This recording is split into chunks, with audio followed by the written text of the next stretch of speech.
Mr. Speaker.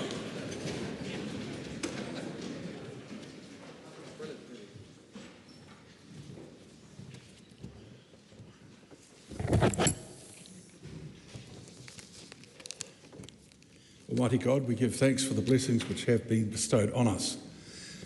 Laying aside all personal interests, we acknowledge the King and pray for guidance in our deliberations, that we may conduct the affairs of this House with wisdom, justice, mercy and humility, for the welfare, peace of New Zealand. Amen. I'm sure members would wish to welcome Dr. Tobias Kremer, Member of the European Parliament, who is present in the gallery.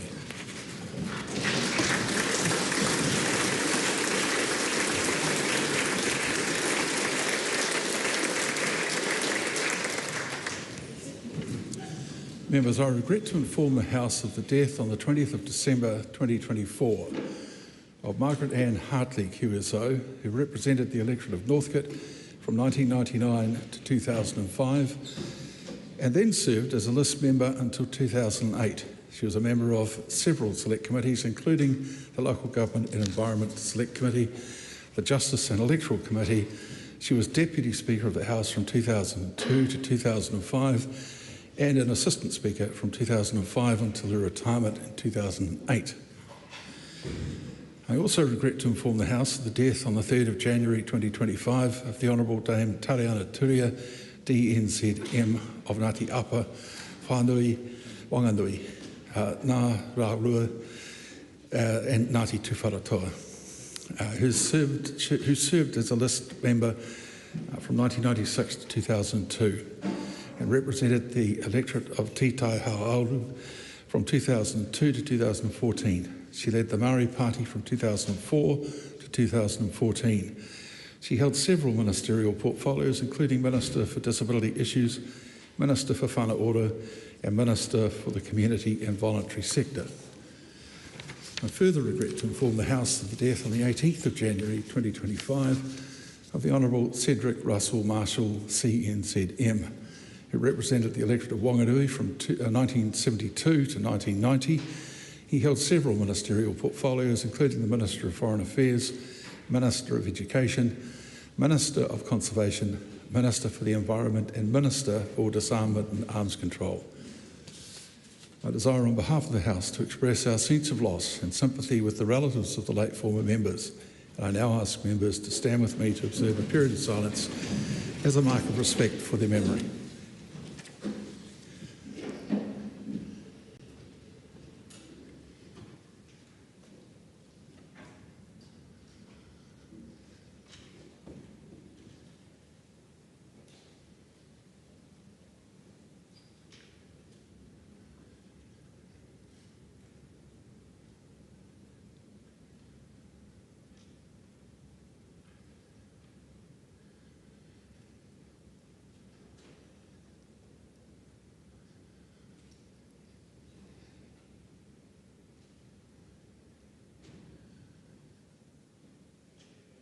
Thank you.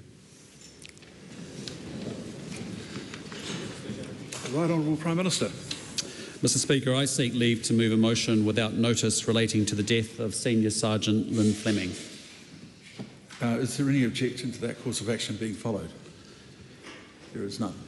I move that this House express its sorrow at the tragic passing of serving police officer Senior Sergeant Lynn Fleming, who died following an incident in Nelson in the early hours of New Year's Day. Lynn and her colleague, Senior Sergeant Adam Ramsey, were on a routine foot patrol, just like many other police officers across the country on New Year's Eve, working to keep our community safe.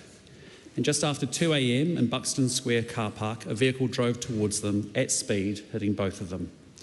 2 members of the public were also injured in the incident. Both officers were transported to Nelson Hospital, but sadly, Lynn passed away later that day. On behalf of the government and the people right across New Zealand, we acknowledge Lynn's family, her friends and her colleagues, and extend our heartfelt condolences for their unimaginable loss. Lynn was a mother, a wife, a sister, a daughter, and a much-loved member of the community who touched so many lives. Lynn Fleming was an exceptional police officer with 38 years frontline service. And her policing career started in 1986 as a traffic officer in Auckland before joining the police in 1992 when the organisations merged. She spent 32 years on the front line in Nelson, spending the last 7 years as Nelson Bay's Area Response Manager. And Lynn was an officer highly respected by her peers, her staff and her bosses. She was a leader who exemplified professionalism, and she was a matriarch of the Nelson Police Station. Police Commissioner Richard Chambers said at her service that Lynn's personal file was big and full of goodness. Letters of thanks from members of the community, families, children, for what she did for them in their time of need. I had the privilege of attending Lynn's funeral service in Nelson more than a week ago now, and hundreds joined together in mourning the loss of Lynn, with many others watching online to honour a truly amazing Kiwi. We heard many stories about Lynn and the incredible person that she was. I was told of her kind and caring nature and the strength of her character. Lynn was also humble despite her many great accomplishments. And most of those who paid tribute to Lynn were very quick to make the point that she would have hated all of the fuss.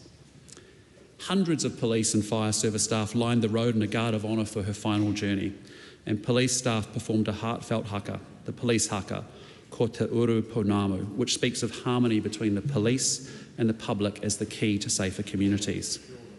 And I'd like to extend my condolences to the entire police family. I have seen how much this has impacted you all and how you have rallied around to support each other during this very difficult time. I'd also like to send my well wishes to the other officer, Senior Sergeant Adam Ramsey, as he recovers as well. And I want to thank all of those who were first on the scene, who intervened and put themselves into harm's way, as well as the health professionals who worked to treat the officers and the bystanders who were injured. Your actions were truly heroic. Aside from her significant policing career, Lynn was remembered as a pillar of the netball community in Nelson, because for 30 years she selflessly gave and volunteered her time and energy to coaching netball at the local high schools. She had a profound influence on many of their lives that they carried far beyond the netball court, and her commitment and passion to the sport and to her girls is truly inspirational. To Lynn's community, who have lost someone so dear, I share in your sadness, and in the weeks since Lynn's passing there has been an absolute outpouring of love. From the flowers outside Nelson Police, a minute's silence at the cricket at Saxton Oval, outside police stations across the country, and a public vigil, there have been many, many moving moments. This senseless tragedy has been felt deeply by our community. And lastly, again, I want to acknowledge Lynn's immediate family, to Bryn, Raina and Aaron, Ray and Colleen, and siblings Woody, Carol and Joe. I am in awe of your strength you've shown during a time of so much hurt. Your Lynn was a truly, truly special person, loving, dedicated and selfless. And as Aaron so eloquently put it during Lynn's service, words are simply not enough. Senior Sergeant Lynn Fleming, you are gone, but you will never be forgotten. Ngā mihi. The question is the motion be agreed to. The Right Honourable Chris Hipkins. Mr Speaker, I'd like to express the Labour Party's deepest condolences to Lynn's family, to the New Zealand Police for their loss, and also send our thoughts to Senior Sergeant Adam Ramsey, who was critically injured alongside Lynn on New Year's Day. I want to endorse all of the words just spoken by the Prime Minister. A few years ago, when I became Minister of Police, I had the opportunity to interact with and meet with police from up and down New Zealand. And it struck me then just how much uncertainty hangs over our police force every day that they go to work.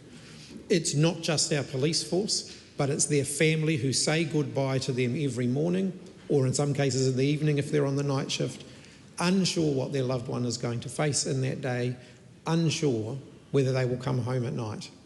I know the entire police force, all of their families and whānau will be feeling this loss keenly today, as always, whenever someone is injured in the service of New Zealand, and we send our thoughts to all of the New Zealand Police. Lynn's impact was immeasurable. Being a police officer is a pretty tough job. Our officers put themselves on the front line every day. They face the most dangerous of circumstances. They put themselves in harm's way to protect the safety of our whole community. The loss of a police officer is not just a loss for that family and for that community, it is a loss for all of us. It is a loss for all of New Zealand. They devote their life to serving and protecting, often sacrificing so much in the process. Their commitment and their bravery make an impact that resonates far beyond their duty. We owe them all a debt of gratitude. Lynn was not just a police officer. She went the extra mile to support her community, a mentor, a leader, even supporting those on the court, managing a junior netball team, being a mum on the sidelines. From what I've heard about Lynn, she did everything for the front line, but never put herself ahead of others. We've heard from members of the community, from families and children, on how Lynn cared very deeply for them. Their stories and memories of Lynn all reflect the same theme, her immense humility and her profound impact on so many lives.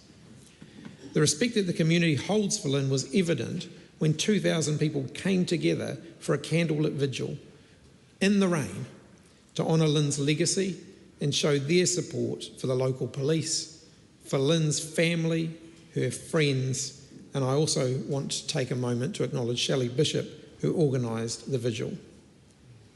I want to acknowledge and thank the emergency teams and staff at Nelson Hospital who provided care to Lynn and to Adam. Lynn was loved and respected by her colleagues and community. Her contributions to both the community and our nation will always be remembered. E te māngai. Tamatha Paul. Ngā mate o te tau, te marama, te wiki, te rā.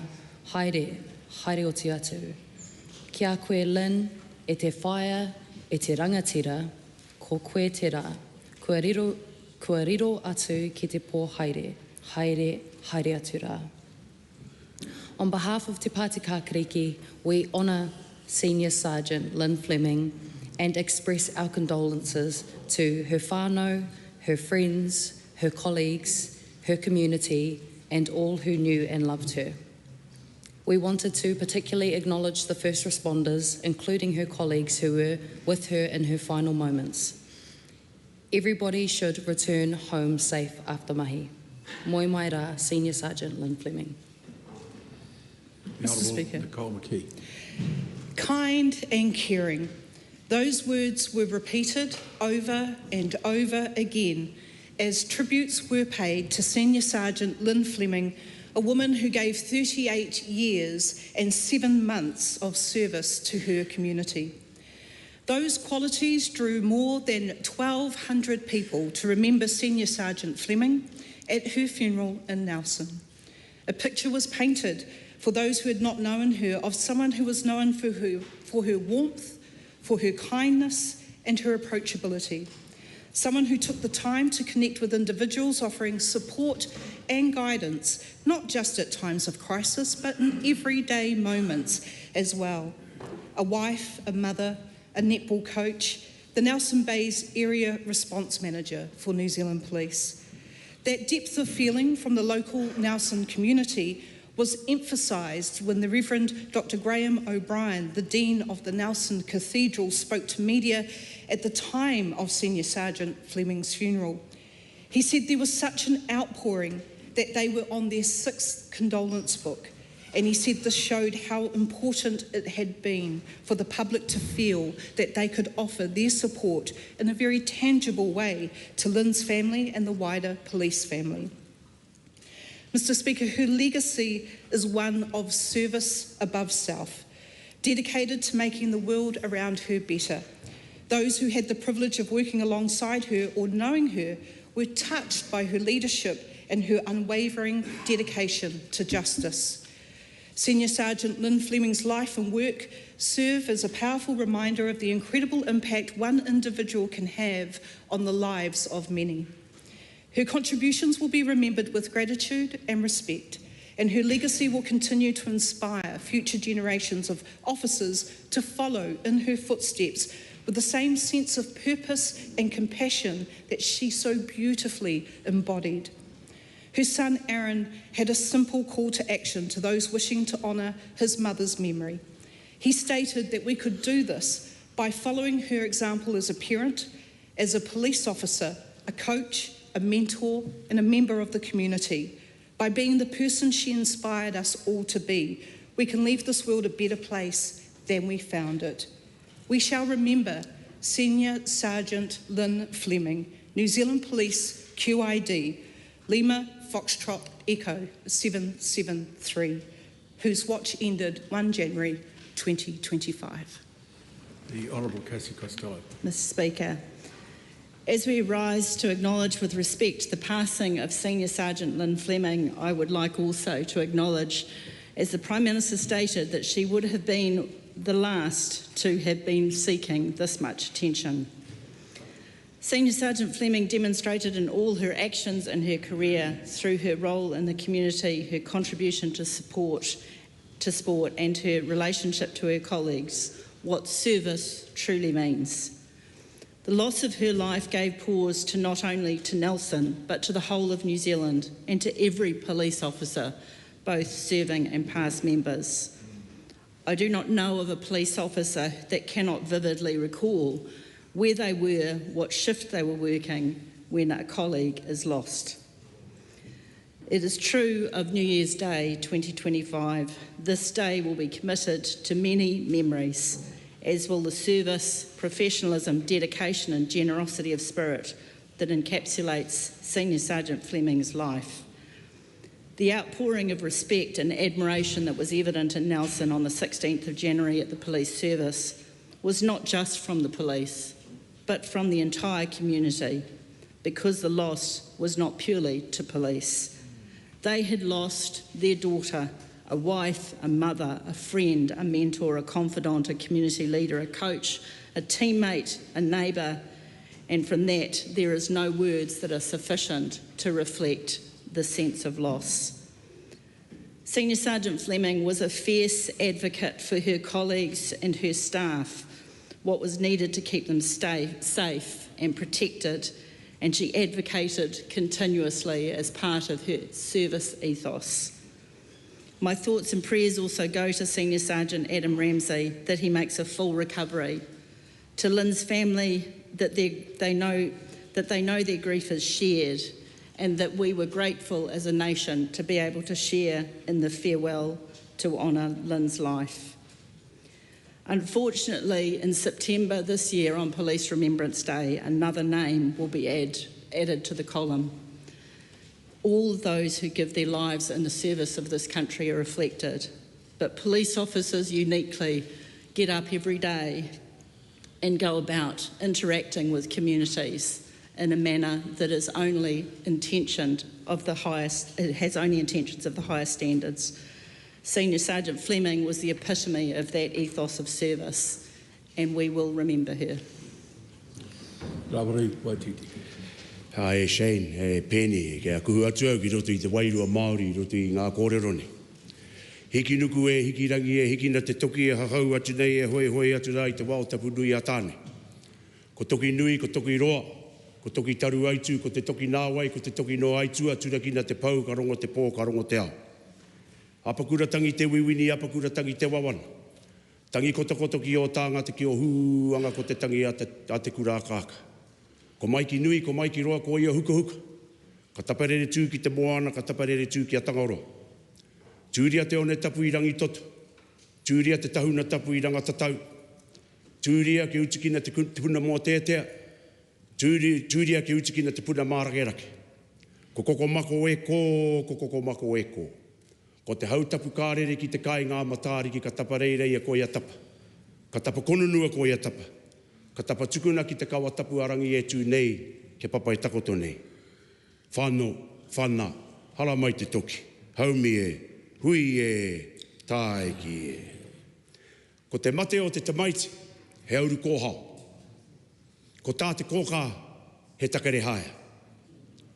Nō reira, e te kōkā, haere. Haere whakangaro atura. Haere kia rātau, te nui, ko whaturā I runga I te hara kōrero ko parangia e te tine e te mana. Tēnei rā te tautoko I ngā kōrero ko whakatakotoria ki bui te aroaro o tēnei whare. Tika rā, kia mihi rā, Kia tangihia, kia poroporo aki tia koe I tēnei rā. Haere koe I runga I te waka o tamarereti. Ki te nui o rātou ko haongia. Ki Hawaii ki nui, ki Hawaii ki roa, ki Hawaii ki pāmama. Toru te kau, mā waru tau koe I roto I o mahi. Engari ki runga I te mato o te whenua, kāroa nei, kāroa nei, kāroa nei. Nō rere te kōkā e Lynn, tēnei rā te tautoko I ngā mihi, tēnei rā te tautoko I ngā poroporo aki, tēnei rā te tautoko I ngā tangi ki a koe I tēnei rā. Haere koe ki te taha o te kingi Māori. Haere koe ki te taha o Tāriana, kia rātau ko kōrerotia e te pika I tēnei rā. Nō reira e te kōkā e Lynn, haere, haere, whakangaro atu rā. The question is that the motion be agreed to. Those of that opinion will say aye. The contrary, no. The ayes have it. Debbie Ngāruapaka. Tēnā koe te pika. I seek leave to move a motion without notice and with debate that this House expresses its deep sorrow and aroha at the passing of Kahurangi Tariana Turia. Leave is sought for that course of action. Is there any objection? There is none. Tākiri ki te ata ki runga o titohia. Kia unu au I te wai o te puna e kore e mimiti. Au e te mamai e ngau kino nei I te ngākau o te iwi Māori. E kui Tariana. Te tōtara haimata te tawatawa titi, kua riro tī tapu ki te pō. Ka rere anō ngā wakaro ki te whānau turia, e noho tunu anu I te kapua pauri. Te mokopuna o tō tātou kui rawa ko koro. E hoki mai ana ki tōna whenua, taurikura, I tēnei wā, hoki atu rā koe. Ki tō nan, rawa ko koro, e whanga ana mau I tama. I think today of our little boy, of her little boy with a mighty name and a mighty game, who has made his way to his nan. And the honour that we have today to, and thank you, to be able to mihi tū whaia Tariana. She was an extraordinary wahine, not just as a politician, but as a whaia who would often pick up those who were born with fire in their bellies and didn't know what to do with it. Her life's work was driven by her unwavering belief that every whānau in Aotearoa had their own solutions, were self-determining, and had the power of communities behind them. She was a trailblazer, and we heard that for 3 or 4 days as we were sitting there at her tangi. Her advocacy transformed the lives of many.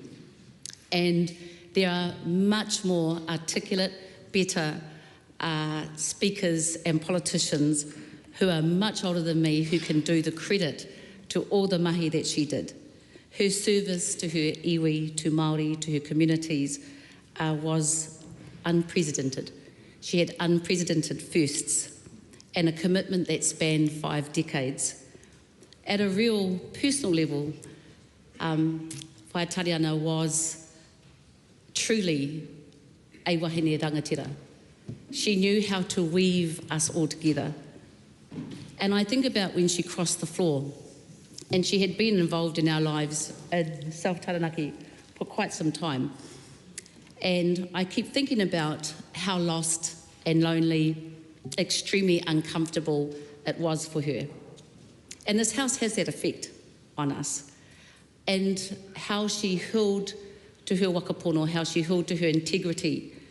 And despite being so uncomfortable, she did indeed cross that floor. Behind the scenes while that was going on, and this is what I'd like to talk about at a personal level, she came to see us all, young and old.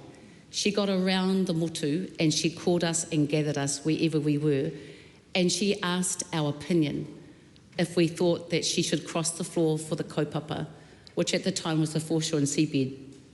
There wasn't one person in all the kaupapa, and we were following her, that didn't agree that I was around anyway.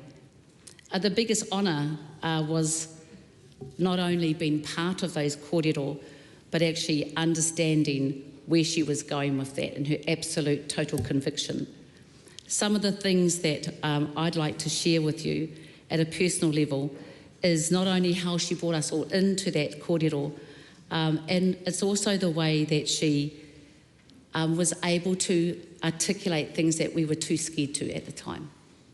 So you've got this educated, again, fire in the belly, rangatahi, and I was rangatahi at the time, lost trying to understand why is it that we're struggling to articulate how we feel. And I know it upset many, but when she articulated from the Taranaki Tribunal report that Taranaki had endured a Holocaust, and I know it is really deeply disrespectful for some, for me personally it was liberating because I didn't understand what had happened to us. So she started to help us unravel and understand who we were and what reconciliation needed to be. These things that Waiatariana, she absolutely would not let the party die. And some of us were needing to do other things. We weren't necessarily planning on coming to be politicians and help bring her movement back to life. In 2017 to 2020, she would not let us rest. And at her tangi, we got to meet some of the other wahine who she was also like that with. And I'd like to mention Nancy Tuaini, Melody Tapatu, Piri Crib, the survivors, Helen Lay, and they called themselves survivors because they managed to last with her. And so apparently that was a stamina resilience test in the first place. I love the way that she not only helped us as young people to understand who we were, but she also made sure we never forgot everyone else. And at times, I think sometimes we get in this place and we show our teeth too much, and it looks like we don't have a balanced view. But actually, she did radical things like cross the floor, but she also made sure we remembered to love everyone. I'm not as eloquent as Helen Lay was in her eulogy. I struggle to put 3 or 4 syllables together in one word. I think that's actually a mere Ngāwari problem. But one of the things I do want to share is the way she held my mum's hand on campaign nights when we weren't sure if we were going to get in. And I know you all understand the risks we take when we campaign out there. The way she assured my mum, who is disabled and extremely precious to us. The way she could growl without a single word. The way that when we were at the hikoi, the recent one, and we went to take her to her car, the ocean of, well, people parted like an ocean, and it was a profound impact of her mana. And I was really humbled to sit back and watch that as we were navigating her through everyone, and to see all the ages, all the stages, and all the cultures that respected and understood the mana of our wahine. Her children also were with her. Her son taught our children and our son and husband how to do billboards. Her daughter showed us how to plan. Her son looks after our iwi. She took with her a whole village. Her legacy that she leaves as she rests shows the garden thriving not only in Wanganui and Whangaiu, but also in her movement. And while we may not be the same era, make no mistake, we never forget what it is and who she was for us. Her awa quickly navigated her from Pakaitore to Parihaka. I've never seen it move so fast. And quickly she was taken to Whangaihu as they patiently let the motu mourn her. We knew that she was pining for Uncle George. And if anybody knows her, wherever she was, he was. She always reminded us, and she continued to live and share with us, real family. She had a real family. So she never made us think we couldn't be here if we had real families, with real life issues, with real whānau issues. And one of the things that I will really dearly remember preciously about Waiatariana is that she made sure she never forgot her husband and her kids and her mokopuna. As we all come back here and we leave them and we get back in here, and I promise this year I'll try, Chris Bishop, I promise not to show my teeth so much, but we growl and we come in here and we get grumpy, and we sort of, we get to a point where we don't behave like we would with our whānau if we were growling normally at home.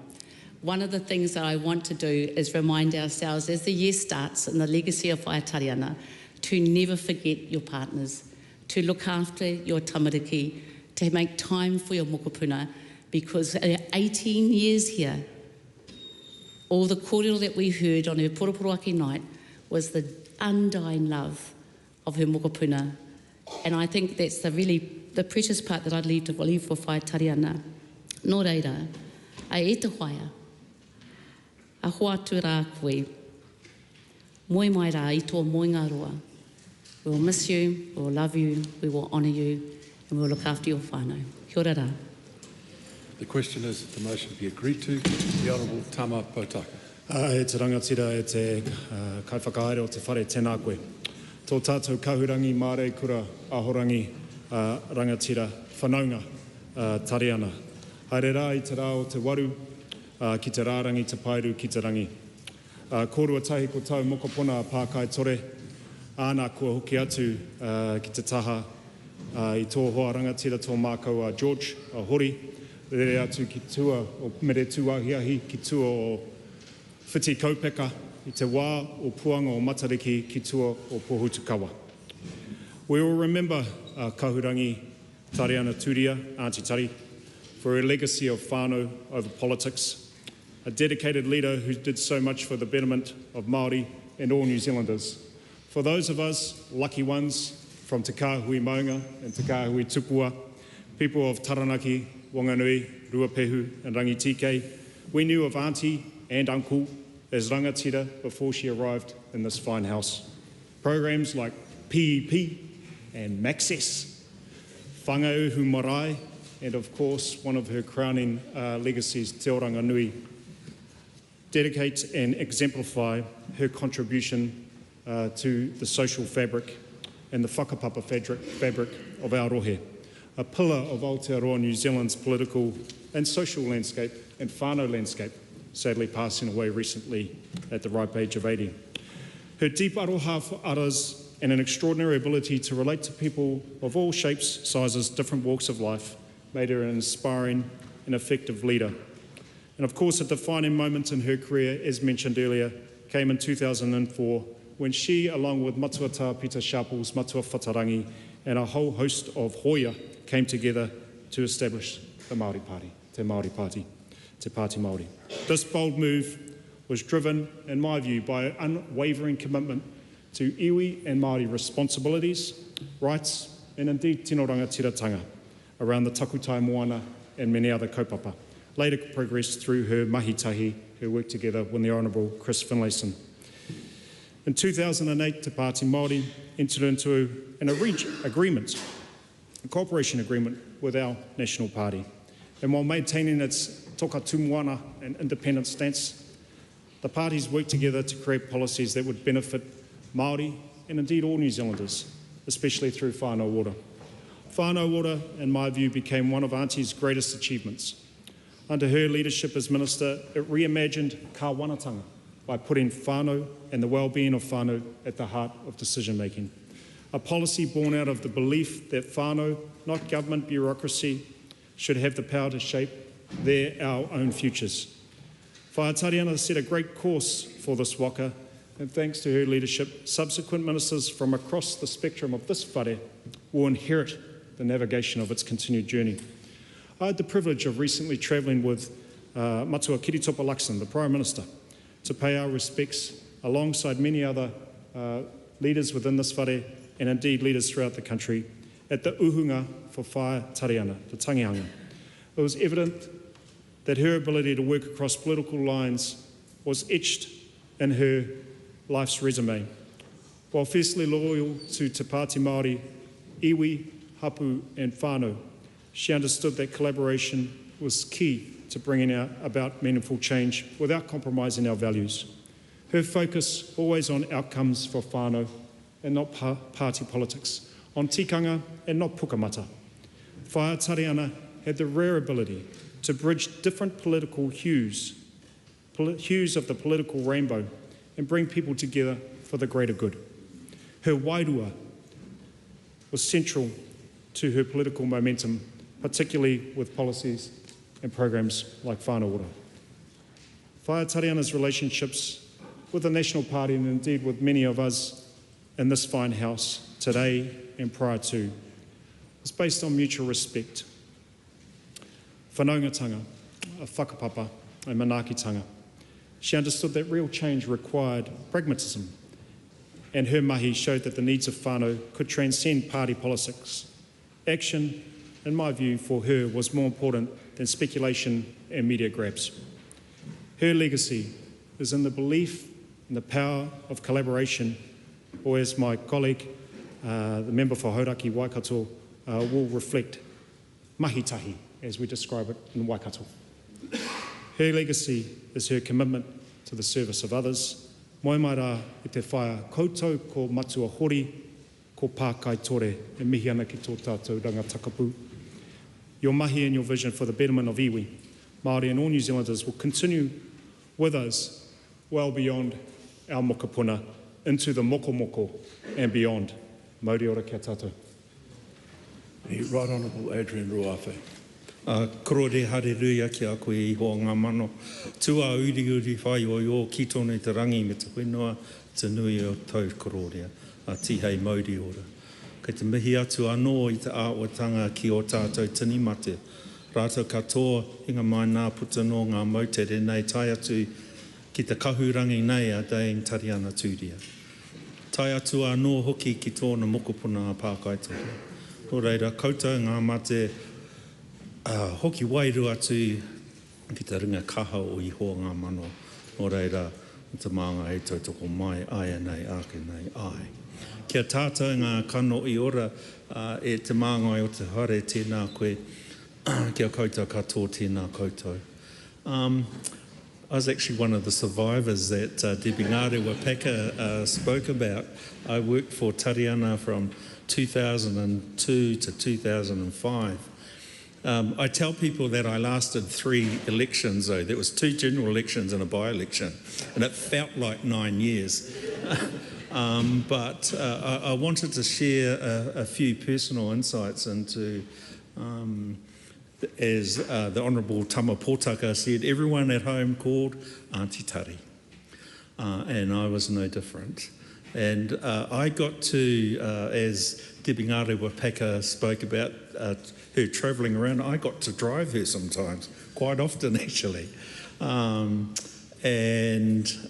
some of the more funny things, she wasn't a very good navigator. And Uncle George used to tell him, don't let her tell you where to go, which turns to take, she'll get you lost. And she did. But she did not get our iwi lost, she did not get our hapu lost, and she did not get her whānau lost. Never. I'm not going to repeat what members have already said, but to endorse, that is absolutely how she was. Whānau always came first, and she managed to have a career here in Wellington, in this house.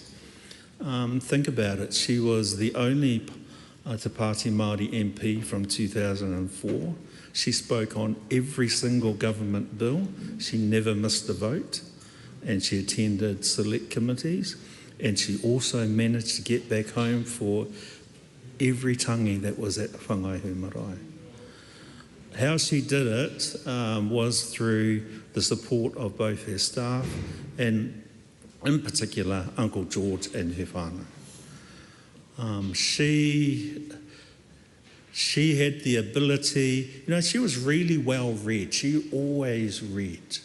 And her intellect was that she could handle anyone on any topic, just about. And I really appreciate the fact that she was able to give us the language to address some really complex issues that our whānau were facing, and still are. And we still quote her today.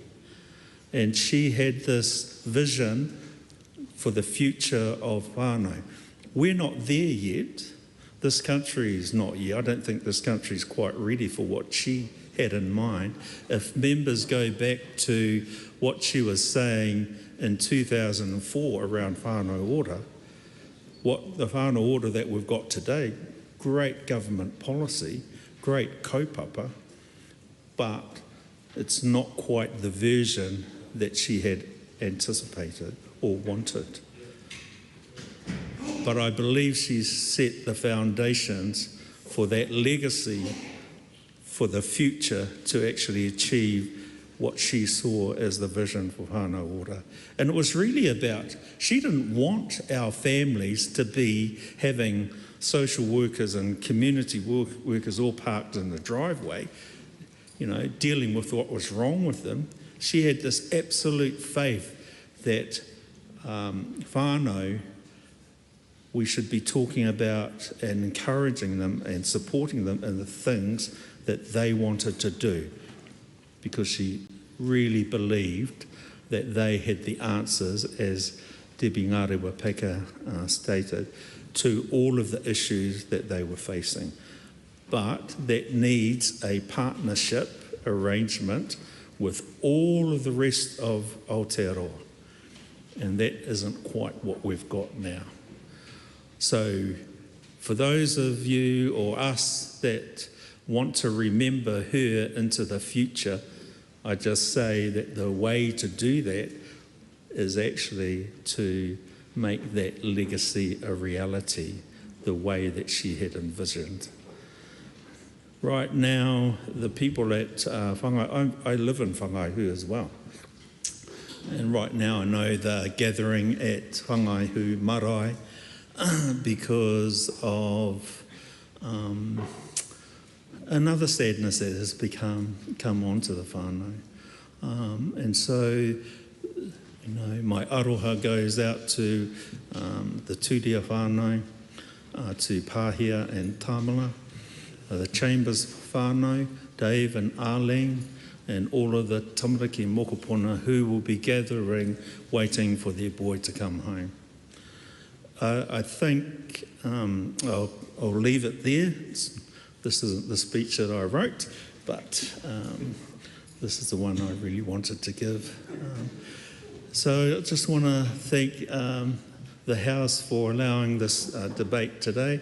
If you want to hear some of the most magnificent kōrero at a tangi, go online and hear some of the speeches that were made at Tariana's tangi, because we had the greatest of orators of Aotearoa there, and you will hear everything about her in a much better way than I'd be able to say it.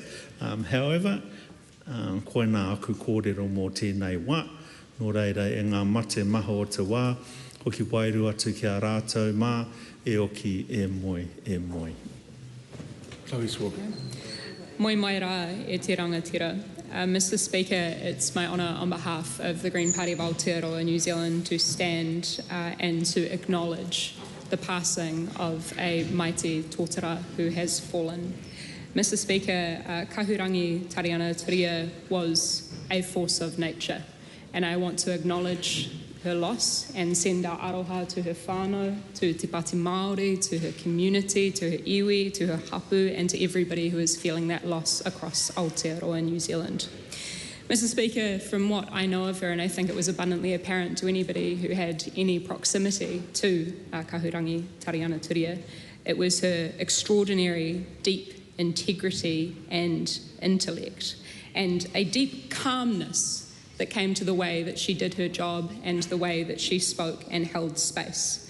From what I know and what I've heard from some members of our caucus who had the opportunity to work with her and to be in kōrero with her, she was stern at times, but deeply loving, quick with wit and with a huge, big, loving heart.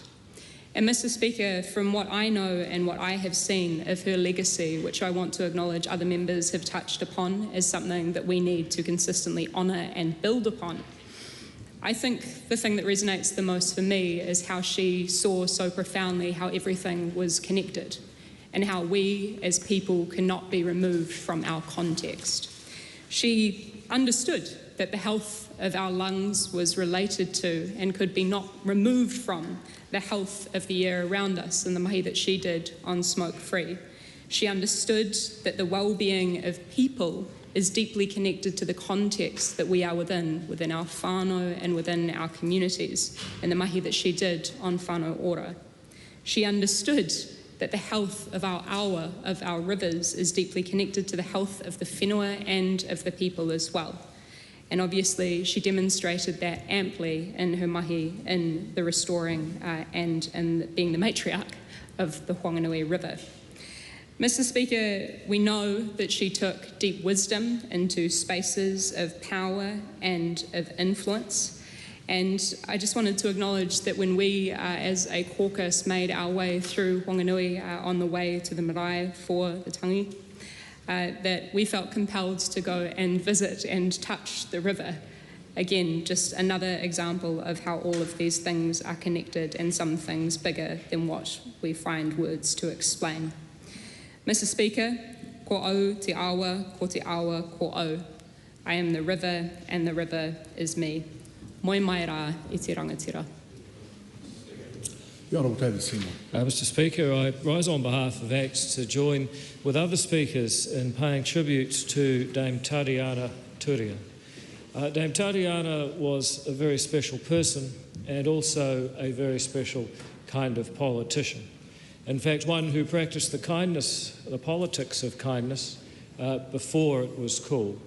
One who stood on principle and backed it up with bravery to cross the floor and leave her party on a crucial piece of legislation of that day.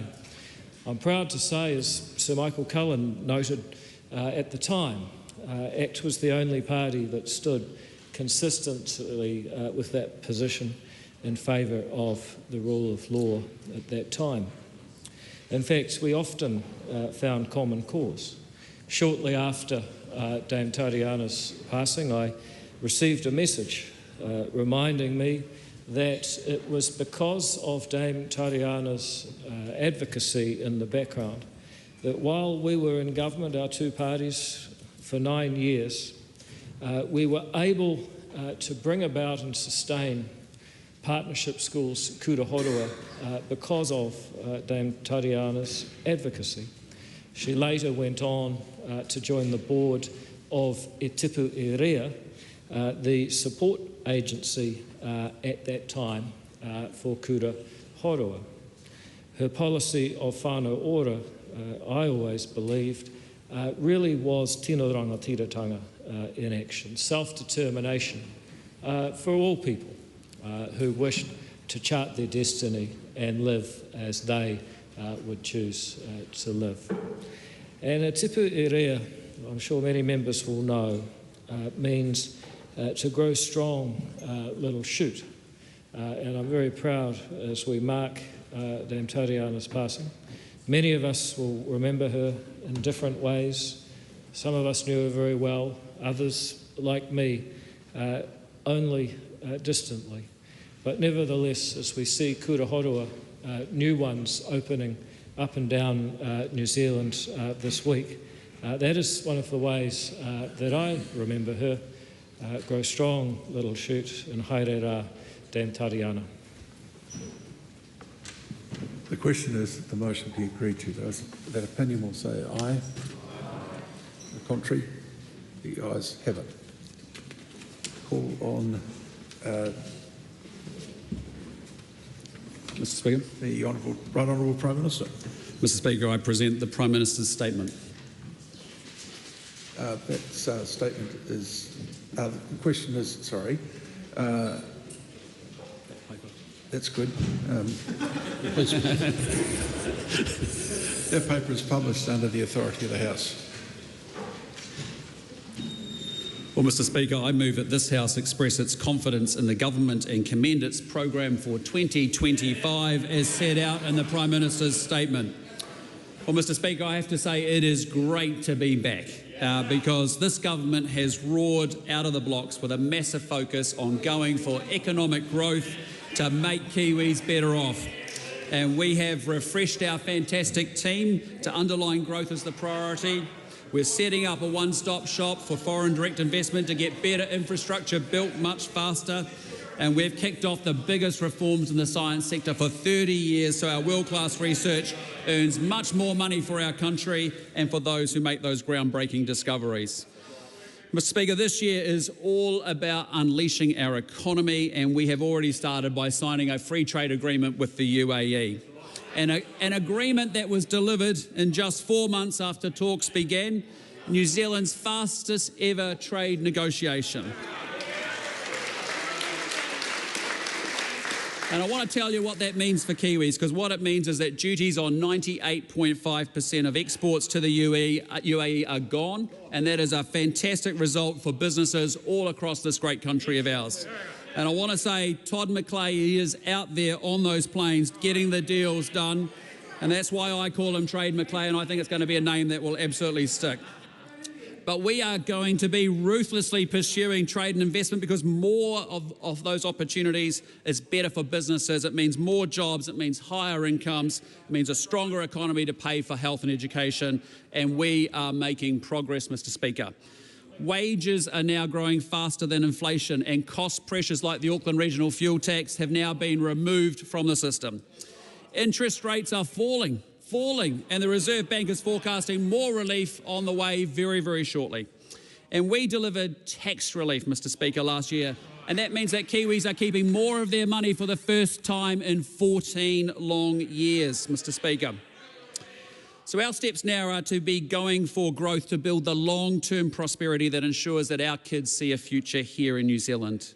And Mr. Speaker, I recently spoke about the need to end the culture of saying no when it comes to economic growth, because Kiwis want to build and they want to grow and they want to innovate, and all too often they're actually told no. So let's talk about fast track, Mr. Speaker, because applications for 149 projects from Kaikoai to Stewart Island open next week.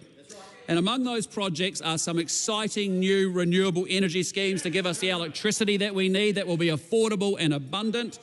And there is tens of thousands of houses that are going to give young Kiwis a chance to get a home. And in there, and yes, there are mines and there are quarries so that we create jobs in provincial New Zealand and help the clean transition take place.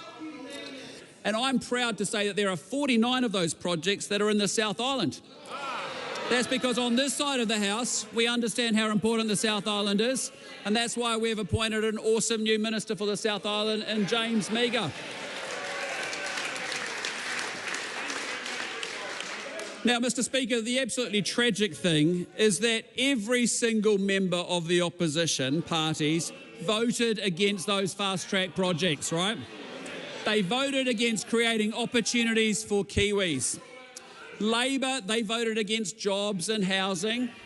The Greens, they voted against wind and solar farms. And Te Pāti Māori, they voted against iwi being able to develop their own land. So, Mr. Speaker, I've got to say, the members opposite, they remind me of a cat. You know, a cat pawing at the ranch slider, yowling away, trying to get in, and then you open the door and they don't move. They refuse to come in. That's what they are, the MPs opposite.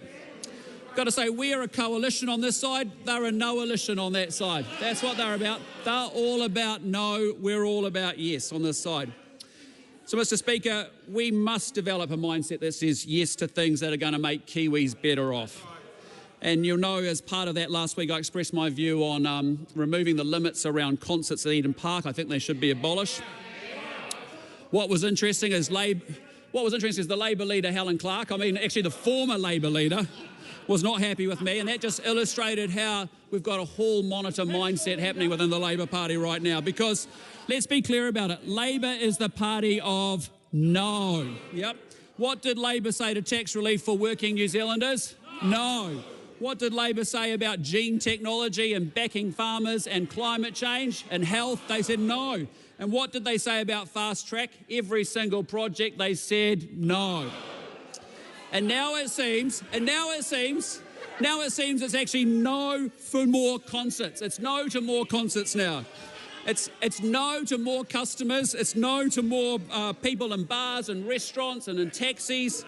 There's no to things that are creating a vibrant and growing economy. Every single one of them just not on board with it. So, my real challenge to Chris Hipkins is, can you please reject your boss's view and back more concerts for Kiwis? And Mr. Speaker, while we have been back at work for weeks pushing through changes to make Kiwis so much better off, Chris Hipkins is barely out of his jandals. We'd signed a trade deal before he'd even grabbed the work shirt out of the laundry basket. And Mr. Speaker, I do want to commend, though, however, Chris Hipkins for one thing. His resistance to returning to work has showcased that anyone, in fact anyone, even a leader of the opposition, can be a digital nomad. And on digital nomads, can I say what a great announcement from the government yesterday. Fantastic announcement. A common sense change that's going to mean we're going to open up for more business and more tourists and more money being spent on our cafes and our restaurants and our shops, and all of that is practical, common sense, great changes, and all part of our plan to grow the economy. But what do we hear? We heard a rather muddled response from the Labour Party, bizarrely saying that the bigger economic priority should be letting more public servants work from home. Quite something. But actually, I think there's quite a good idea in there, because bizarrely, looking at what Labour saying no to everything, the country's productivity would actually be improved if the members opposite did just stay at home. I encourage them to do that. And Mr. Speaker, what I'd say is, when Labour woke from their slumber last week for their caucus retreat, Chris Hipkins, he told the media, he said this, look, it's just been a year of reflection, a reflection tour, just going around talking about and apologising for not delivering Kiwi Build or light rail or frankly anything. But I think all this talk about Eden Park concerts has got in his head, because he got it a bit mixed up, because people wanted the Eras tour. What they didn't want was the tour that he was proposing, Eras, E-R-R-O-R-S. That's not what they wanted. But there was some very good news for Labour. They've decided to take a new approach, and from now on they're just going to talk about the policies that they can deliver. And we haven't heard a single policy from Labour because they can't deliver anything. So, Mr. Speaker, we need to end the culture of no, we need to end the culture of slow, and we need to be able to also move on increasing speed limits. And we need to let Kiwis get to where they need to get to faster, so they're much more productive. And what does Labour say to speeding Kiwis up? They say no to speed limits as well. No, no, no.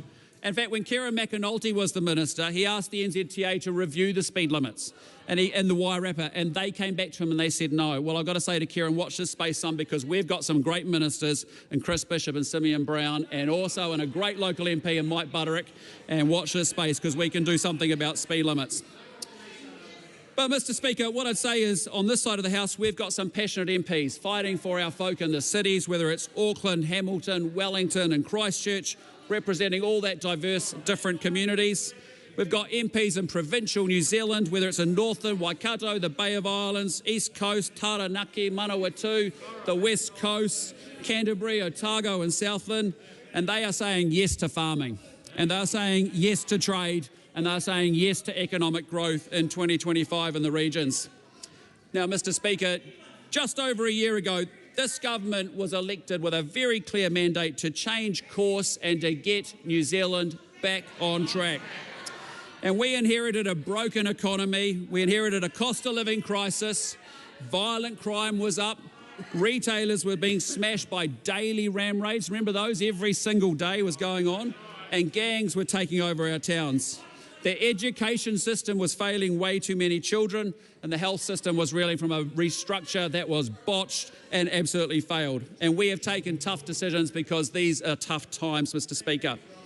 So we are actually making sure that we are backing Kiwis who have a mortgage or a small business and a great idea and are desperate to crack into it. We're going to be saying yes to those people, Mr. Speaker. Now, Mr. Speaker, the good news is that change is already happening. Actually, when you think about what was achieved in the last year, we had fast track, we had tax relief, we stopped the wasteful spending, we had RMA reform, we had new roads, we had structured literacy and maths, we had gene tech, we're backing the police with the gang law changes that we've had. We've stopped the ram raids. We're actually restoring consequences for crime. Novel idea, very important. We've got record new investment in health, $17 billion extra going in, 26 new cancer treatments, an hour a day each of reading, writing and maths, and we've got reduced emergency housing, something we should be really proud about after one of the biggest failed policies from the Labour government. New trade deals, we're backing the farmers, we've got family boosts, we're making foreign investment easier, and we're keeping councils focused on the basics rather than rate rises. So we are just getting started, Mr. Speaker. And absolutely core to our plan in 2025 is unleashing economic growth, because a growing economy means what? It means higher incomes, it means more jobs, it means that our kids won't look overseas for opportunities, but we'll see that the future sits right here in New Zealand, Mr. Speaker. A growing economy means more money to invest in public services like hospitals or health, and it means if you work hard and you're prepared to work hard, you can get ahead in this great country of ours. So we say a big yes. We say a big yes to New Zealand businesses, big and small, that they thrive and they make a profit and they pay higher wages and they hire more people and they invest in more growth, because that's what it's all about, growth. And it's awesome we've got Nicola Willis leading our economic growth plan, because we've got a plan to make it happen, and that's what 2025 will be all about. Growth trumps everything. Now, Mr. Speaker, in Budget 24, we delivered a fiscally responsible plan that reined in the wasteful spending, provided the income tax relief to working New Zealanders, and set up the conditions for future growth. We delivered Family Boost to help those working New Zealanders with their early childcare costs. We froze the fuel tax increases that were planned for 3 years to give people more relief at the pump. And we made progress, Mr. Speaker, on breaking the cost of living crisis. And we found a way to deliver $17 billion extra into the healthcare sector, a multi-year boost for health, $17 billion extra dollars. And in May, we're going to deliver our second budget, and I'm telling you, it's going to build on those strong foundations, and we're going to continue to drive economic growth. Now, Mr. Speaker, our government is making it easier and cheaper, as you'll see in this fantastic Prime Minister's statement, to build infrastructure, housing and transport projects. And I've got to tell you, Fast Track is just the beginning, because the real prize is actually fixing our broken Resource Management Act. And so this year, we won't debate and discuss it and have endless hooey and discussion. We're going to fix it and replace it with a system that's fairer, faster and cheaper, Mr. Speaker. That's why Chris Bishop created the National Infrastructure Agency, to unlock the investment that we're going to need for roads and hospitals and schools and energy projects. And that's actually what we're going to do, make sure we get investor cash flowing through into the projects that we desperately want to power up into this country. And we're going to have a 30-year infrastructure plan, and we hope, seriously hope, that the other side actually come on board and make it a truly bipartisan 30-year infrastructure plan. Now, Mr. Speaker, in housing, our Going for Housing Growth plan is removing barriers. They're enjoying it, aren't they? Aren't they enjoying it? Because what's funny, you have 6 years in power, the last 3 with an absolute majority, and you do absolutely nothing.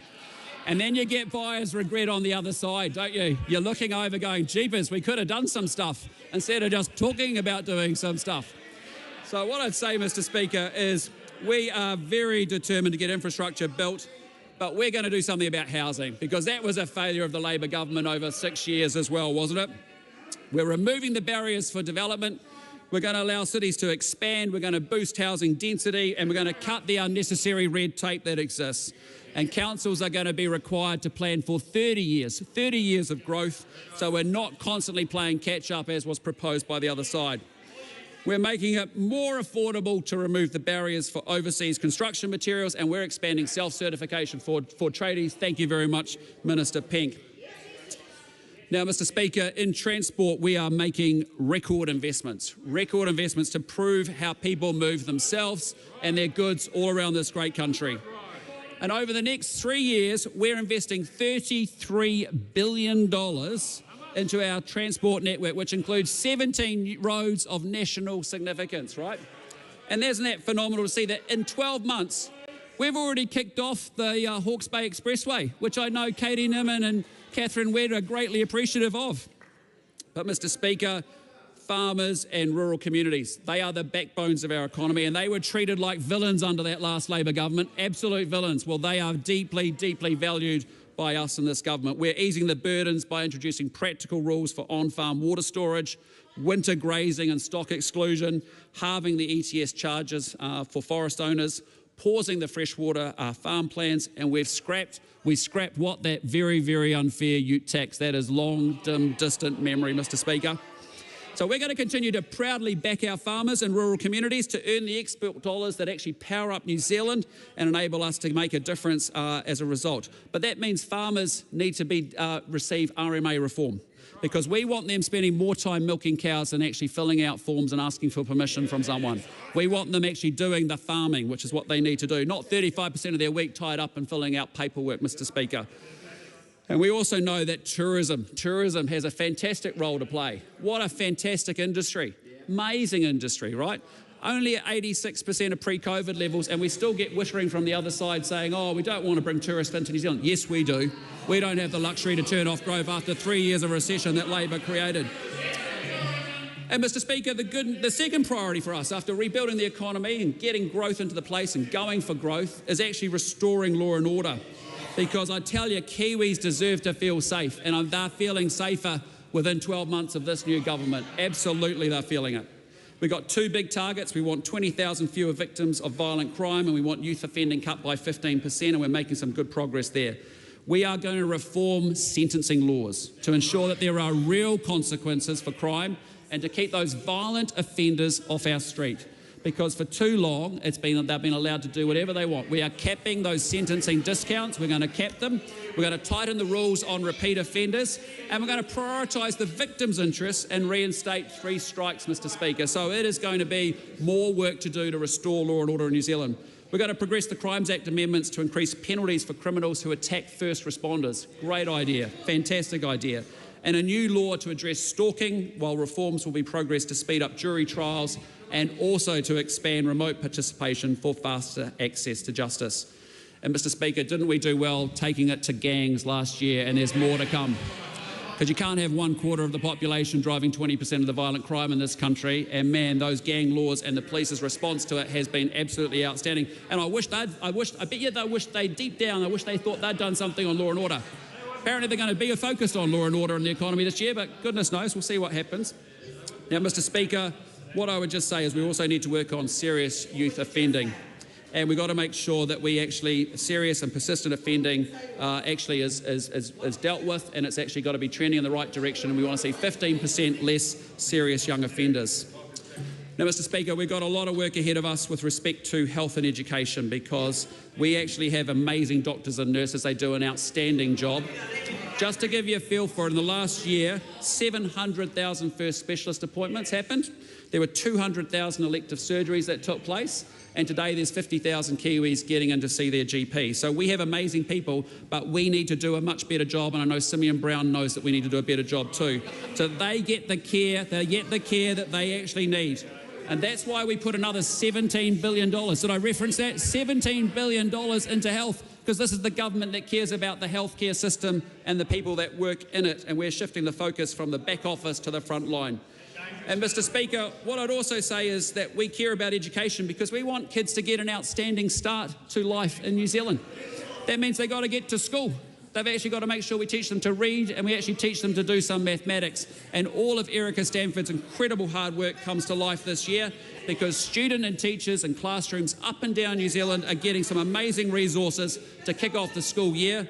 And actually that's what parents want to know, that their kids are going to get delivery and they're going to have a great future with more resources, more quality training for our teachers, a brand new national curriculum, fantastic, grounded in mastering the basics, reading and mathematics.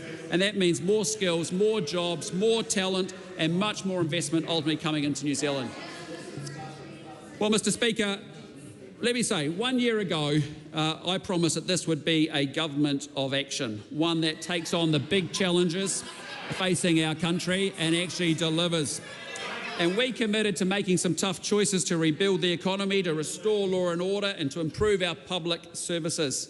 And a year on, I have to say I am incredibly proud of the progress that we have made, but we know that there is still so much more for us to do to realise all the great potential that sits in this great country of ours.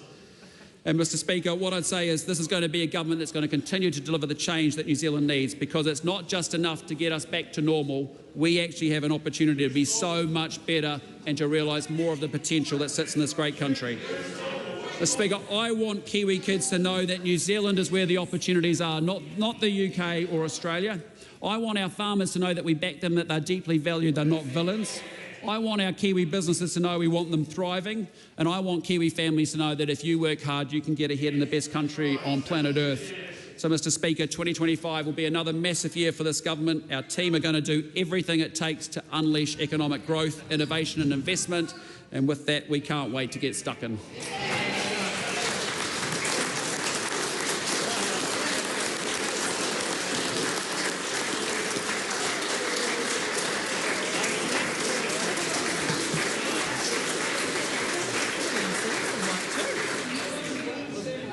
Mr. Speaker.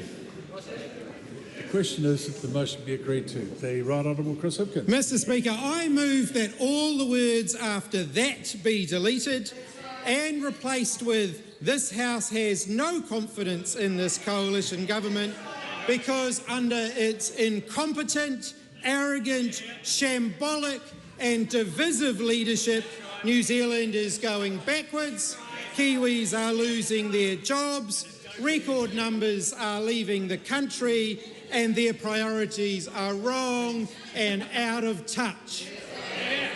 Mr. Speaker, Kiwis looking for some hope from the Prime Minister at the beginning of this year would be disappointed by that contribution.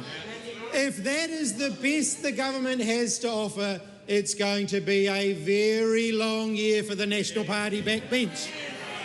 As evidenced by the fact that you could see them pulling out their phones after only a few minutes and frantically dusting up their CVs.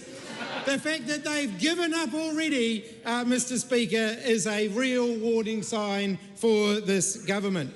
But New Zealanders were looking for more. A realisation from this government that despite all the big talk last year, it's still getting harder for New Zealand families. It's still getting harder for New Zealand businesses. An acknowledgement from this government that they have driven New Zealand into the worst economic recession since 1991 might have been a good place to start. An acknowledgement that the deepest cuts to government spending since 1991 made that situation so much worse than it needed to be would also have been a good place to start. New Zealanders were looking for the government to finally step up and take responsibility for their own actions and the consequences of them, but they would have been disappointed by that. Because the government won't take responsibility for the choices that it has been making. All governments have choices, and this government has been making the wrong ones. $2.9 billion in tax cuts for landlords because they promised rents were going to go down. What's happened? Rents have continued to go up under this government. $200 million in tax cuts for tobacco companies while our health system descends further into crisis. $14 billion in tax cuts the country simply could not afford. Slashing affordable water reforms leading to record rates increases up and down the country. Underfunding sectors like early childhood education, which sees parents paying higher fees every week to send their kids into ECE. Scaling back and stopping new public house builds. What's resulted in that? Builders, plumbers, electricians and tradies losing their jobs at a time when we desperately need more houses to be built in New Zealand. Pausing and cancelling major infrastructure projects, which means some of our most skilled workers have given up already and left the country. Record numbers giving up and leaving the country is one of the early legacies of this government. All governments have choices, this government's making the wrong ones. A government that promised to get New Zealand back on track has derailed the New Zealand economy. And you don't just have to take my word for that. Look at the HSBC's estimates that said New Zealand's economy had the largest contraction in GDP last year in the world. The economists that previously called us the rock star economy have pointed out we took the biggest hit in the world in 2024. Forget the rock star economy. Nicola Willis is aiming for rock bottom, Mr. Speaker. Businesses can see that the government has derailed the economy. According to the Reserve Bank, who suddenly the government want to claim all the credit for, business investment will be lower at the end of this year than at the end of our last Labor government. That is the early legacy of this national government. We see businesses every week going to the wall as company liquidations continue to go through the roof. Companies that survived COVID can't survive national. That is what this government are doing for the New Zealand economy. And Kiwis are just getting more hollow words and rhetoric from this government. No real action on power prices, on groceries, on rates, or on transport costs. In the real world, that's the world where people who aren't wealthy and sorted continue to face prices that climb, insurance that goes up, rates that are increasing, energy bills increasing, transport costs increasing. Kiwis are struggling, and this government is busy telling them it's all okay, it's getting better, when those New Zealanders know it's not getting better, it's getting harder. And all they're getting from the Prime Minister is more words. He's like a walking Dale Carnegie seminar, Mr. Speaker. He spent the last year talking about the cost of living crisis. New Zealanders are still waiting for the fix. He spent the last year talking about growing the economy, and all he did was prove that talking about growing the economy doesn't actually grow the economy. New Zealanders want to see that this government has a plan, and so far this government has proven they don't have one. Mr. Speaker, actually, Christopher Luxon does have a good idea. He's decided that the person who drove the New Zealand economy into the deepest recession in nearly 35 years should be tasked with economic growth. The person who made everything so much worse for New Zealanders is apparently Christopher Luxon's magical solution to New Zealand's lack of economic growth. What she doesn't realise, and what Christopher Luxon doesn't realise, is that Nicola Willis's austerity agenda is utterly incompatible with raising living standards for all New Zealanders. Because it's not just about growing the economy, but what we grow and how we grow it actually matters as well. And that's a discussion this government aren't willing to have, because this is the most hard-right neoliberal government New Zealand has seen in a generation. They are following the typical right-wing playbook. Defund public services so that they struggle. Defund public services so that they are destabilised and New Zealanders get dissatisfied. And we know what comes next: privatisation. Because that is what they have done for the last 40 years, and that is exactly the playbook that we are seeing now. Underfund public services, run them into the ground, cut them and hock them off. That is what this government wants to do. How did that work for the railways? When they sold it off, it got assets stripped by its private owners, and the taxpayers ended up having to buy it back and bail it out. How did that work with the power companies? Well, if you're a shareholder in the power companies, pretty well, actually, because they are gouging New Zealand consumers every day gouging New Zealand consumers under the privatised model introduced by the last national government, who said that more competition would lead to lower power prices. How's that working out for New Zealanders so far now? And they are now promising more of the same. How about the botched transmission gully public-private partnership, which ultimately meant the private sector took all the money and the public covered all of the risk in the transmission gully supposed public-private partnership? Instead, all we get from Christopher Luxon is more hollow words. No real action on dealing with the lack of competition in New Zealand. Here's some news for those members opposite. Competitive free markets require rules. Cutting red tape, cutting regulation actually helps the monopolies. It doesn't help everyday New Zealanders. When they talk about cutting red tape, they're actually talking about cutting protection for consumers. They're actually talking about making it easier for the monopolies to gouge consumers more rather than protecting everyday New Zealand consumers. And instead, we're now seeing, once again, that tired old rhetoric from the right about privatising assets. Now, I remember, and our hospitals, of course, are first in the firing line. I remember back in the 1990s going to hospital with a member of my own family, and before we could even get through the door, they had to write out a cheque for the care that was about to be delivered, because the National Party decided a privatised user pays model was going to be more efficient. How did that work out? We on this side of the House believe that your access to healthcare should not be determined by how wealthy you are, which is the view on the other side of the House. Whether you live or die should not be determined by your bank balance, which seems to be the view on the other side of the House. If privatising health is so great, why is it that the privatised American health system costs more per person than just about any other health system in the world, and yet delivers worse health outcomes? That seems to be the system that they want to mimic. But once again, don't just take my word for it. Just last year, the Commonwealth Fund studied 10 health systems around the world, including New Zealand, Australia, the UK and the US. They found that privatised health systems came in last for administrative efficiency. New Zealand was third. We actually, according to them, had quite an efficient system.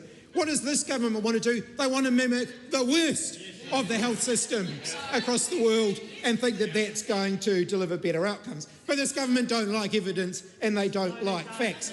Because let's be clear, this is a government that is more interested in entrenching privilege than supporting everyday New Zealanders. Because David Seymour, our future Deputy Prime Minister, gives speeches where he rails against two standards of citizenship, then delivers a speech where he said the country's divided into two tribes, according to David Seymour, the rich and the mediocre.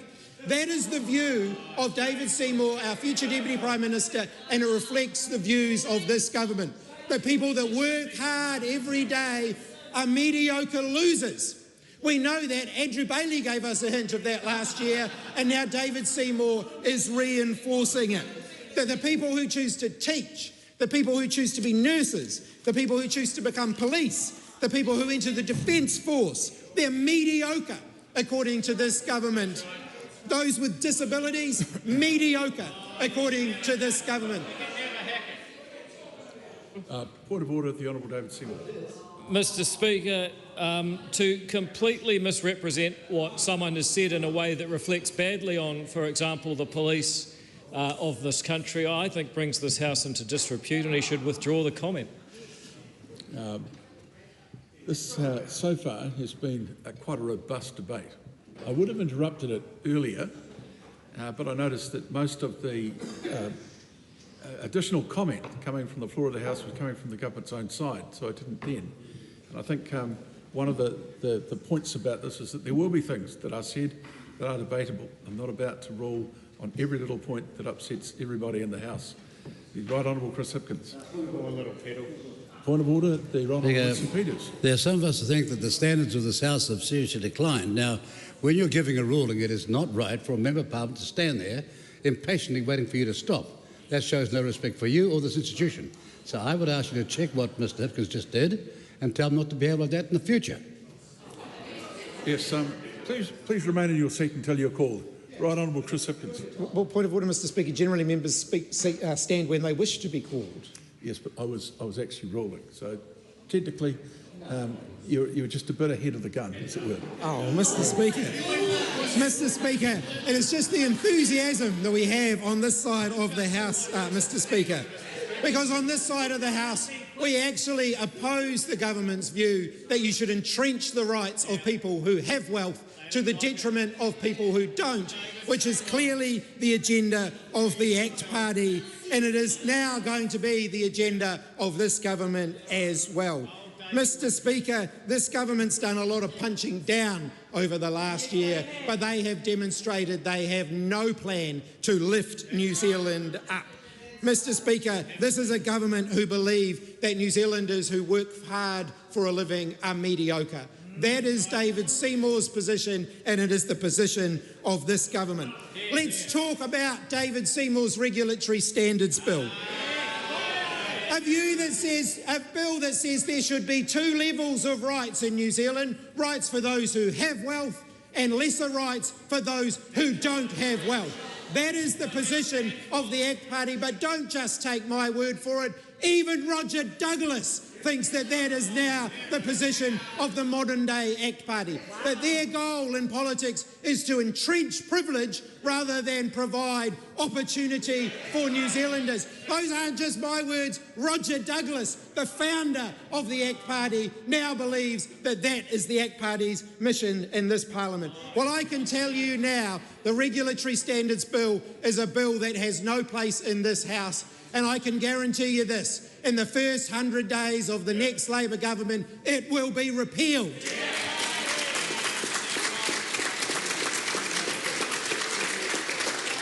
Because on this side of the House, we believe that responsible regulation is about protecting New Zealanders, protecting all New Zealanders, not just those with a healthy bank balance, which seems to be the position on the other side of the House. Mr. Speaker, this is not a government working for everyday New Zealanders who are working hard to get ahead. Right. Christopher Luxon says the bottom line is that we should say no less and yes a lot more. What did they say to delivering new inter-island ferries? No. What did they say to delivering a new Dunedin hospital? No. What did they say to delivering affordable water reform? No. What did they say to delivering new state housing? What did they say to delivering school classroom upgrades? No. What did they say to delivering improved infrastructure for the country? No. What did they say yes to, Mr. Speaker? That's probably a bigger question, because they have said yes to a few things. 13,000 more kids living in poverty, they said yes to that. Scrapping all meaningful action on climate change, they said yes to that. Higher unemployment, they said yes to that. Cuts to support for people with disabilities, they said yes to that. Higher public transport costs, they said yes to that. Tax breaks for tobacco companies, they said yes to that. Suppressing wage growth, they said a very big yes to that. And slashing regional manufacturing jobs, they said yes to that. No action from the government to turn any of those things around. Mr. Speaker, the Prime Minister now thinks that more tourism is going to be the answer for New Zealand. He does know quite a lot about tourism, though. In fact, he visited Te Puke so many times he forgot he's actually in Hawaii. But Mr. Speaker, they cut funding for promoting tourism in last year's budget.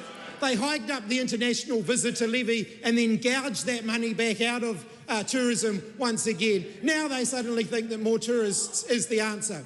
When one of our biggest tourist destinations, Queenstown, is saying that they're going to have to stop all development because their infrastructure can't cope.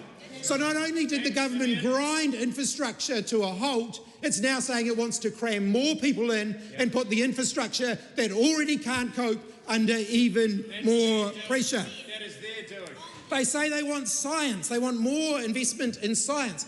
They cut $500 million of investment from science in last year's budget. 500 science and research jobs have been cut.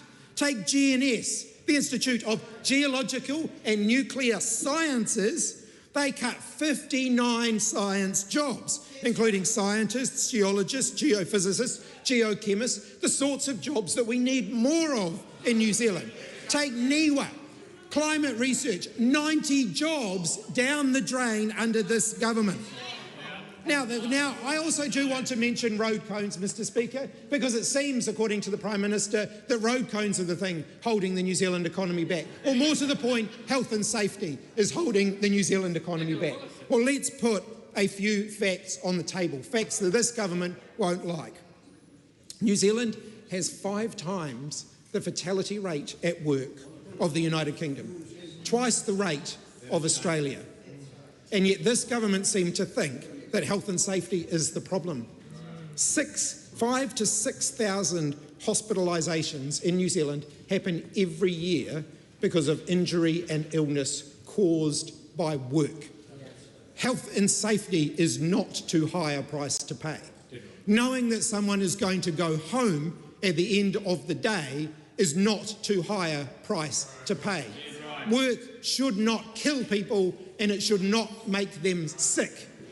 That is not too high a price to pay, Mr. Speaker. And I think before the government go gutting health and safety regulation and rules that are designed to ensure that Kiwis can be healthy at work and make it home at the end of the day, they should understand why those rules were put in place in the first place. Because actually, most of them were put in place under the last national government, who recognised that people shouldn't die at work and that our rate of workplace death and injuries is far too high. Mr. Speaker, too many New Zealanders are giving up hope and leaving the country. They were looking to Christopher Luxon and this government for hope. They will have seen none in the last week.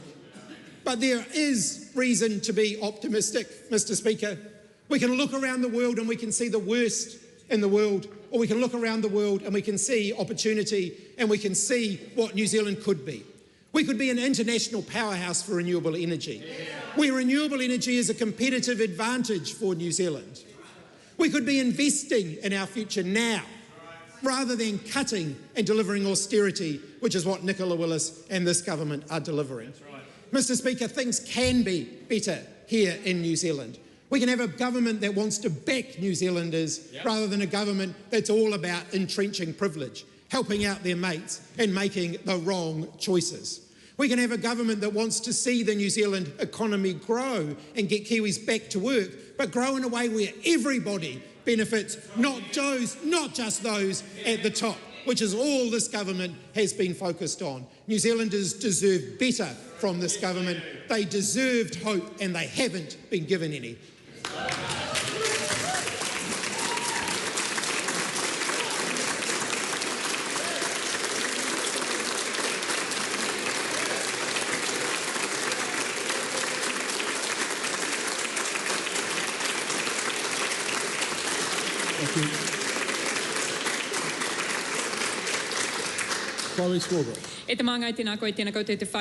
Mr. Speaker, the Prime Minister is talking a heck of a lot about growth, and I got to say he knows a little bit about it because his government is knowingly making decisions to grow climate changing emissions. It is knowingly making decisions to grow inequality, poverty, homelessness, and notably, record numbers of New Zealanders leaving this country.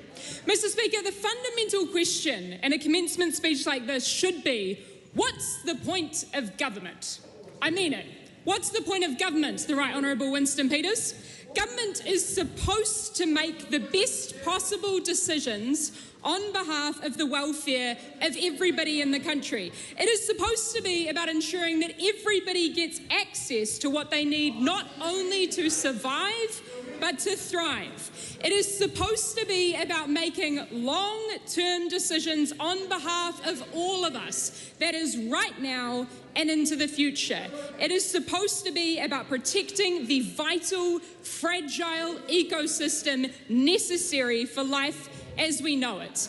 The point of government is to look after this thing that we call the social contract, to ensure the rules that we put in place to govern our relationships with each other and the planet that we live on are fair and good. The point of government is to organise us and create the things that all of us can only create when we work together. That is what makes a nation, Mr. Speaker, working together in pursuit of our shared values. That is where the idea of public services and fundamental human rights come from. Everyone in Aotearoa, New Zealand is entitled, Mr. Deputy Prime Minister, to housing, healthcare, education, a clean environment and a stable climate. And it is the job of government to ensure that everybody gets those things. And I mean everybody. No one, Mr. Deputy Prime Minister, is actually entitled to make a profit. But everyone is entitled to their basic human rights, to a roof over their head, to kai on the table, and to access to basic opportunities. But enter stage right, the cost of living and the decline of democracy. The connection between these two things, Mr. Speaker, is, I think, important to understand. Because it's actually a pretty wild idea when you think about it, this notion of the cost of living. The idea that from the moment that you are born, there is an immediate life sentence financial cost to your life. 200 years ago, there was no concept of the idea of the cost of living in Aotearoa. There was no idea of private ownership here. There was no notion of profit. The founding agreements of this nation, Te Tiriti o Waitangi me he whakaputanga, were governance arrangements. They promised that everyone on this whenua would be looked after. But then, Mr. Deputy Prime Minister, came the dishonouring, the slow and the winding process of privatisation. Over time, fewer and fewer people owned more and more of the resources at the expense of everyone and everything else. And Mr. Speaker, today, in this country, 311 households hold more wealth combined than the bottom 2.5 million New Zealanders. That inequality and that impoverishment and that theft of human potential didn't just happen naturally, Mr. Speaker. It happened because of government's decisions to privatise profit at the cost of people and planet. Government decisions which have those at the top have fought their way to that place to pile and hoard all of that wealth at the expense of everybody else and the fraying social contract under immense pressure to hold our country together. The government, Mr. Speaker, wants New Zealanders to think that the only way that things will improve for them and for their whānau is if they too mercilessly fight their way to the top. But Mr. Speaker, New Zealanders need to know that that is just not true. Because if every single year the rules of this game and this thing that we call the economy see 90% of people worse off, while 10% of people claw their way to the top, I think we should change the game. Because it's not just a game, Mr. Speaker. It happens that that is our lives. And privatisation means that basic needs will cost more. That is because the same basic things, whether it be housing, healthcare or education, they're still needed. But now, New Zealanders will also be paying for a profit in shareholder dividends and fat CEO bonuses. Privatisation not only means higher costs of living, but a lower quality of life. And New Zealanders do not want to live to work. Privatisation, Mr. Speaker, is precisely that death sentence that the government would like to take us down. And in November last year, as this House debated the Treaty Principles Bill, I said that capitalism needs colonisation. This insatiable economic system needs new frontiers to constantly assimilate and exploit. And as it happens, the same guy who is doing his best to currently tell everybody in this country that Māori are apparently coming to take more and more rights is the same guy who is trying to sell off New Zealanders' rights to access public health care. And that's just the start. Public ownership protects the dignity of everyone, especially those who can least afford it. Privatisation, Mr. Speaker, means that if you can't afford it, you don't get it. It literally means that people who cannot afford their medicine die. Once upon a time, not all too long ago, everything, the land that produces our food, the resources that go into what we eat and what we drink and what we use, well, they weren't divvied up. And they didn't have fences around them and they weren't owned in such a way that those who couldn't afford it didn't get access to it. The very idea of the cost of living came from privatisation. When we privatise healthcare, when we privatise housing, education and energy, you end up paying more to access those things. And if you can't pay, you don't access those things. And in October of last year, I asked the Prime Minister about whether his government was intentionally starving public services of the investment that they need in order to sow the seeds of privatisation. Government members laughed at me. The Prime Minister accused me of conspiracy theories, and the current and the incoming Deputy Prime Ministers joined in.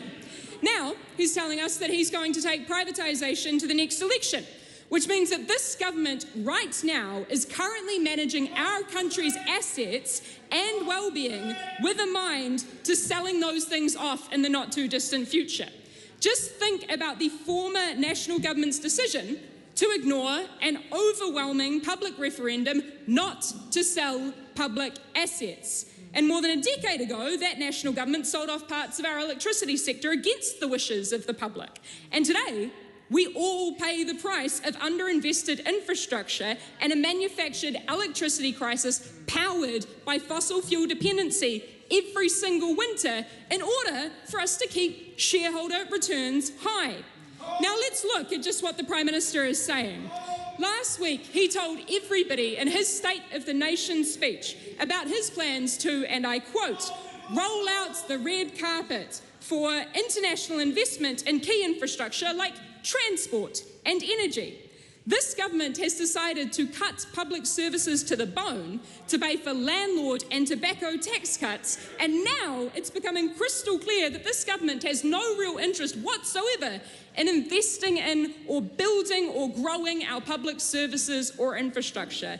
Instead, they want it to be bought, built and owned by major foreign corporations, foreign governments, billionaires or hedge funds. And Mr. Speaker, that story does not end well for the little guy. The government is currently actively and openly asking the world's richest people to build and own the public services that all of us ultimately rely on, because they are refusing to tax rich people fairly to maintain the services and the assets that we all rely on. Christopher Luxon's government doesn't want to govern. They want to farm out accountability. They want to sell it off. And Mr. Speaker, if we privatise our healthcare system, the government will no longer be responsible for those wait lists. They will have sold off that responsibility. And then we'll all be told that that responsibility is far too expensive to buy back because the corporations making exorbitant profit by charging whatever they want will charge far too much. And Mr. Speaker, one of the greatest fibs that those proponents of privatisation tell us is that somehow it'll cost us, the people of this country, less. But I ask people just to look at the United States of America, where the government spends over 16% of GDP on an almost fully privatised healthcare system, compared to around 10% for most OECD countries. Meanwhile, Americans get comparatively lower lifespans and much poorer health outcomes, while corporations rake in astronomical profit.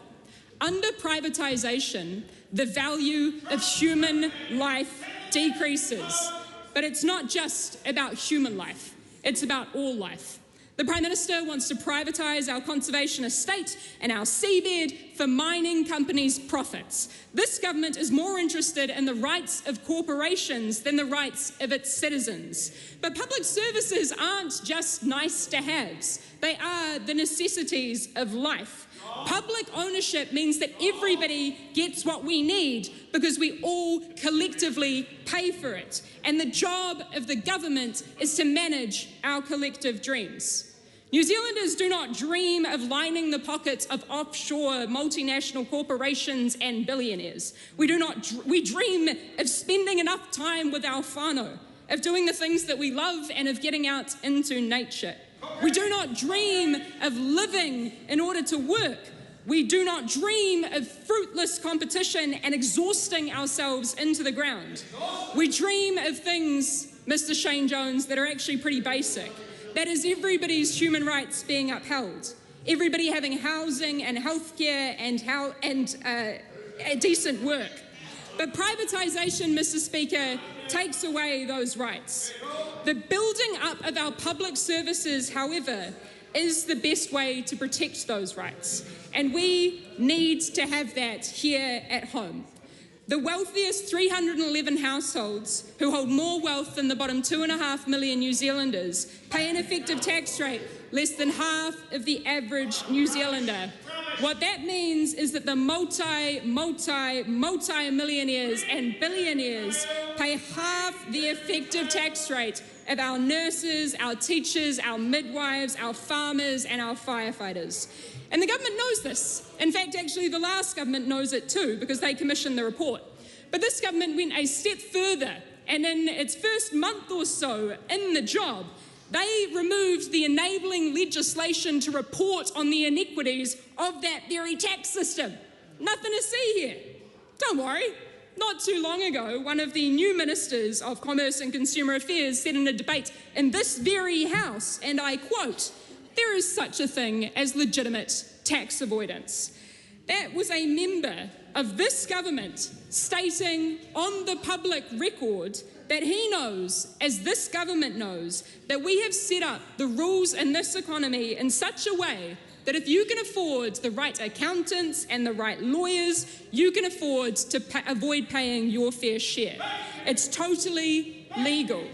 But Mr. Speaker, what is legal is not always what is right. In fact, much of history of the last 100 years alone has been a fight for making what is right legal, to redistribute resources and power, to make the dream of democracy real. Privatisation erodes democracy. It takes away our shared resources and therefore our shared power, and it hands those resources and that power to a tiny few. And the consequences of that approach are clear. Those with a whole lot of money are doing their best to take over the media landscape and our politics and therefore our imagination. They do not want regular people to have the space to dream or the time to organise. In fact, the wealthiest in this world have made it pretty clear that they're setting their sights on colonising space while letting the planet burn. But building up our shared public resources strengthen that democracy. It gives all of us more control over what happens in our country and through public accountability. That is supposed to be the point of government. Aotearoa can and will be a country where we uphold te tiriti o Waitangi, where there are homes for everybody that are warm and dry and affordable, where we recognise housing as a human right, where we can run on 100% renewable energy, where everybody gets access to high quality education and healthcare, including dental, where everybody has a livable income that ensures their dignity, their security and their freedom. This is the Aotearoa where people and planet come first. This is the Aotearoa that we are working together to build. And more people, Mr. Speaker, I believe and I hear about when I talk to them out there in the real world, are realising that they are not crazy, but this system is crazy making. And the more people who realise that the failings in the system are not a personal failing, but in fact something which goes to the root core of the greed on which this system is built, the more and more New Zealanders will realise that they have an opportunity to step into their democratic power and change this system. We have seen that the impossible becomes possible when regular people organise and work together to make history. Civil rights, te tiriti rights, queer rights, women's rights and environmental rights did not come from nowhere, Mr. Shane Jones. Once upon a time, we were told that they were entirely impossible. But when we organise, when regular people work together and find the things that unify us, regular people win. And the old guard, as has been well evidenced by the harping on from the government benches throughout this speech, are quaking in their boots. They want the little guys fighting, not organising. So, Mr. Speaker, when New Zealanders here spin about efficiency or progress this year, I want them to remember the only ones who win in that game are the wealthy and sorted. Everyone else is left to fight over scraps, but it does not have to be that way. At the end of last year, the Green Party released Kia Ana Mata, our alternative emissions reduction plan. And our plan outlines an economy that can support people and the planet instead of exploiting and exhausting both. What that means, Mr. Speaker, is a green jobs guarantee, planting native trees instead of pine, efficient public transport, sustainable food production, restoring our wetlands, designing our cities better, distributed and resilient renewable energy, real just transition plans led by local communities, and so much more. Kia Ana Mata offers a pathway to build a world in which we not only reduce the cost of living, but also improve the quality of life. And Mr. Speaker, in my final remarks, I just want to point out, this is Aotearoa. We do not want imported culture wars and the privatising of public services that in turn hurt and bankrupt our people. We want a government that honours Te Tiriti and ensures that we are all looked after, as was the promise in that founding governing agreement. And Mr. Speaker, we will work together in unshakable faith to make precisely that dream a reality. Mr. Speaker, my message to New Zealanders is to not let this government frustrate them to the point of disillusionment and switching off. Mr. Speaker, politics belongs to those who turn up. And in 2025, Aotearoa is going to turn up.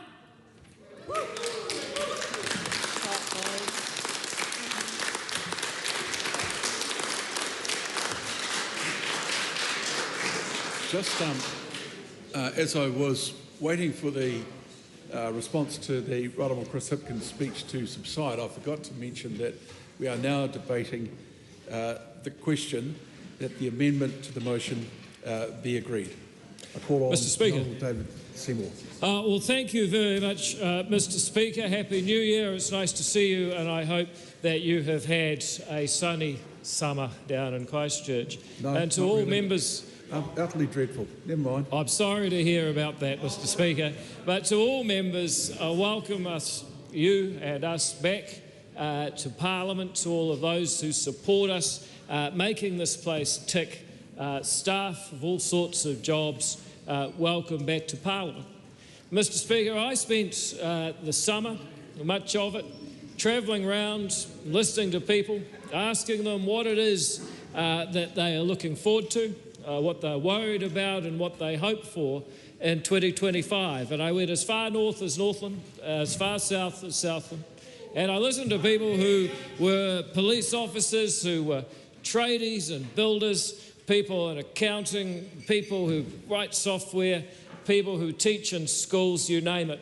I heard from New Zealanders. And if I was to play back the mood music of those responses, it would be a little bit like something Crowded House once said, now we're getting somewhere. You see, Mr. Speaker, people understand that we've got a big mountain to climb, that there are a lot of challenges. But I think they'd find it totally implausible for Chris Hipkins to stand up and say everything is terrible, but only 18 months ago when we were in charge, it was fantastic. And one reason that they would find it implausible, and all of the hyperbole, actually, I think Chris Hipkins might have got a thesaurus for Christmas, all of the exaggeration that we heard from, people know that the facts are one of the biggest issues they have is the cost of living. And when this government was elected, inflation was running at 5.6% per annum.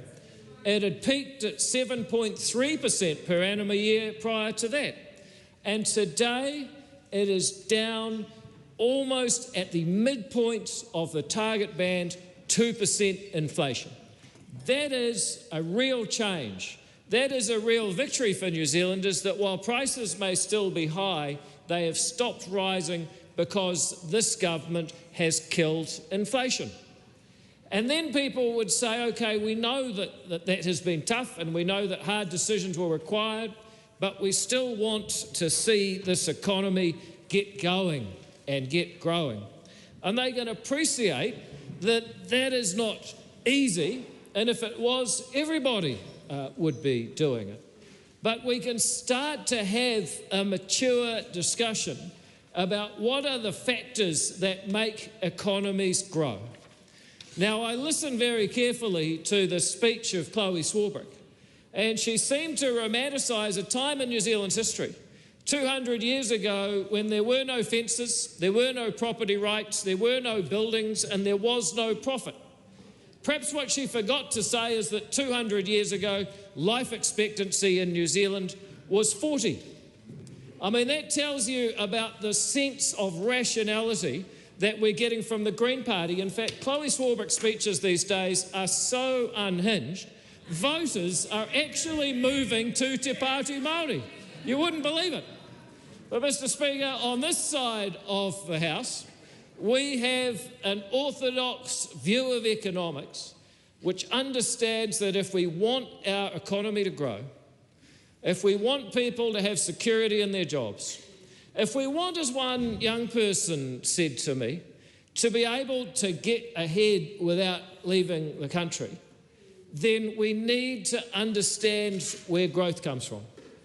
And it starts with having investment so people have capital to work with.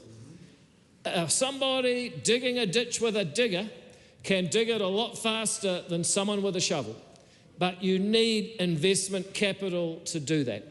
And the same goes for every business up and down this country. How do we get capital to grow and be more sophisticated so we can sell better products and we can pay our workers more to make them? So what's this government doing? We're making it easier to get capital from outside the country as well as inside. We're reforming the Overseas Investment Act.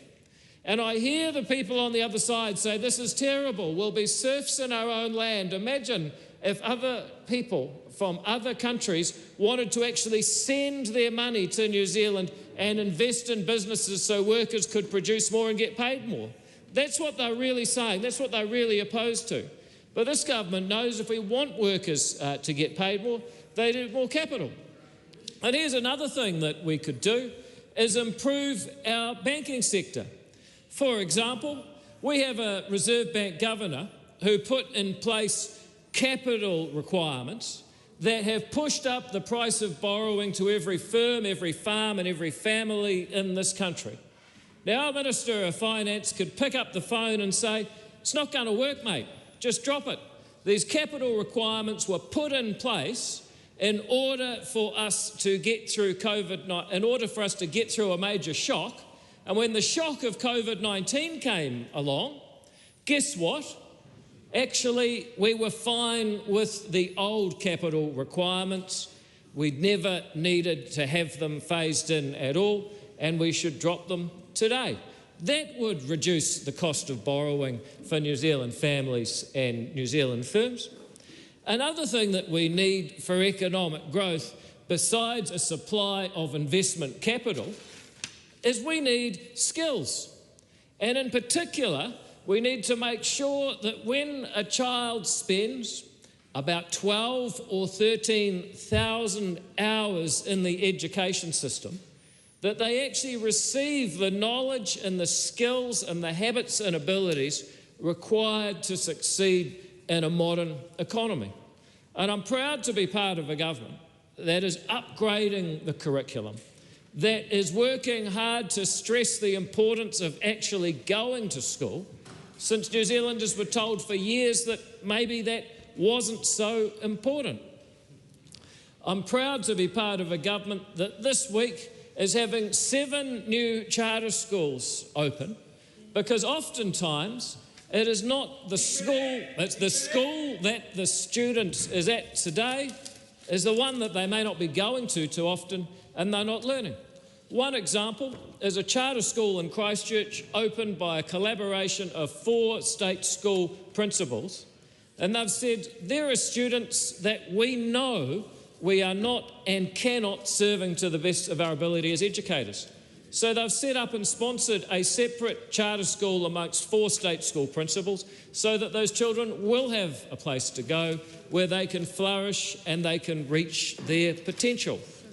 Mr. Speaker, another thing that we need beside people with skills and capital is a regulatory environment where people can spend more of their time doing the thing that their business and their career is set up to do, and less of their time trying to fill out forms, get permission, and be told no too many times. Mr. Speaker, it's the teacher or the early childhood educator who says all I wanted to do was help children reach their potential, and all I actually do is fill out forms for the Ministry of Education. It's the builder who says it takes twice as long to get permission to do this as actually do it. It is the person who goes along to get a loan who finds that they can't because the hurdles they have to jump over are absurd. And we actually heard this from Chris Hipkins in his speech.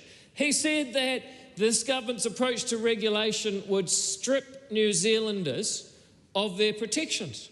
He couldn't give a single example, but I'll give him one. The triple CFA changes that his government brought in at the end of 2021 effectively tanks the housing market that November. Because people, actually it was that December, November was the peak. Because people went along to their bank and they found that to get a minor increase to their credit limit, they had to tell the bank how much they spent each month on pet food. People think I'm making that up. That actually happened in New Zealand under the previous government, and they knew it was wrong because, to give them credit, they actually removed the rule. So again, if we're going to have a rational discussion about what sort of things a government can and should do, then we can all agree there are some regulations we need, others that we don't, and we should get rid of the ones that we don't. And thankfully, this government has a fantastic agenda of regulatory reform. Nicole McKee on anti-money laundering and countering foreign terrorism laws. Brooke van Velden on health and safety at work laws. Chris Penk on building materials, making it easier to get in foreign building materials. Chris Bishop and Simon Court on replacing the big daddy of bad regulation, the Resource Management Act, so that New Zealanders can use their property and develop it on a basis of respecting private property rights. And aquaculture, as Shane Jones says, will be easier to do in this environment. That is the kind of regulatory reform that will mean that everybody, from people who are farming the land in order to feed the world in this country, to people building a home, to running an early childhood centre, to giving out a loan to someone who's trying to get ahead, will be able to spend more time doing their actual job than doing their compliance job. And the most important change, in my view, the government will make is to introduce and pass the Regulatory Standards Bill so that finally New Zealanders will be able to actually point to a statute that sets out the rights that they have when the government wants to regulate away their ability to use and exchange private property. That is absolutely essential to any society that wants growth and wants to be wealthier. And you just have to ask yourself, who would work hard and give up today for a better tomorrow if they think that their rights can be wished away with the flick of a pen? It is essential in any society that you are not subject to arbitrary takings, regulatory takings, or having what you've worked for taken away at a moment's notice by a government that doesn't hold to its own standards of regulation making. This is the kind of progress that this government is making, serious, well thought out process in order to ensure that we have better policy so that New Zealanders can thrive on their own terms. And then we hear again, and it's low quality debate, people talking endlessly about privatisation as if it is some enormous evil. The simple fact is that in all societies, some people may be interested to know that even in the Soviet Union, people covertly held private property. You can never quite get rid of all of it, I'm sorry, folks. The thing is, in all societies, there is a mixture of public and private ownership and a mixture of public and private activity. It is true in healthcare today. Every GP clinic, every pharmacy, many of the theatres where operations are done, they're all private. Many of the doctors who are working doing those operations or doing those consultations, guess what? They're working for private businesses as specialists. Many of the medications, in fact, all of the medications people are taking and all of the medical devices they're using, they're private. So it's crazy to think that there is only public or private healthcare. Every system has a mixture of that. And my challenge and my question is, do we have the right mix? Because in the last 5 years, we've increased spending by $10 billion, and still most New Zealanders would say we have first world people with a system that is letting down those doctors, nurses, orderlies and allied health professionals while still failing to satisfy the desires and the needs of every single patient. So perhaps we could have a grown-up discussion about it. How do they do it in France? Well, for the most part, the government assists people to buy private insurance, which has them treated largely in private facilities. Now, if France is a bit too scary and capitalist for the left, perhaps we could have a look at some of the countries in East Asia. There is more than one model and there is more than one way of doing things. And if we want to succeed as a society, then we need to do better in health and education. And the same goes for the government's balance sheet of capital assets. We're a government with $200 billion of debt, scheduled to pay nearly $10 billion of interest on the debt. That's real money. That is, doing quick mental arithmetic, $2,000 per New Zealander in interest payments next year, just the interest on the debt. Now, if we're going to pay, did I get that right? The guy from King's is checking my maths. Oh, he said thanks, Labor. He's still in the tribal politics. That I thought he was helping with the maths. You see, the thing is, we need to ask ourselves, if we have $570 billion of assets and $200 billion worth of debt and a major shortage of capital assets in critical areas such as Auckland, where Watercare have red-zoned whole neighbourhoods saying you can't do any more development because we can't afford the pipes and the pumping stations, do we have the balance right? Do we have the balance right when our nearest neighbour is seriously improving and increasing the size of its defence force? Do we need to be putting more of our balance sheet into that? And again, imagine, Mr. Speaker, if we could have a mature discussion without the carping and the ideology and the people who may have, swallowed a thesaurus for Christmas, as far as I could tell, pulling out all these tropes. We actually need to say, look, these are the assets we have as a government.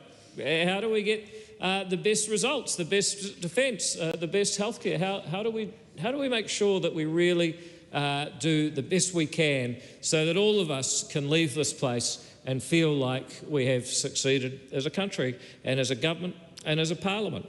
That's my challenge or wero that I lay down. And there's one more thing that numerous people brought up with me.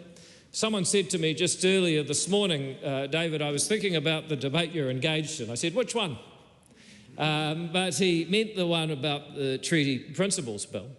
And so many people came up, and I want to acknowledge those people, thousands I would guess actually over the summer break, who said, we're right behind you, keep going.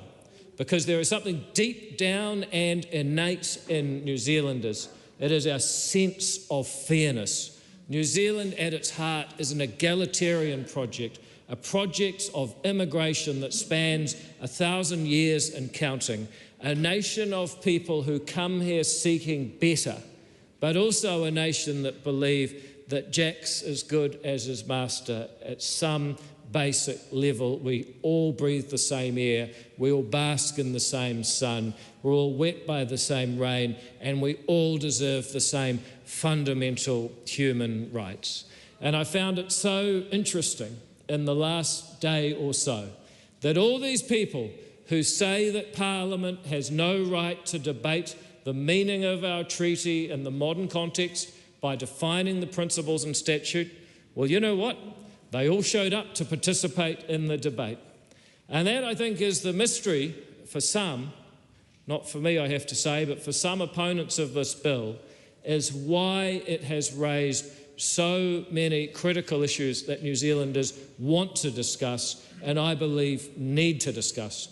The answer is that for too long, questions like, can Parliament make this rule? Is it ultimately sovereign? Do we have equal rights?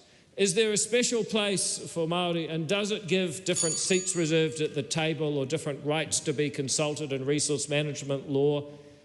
Those are questions that this country fundamentally needs to decide in a civil and democratic manner. And I'm so proud to see that that is exactly what is happening. Even people who say they don't want the debate, rushing to the debate is actually a triumph and a fabulous thing for New Zealand. And even if, which I still doubt, this bill does not pass in this Parliament, I believe that sooner or later a bill very much like it will pass into law, because ultimately a house divided cannot stand. This country must decide, are we truly committed to universal human rights? Are we truly committed to the idea that each of us came to these islands to seek a better tomorrow for our children and their children? And therefore, are we going as New Zealanders to give each other equal dignity in politics and before the law and in everyday life? If that is the truth, then I would put it like this: all Kiwis will be equal forever, forever, forever. And it's actually quite fun to say. This treaty principles really stands for all Kiwis equal, ake, ake, ake. With that thought, Mr. Speaker, I look forward to the debates in this chamber and to the work in government alongside my partners, Winston Peters and Christopher Luxon, and all of us across the coalition side in the House, doing the work to deliver on the hopes and dreams of the people that I asked and heard as I travelled the length of New Zealand this summer. Thank you, Mr. Speaker.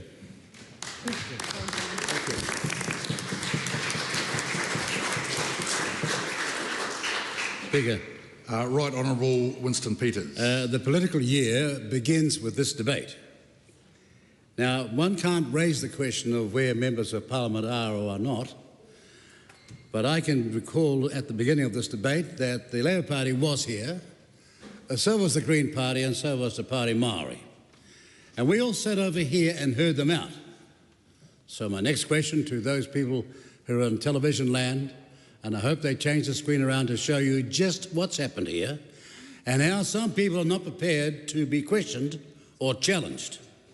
This is an extraordinary circumstance which begins with the number one question in this debate today is, from what we just heard from the other side, is why did Labor lose in 2023 when they had all the power to themselves? You know, in 2023, the dire state the economy was in was grossly understated and not understood by most. It was part of the New Zealand First speeches leading all the way up to the election, pointing out that we were heading for a recession and that we would have to battle a serious battle on our hands to turn our economy around. And here today in the Labour Party, this party that's meant to be the alternative face of a future government, it has one economic spokesman here, and she's very recent to Parliament. I'm not putting her down, but frankly, you would have thought some senior people might have stayed here to assure you that's what's going on. What's wrong with that? Oh, sorry. Well, you've got to say something. You just can't just get up on your feet, you know. Jeez. We'll have a few rules here. Mr. Peters, you've got a bit of leeway in the first minute. As time goes on, there'll be less. Please don't comment on the absence of other members or parties from the House. Continue. No, I was not commenting on the absence of parties in the House. Or comment on the Speaker's... But I'm entitled to ask... Mr. Peters. No, I'm not going to be put down Peters, this matter. sit. Right? I'll sit down with my time. or comment on the Speaker's ruling. Continue. Point of order on the Speaker's ruling. Yeah, point of order. Mr. Speaker, I am entitled to ask why some people are not taking part in the debate. They could be sitting here, they might not be here. I did not refer to their absence. And I want you to approach this matter with a bit of acuity and particularity and not just feel like you're going to stamp a decision down and I'm going to accept it. I'm not going to accept it, but I know the rules. You cannot mention the person being absent in this House, but you can reflect on why they're not engaged in the debate in the House. Did you just sit down, Mr. Peters? No, that's a point of order, what? You did. However, early on in your speech, you may resume if you wish, despite you sat down. But can I just ask you, Mr. Peters, you've had leeway, you've made your point. Please continue without having to comment on the absence of other members or parties in the House, and then we can all enjoy what I'm sure will be a very informative speech. Look, actually, you were giving a ruling and Mr. McNulty decided to comment on that. Are you going to reflect on that? We're going to continue. Are you going to reflect on that? We're going to continue your speech. There's one rule for some and different rule for others, I see. So here we go. Now, to use a metaphor, that's the Labour Party metaphor, a massive economic tanker was on autopilot, heading for a disaster unless we did something about it. And the present government got hold of the wheel with the expectation of turning away from its wayward course. That's the circumstances we inherited. Beg your pardon? I don't have any what?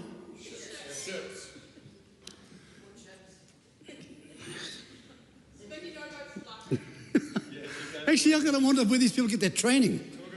They come here, and I'm talking about a ship being out of control and an autopilot, no one knowing what on earth's going on in terms of a metaphor for our economy, and she wants to know if I've got any ships. I mean, I can remember the days of Longy and all of the sort of David, people like Parker, so I speak, Mike Moore, all with exciting jibes in the House. It was quite fascinating to be here. But along comes this new crowd, untrained in the extreme, sort of amateur hour, and they show it all the time.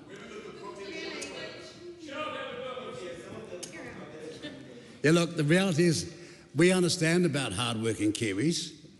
We understand how things are biting on them, and we're going to set out to ensure that we turn that around. But there are so many inherited costs which were inflationary in the extreme and arose from their squanderous spending with no idea that if you're going to spend, you must spend on added value, on wealth creation, on export increases, and not on consumption. And they did it to the extent that we're in the circumstance we're in today. And no amount of defence of them and their past will get us past the situation we're in at the moment. The people are feeling, New Zealand First understands with great clarity the struggles of workers in this country. And I'll make one very certain judgment for you right here. There's nobody in the labouring working force out there that supports labour anymore. Let me tell you, there's so many workers out there, real workers, 2 or 3 jobs, and they've abandoned the labour a long time ago. New Zealand First understands the responsibility we have as part of the government to turn the cost pressures around and give hope to relief to ordinary New Zealanders. And we cannot continue to tinker around the edges without realising our economy is in dire straits and needs fundamental and decisive change. That's the reality we're in 2025, and it'll take considerable time to do this. But if we set out on the right pathway with the right policies, slowly but surely we'll get there. New Zealanders will understand one thing, that tomorrow will be better. The year after that will be better. And that is the only pathway forward this government has got. We were left with an out-of-control Labour Party debt caused by a myriad of wasteful, failed ideological projects and ballooning inflation. Now look, in a moment of great honesty, almost probably by mistake over the weekend, Chris Hipkins said at the Labour Party caucus retreat this, quotes, "Some of the commitments that we made, and I've mentioned some of them, things like KiwiPulse, Auckland Light Rail and so on, we hadn't worked through the exact details of how that would be, and therefore we weren't able to deliver on the commitments that we've made," end of quotes. What an admission. You had all these policies and had no idea how it was constructed, how it would work out, and in a moment of great clarity and a great honesty, he said that at the Labor Party caucus retreat, and retreat is the right word for it, with a capital R, and he made a submission. Now, he could have gone on to talk about the $3.1 billion light rail. Can I ask you, Aotearoa Williams, how many metres were built? Zero. I can't hear you. Over there, Labor's sitting there. How many metres of light rail were built? All right, the $54 million spent on the cycleway across Harbour Bridge. How many metres were built? I can't hear you. Now, I didn't prepare this. Not like Hipkins, he came along with a yes and no session today. They've been practicing for weeks. That's the one part he got sequentially right. And for a brief moment, the Labour Party showed unity. It'll be back to fighting each other and up against the grindstone. But for a brief moment today, they showed great clarity. So there he was, right? Now, the multi-million dollar RNZ, TVNZ merger. Do you think, Adam Williams, that was right? Or the Cook Strait ferries blowing out to what? $4.2 billion. They were charged in May of 2020 with $401 million to find 2 ferries. What on earth are we talking about $4.2 billion as a project? And you've got all these done, people in the gallery, journalists trying to say, and it shows their appalling political bias, oh, forget that, what are you doing? Forget that, what are you guys doing? Well, the answer is you spent 4 years stuffing it up. We're going to spend about 2.5 months trying to fix it as a government. We inherited that, an appalling circumstance. Boats that we never contemplated in terms of size. Real questions as to whether they were capable of being manoeuvrable. And then when it came to the infrastructure, no side of the Cook Strait had the infrastructure prepared. And they said, oh, we'll buy that. So how come you go out to buy 2 ferries and when it's all over, the cost of the ferries will be less than 20% and the rest is going to be infrastructure? And which part of the disclosure and transparency did you tell the public and taxpayers about when you made those decisions? This is grinding incompetence, and they are not going to get away with it. Those are the realities. Oh, and here's the one. The 4 million playing whale music to save kauri trees. Now, look, when I heard that, I thought, hang on, there's so much, as some president said, fake news these days, that it can't possibly be true. Over 4 million to play whale sounds and music to save kauri trees from kauri dieback. Now, around about then, I think I might have gone to the sociological class of Auckland University and heard all about tikanga and how it can change the whole world. Or this is a Te Pāti Māori idea. That's how unrealistic it sounded to me. But that's what they did. And, oh, yes, it is. Oh, yes, it is. We know you live in dream time, sunshine. We're talking about the real world. We're talking about the real world. The list goes on of the waste, the incompetence, the indifference that has today led us to the grappling and struggling economy that we're dealing with. And what solutions did the Labour Party caucus come up with on their recent retreat? Come on, some of you are here. Could you please tell me what were the solutions you announced after your caucus retreat, having spent all that time examining what the state of the economy was? Can anybody mention one? Well, the only decision they made was not to roll the leader just now. To not roll the leader just now. You know, it reminds us of that ancient Greek proverb, those the gods would destroy, they first make mad. I've never seen such foolishness in New Zealand politics as I've seen in recent times. But who could take him seriously?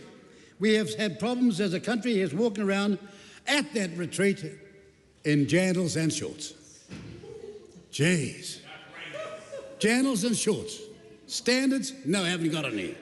Commitment? No. Now, I'm certain that I looked around, and I was looking at the TV, and I saw the rest of his caucus, and I thought, some of them must be seriously worried. They'll know we can't go anywhere here. They'll know the old dictum, you don't get a second chance to make a first impression. But there he was, Chippy. All he had missing was a sausage roll. We need to turn the economy around, and we need an export-led economy.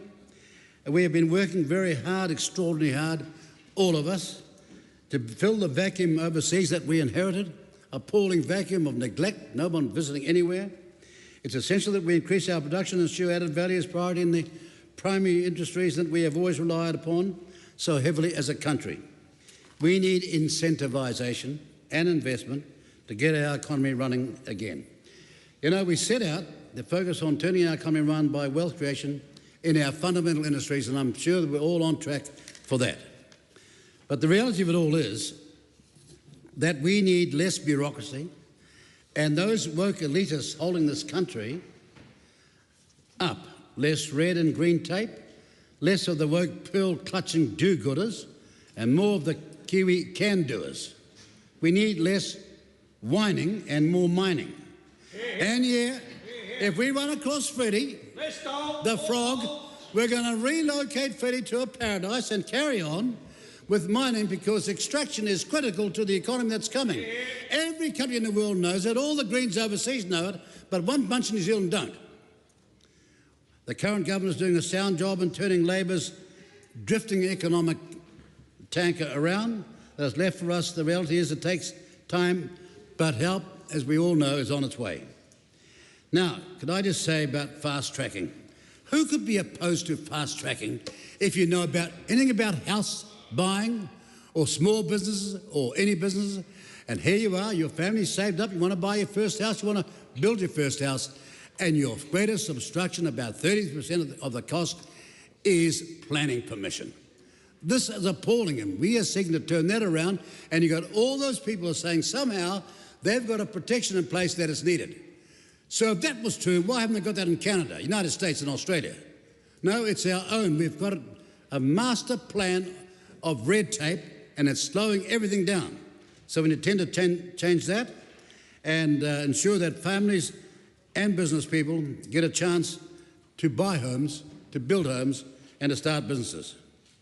And by the way, did you hear Mr. Hipkins today talk about privatisation? Well, the greatest privatisation we ever saw in this country was 84 to 90. 1984 to 1990. The BNZ flogged off. Didn't go to tender. 1/3 flogged off in a private decision. Then you had, oh, here's the one, Electric Corp. Electric Corp was sold to Fletcher's for 8 months of its earnings. Right? For 8 months of its earnings. Now, I've got a friend, we all got a friend called Hart. He gets his first big break. He gets to buy government print. That's worth 42 to 48 million, but guess what he paid for it? He paid 6 million for it, and he got 1 million for redundancies, and all the staff were working for them the next day. Now, I'm an admirer of Hart because he did far greater things than other businesses. But what a break to get. And who did that? These people over here that tell you they know about the economics and who are opposed to privatisation. Beg your pardon? Sounds like privatisation's better. When did you turn up, Sunshine? How long have you been? It does sound like privatisation. Yes, it is privatisation. It's an example of privatisation, and you shouting out, opening your mouth, and letting the wind tell you, let the wind blow your stupid tongue around, won't wash, Sunshine. Oh, no. I've got the microphone, and I'll be here long after you're gone. I'll be here long after you're gone. I've seen your type before. I've seen your type before. All bull dust, all noise, head a day, gone tomorrow. Right. And that's why you're sitting back there. Both gentlemen, settle. Didn't you enjoy that? I did.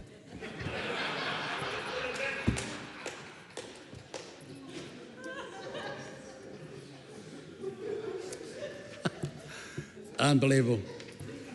You know, can I just say that the government parties, the three here today, are in a fight to the top. We have disagreements, but we're in a fight to the top to turn our economy around and to turn our nation's future around. The opposition, of course, are the very converse. You've got the Greens and Te Pāti Māori in a plunge to the bottom. And lately, have you ever heard them speak about economic policy? No. About export policy? Soviet? About added value? No. About personal responsibility? No. About parental responsibility? No. Their version of democracy is collective pinko demagoguery. I have never thought I'd see here and listen in Parliament to a modern version of Das Kapital from the leader of the Green Party. Unbelievable. And she went on to say this, though. This is how foolish she is. She went on to say that we're going to colonise capitalism. And that brief moment, she just confessed that capitalism was good, so it should be colonised. Or who wrote her darn speech? She read the whole thing out, from start to finish. And that's the rule we have in this parliament. You can't read your whole speech out unless it's all detail. What happened to this? Oh, what, you went in the chair, so I won't make any more comment about that. But here's the sad thing for Labor, and I know Labor know that. I know enough people in the Labor Party from way back. The Labor Party, at its core, know that these parties over there, Te Pāti Mara and the Greens, are dragging them down with them. They can't see a way coming back unless they can get rid of these two parties, these new parties who've got no respect for democracy, who think somehow that they're special and have got no respect for anybody else in this parliament, or dare I say it, the voter. The Workers' Party is now the wokesters party, and Labor's in difficulty with respect to that. You know, Chloe came here today, she read her whole speech. She talked about, as I say, capitalism being colonised, and how confusing is that? And then she didn't mind, but she wanted it to happen. She said that emissions payments of up to $32 billion of emissions payments should be taken out of our economy and paid to another economy. How unbelievably fatal would that be? That's what they said today. Yeah, I know he's sitting over there, just arrived 5 minutes ago as well, thinks he knows about this country, he wouldn't know what day it is. But here's the point. And then she did us the greatest insult. She started talking about a country that was not licensed for her to talk about. No permission, no democracy, no mandate, no referendum, no plebiscite, no nothing.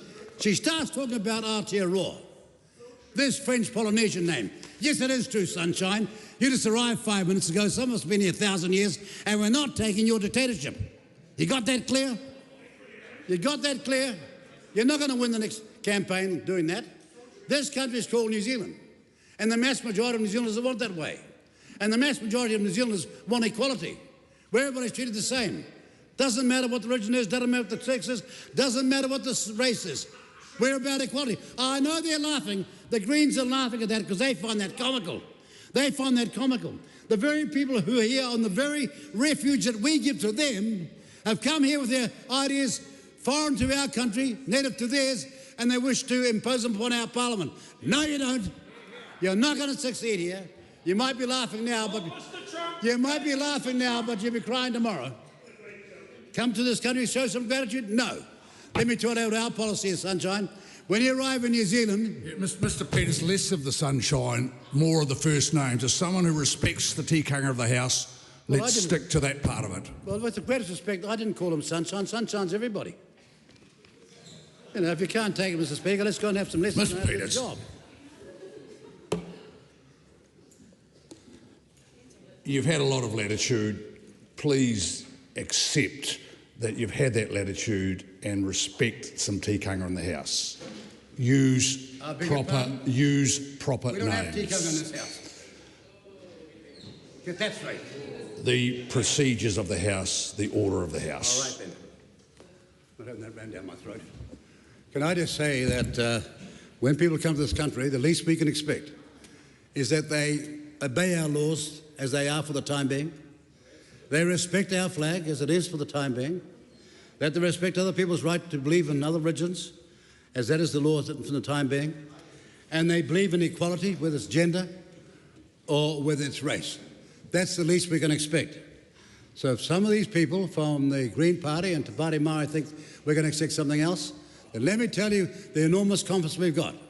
Because out there in the real Maori world, where people are working 2 or 3 hours, and 2 or 3 jobs a week, and slaving it out and saving, they're losing ground big time. They don't have any time for those sorts of people who don't understand what it is to be a worker, to sweat it out and have pride in the job that they've got. And that's what New Zealand First stands for. This government also believes that they are a priority going forward in our planning. Not this kind of elitism which saw so much going to so many who are at the very top of our society, who saw 14,000 bureaucrats taken on that we didn't need. And now we're being told that we're the reason for the collapse of Wellington's economy. Oh, no, we're not. The reason that this has happened is because there's so much waste in the past which we've still got to absorb. But over time, we are confident we will succeed. And the most important reason why we'll succeed is because our message is one of national unity and not difference.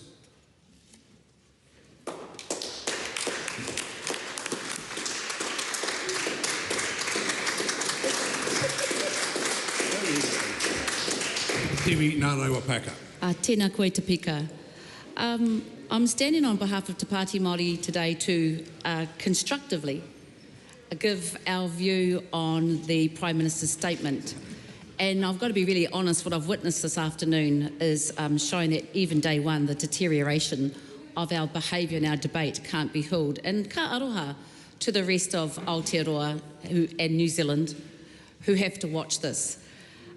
For us, the statement, actually it's everything it didn't state. What we saw was a 9,000 worded statement with 32 mentions of growth, 27 mentions of infrastructure, yet absolutely nothing that related to Māori. We had the Prime Minister stand up and say in front of the nation, in fact, he wants to lead and be part of a culture where he's going to get rid of the no culture.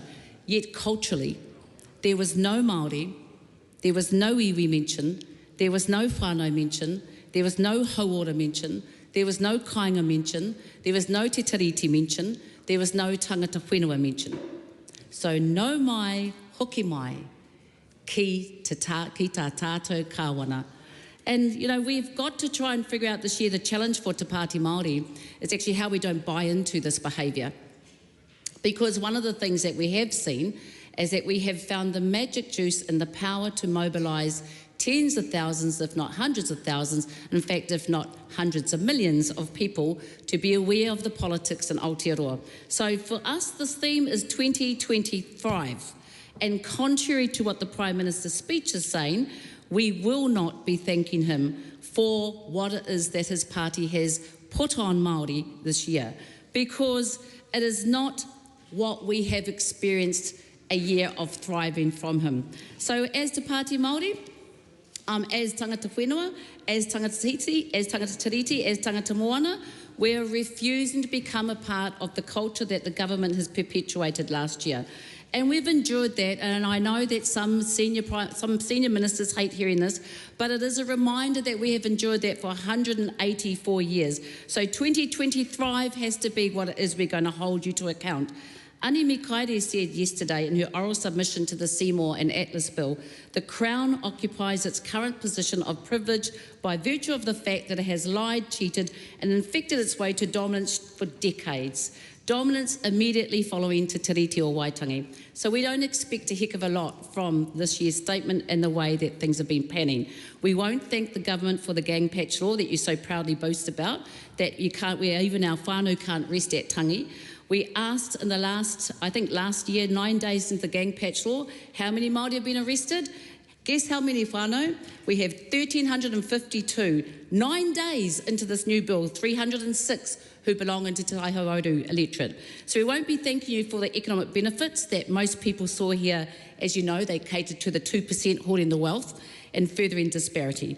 We won't thank you for the disestablishment and dismantling of anything Māori. We won't thank you for aiding genocide.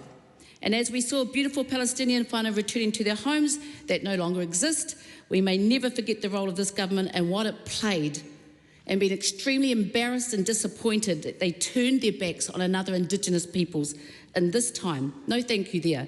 You have allowed, sadly, Prime Minister, a nation that has feasted off division, hate and fear like never seen before. And Aotearoa 2025 is a country where we've seen a lot of our whānau suffocating from the cost of living, where they are, we've got a government can't balance its books, we've got hard-working whānau that are trying to juggle putting with multiple jobs, putting kai on the table. There is absolutely nothing that is affecting the well-being of our communities. You have fed the wealthy, the gentry, the landlords, while our whānau have been left behind. And Mr Prime Minister, you have allowed the Māori solutions, the marginalisation of tangata whenua, the whitewashing of the Treaty Tribunal, the iwi that you want to partner with economically are lining up, submitting against you, against your policies and the policies that you have allowed to come through the front door. So then we come to the Treaty Principles Bill, and I did stay and listen to every leader.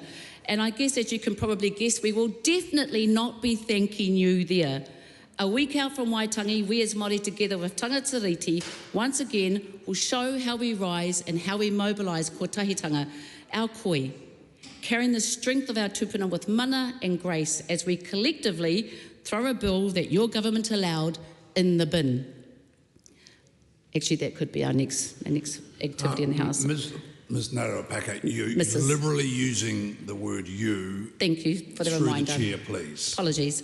So here we have another round, and we've got Regulatory Standards Bill, which is about allowing further corporate exploitation. So we will stand with those who share the same values as us. We will make sure in the first 100 days of the next government, which we are no doubt going to be a part of, that we will get rid of all of those bills. Yesterday we saw ngā iwi o Taranaki telling the Prime Minister, kia tūpato. We heard Ngāti Toa speak to the promises made in their settlement. We saw hauora experts like Helen Leahy tell you how Māori would be disadvantaged. Lawyers like Natalie Coates spelling out the legal ramifications. Rangatahi like Te Kanawa Wilson explaining what this bill would mean for him as a young man raised fully, confidently in Te Ao Māori. And you will find, the Prime Minister will find so many more once the tens of thousands, hundreds of thousands of submissions come through. And these, please remember, Prime Minister, are not the radical voices of radical Māori that Hobson's pledge promote they are. These are everyday tangata whenua, everyday tangata tiriti, who are sitting there saying, kia tūpato. So we won't be thankful for any of the damage that has been going on in Aotearoa, the embarrassment that the rest of the world has seen in the race relationships in Aotearoa. So I need to be really clear. So as we move into 2020 Thrive, to everyone who wrote and submitted and allowed and are allowed to speak to Seymour's Kennel Bill, you continue to show where the real mana and unity and kotahitanga in Aotearoa lies. We are filled with immense pride as we see all of you showing up, all of you watching the lives, all of you now political commentators, and we're absolutely proud to be able to see the continuation of the energy of the hikoi as we saw last year. So one day our mokopuna will all look back at this with real pride. Toi tū te tiriti. So I've just come from Ratana last week, as has the party, and I'd like to mihi to all of those who've been there and are a living example of what this government could and should be striving towards. These examples are all around us. So please, Prime Minister, don't just show up and use these kaupapa, live it. Don't just spill empty words, listen to theirs. We have to be examples, yours aren't and theirs are. That's what 2020 Thrive is about. A mihi and we mihi to the hundreds of thousands of tangata whenua, tangata moana, tangata tiriti, who marched and stood and continue to fight against this anti-Māori agenda. We mihi to those who have chosen to wear their hearts on their sleeves, who continue and have learned and actually wānanga and teach others what submissions and what to be a submitter is. I mihi to the 70-plus Pākehā women who pulled me up, the Pākehā parents, the Pākehā businesses who have never voted to Pāti Māori, who are previously national voters who will never, ever vote for them again, saying that they will never stay quiet against the division that they've had to see. They stand with Te Pāti Māori on the side of peace and aroha, because that's what kotahitanga and our role in this place has to be. You either get to yell and scream and behave in a way that the rest of the country is just embarrassed by, or you come together and you manaki our manuhiri, we manaki each other's kōrero, and we have, indeed, a dignified discussion. This will be, sadly, a time where we see a government that has put wealth before people. And I want to be clear, Te Pāti Māori is not anti-wealth. We're not envy wealth.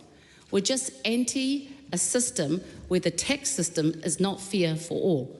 And it seems like it's become real, the elephant in the room, that every time we mention that. That's not been anti-economic development.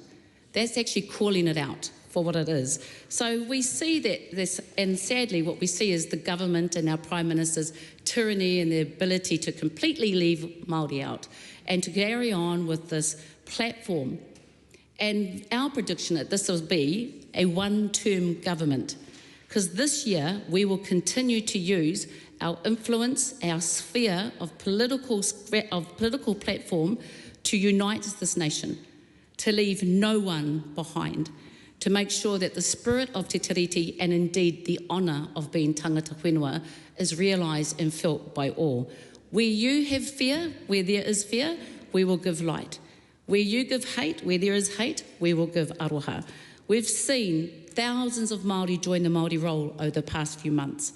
We look forward to seeing tens of thousands more before the next election. This is another reminder of the influence that Te Pāti Māori has. No party in here can do what we do, and we get that no one gets us.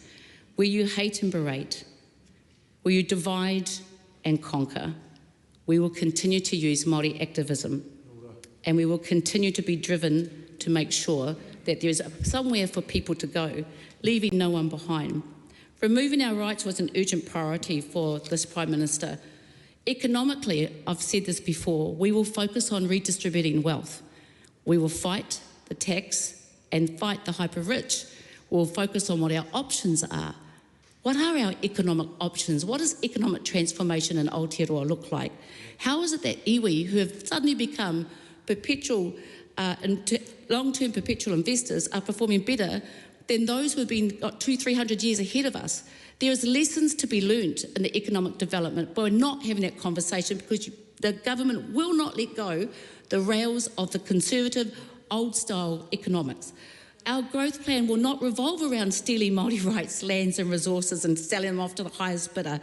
It will be focused on issues like we saw in He Kai Ka Kuringa, partnering with iwi, looking at PPPs, developing sustainable energy solutions, creating community regional economic investments, developing papakainga and capital solutions for those who cannot access it. This Prime Minister's solution to the cost of living crisis is investing in New Zealand by exploiting our whenua, a quick buck. That is not going to work in the long run. And if there's anything we have more than anyone else in Aotearoa is the experience of having to redevelop an economy when it has been wiped out. Nowhere are we seeing intergenerational focus on the economic development and well-being of Aotearoa. Nowhere. Cutting benefits, cutting the minimum wage, voting against voting against GST-free kai. These are about bringing down the cost of living and caring about everybody in Aotearoa. The economic solutions in the Prime Minister's agenda has no care for ordinary people, ordinary New Zealanders. There's no care in here at all. So we take a real serious issue and we will continue to fight hard against the Atlas agendas because that domination cannot be the way that we grow our well-being, our economy. We will continue to do it every time. Prioritise our whole community well-being and collective responsibility and obligations against corporate exploitation because that's what Fast Track allowed in. We'll ban seabed mining. We'll invest in science and innovation and education to move away from twilight industries.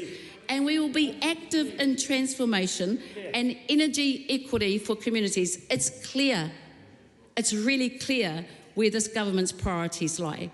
At no stage did we see any solutions, oranga whānau, oranga tangata, oranga whenua. All we saw was the rich getting richer. That is not enough anymore. Where is your innovation, your transformation promised? The Treaty Principles Bill has shown us that we need to have a constitutional discussion. I found myself uncomfortably agreeing with parts of what David Seymour said, but the discussion should be led by iwi and hapu. It does not belong in this place. And we will invest proactively in Mātiki Mai because nowhere else has the degree and the extent of 280 plus hui happened across the nation like Mātiki Mai. I would bet if I was to ask how many recommendations, what do you know about Mātiki Mai, there's not too many in the coalition government that could sit there and talk about it because it has not been embraced as the solution that it should be. That kōrero needs to continue, and we will never ever be able to have the kōtahitanga that a nation that has tangata whenua, it has Indigenous peoples. We were here and our rights existed before anyone else. And as much as some people may not want to admit these Indigenous peoples in Aotearoa, there is, and it's us. And we make up at least 1 million of us. And we are proud to be Māori, and Te Pāti Māori is proud that as proud Māori we have proud tangata moana and tangata tiriti. And this whole concept of sparking a conversation and talking proactively about the foundation for constitutional transformation in Aotearoa must be something that is put on the agenda, because I tell you, our mokopuna, my mokopuna are laughing at how politicians talk about te tiriti, how little knowledge is talked about. Yesterday I listened to a submitter who actually truly thinks that we are so bad as Māori that she is unsafe from Māori. What permeates and creates such hatred in somebody that they could really fear Māori to that extent, really fear what it is that we would do? It's just crazy, and I challenge the Prime Minister in his statement. You cannot be a Prime Minister with a statement that ignores that we exist, because we're going nowhere. We are growing, and we have a strong, robust economy, and I repeat this, we will not invest with the same parties and partners that we're standing in queue submitting against. We simply will not. I guess the other thing that I want to leave is that our kingi has reminded us about being Māori every day and what this means to us individually, but what this means to us in Aotearoa.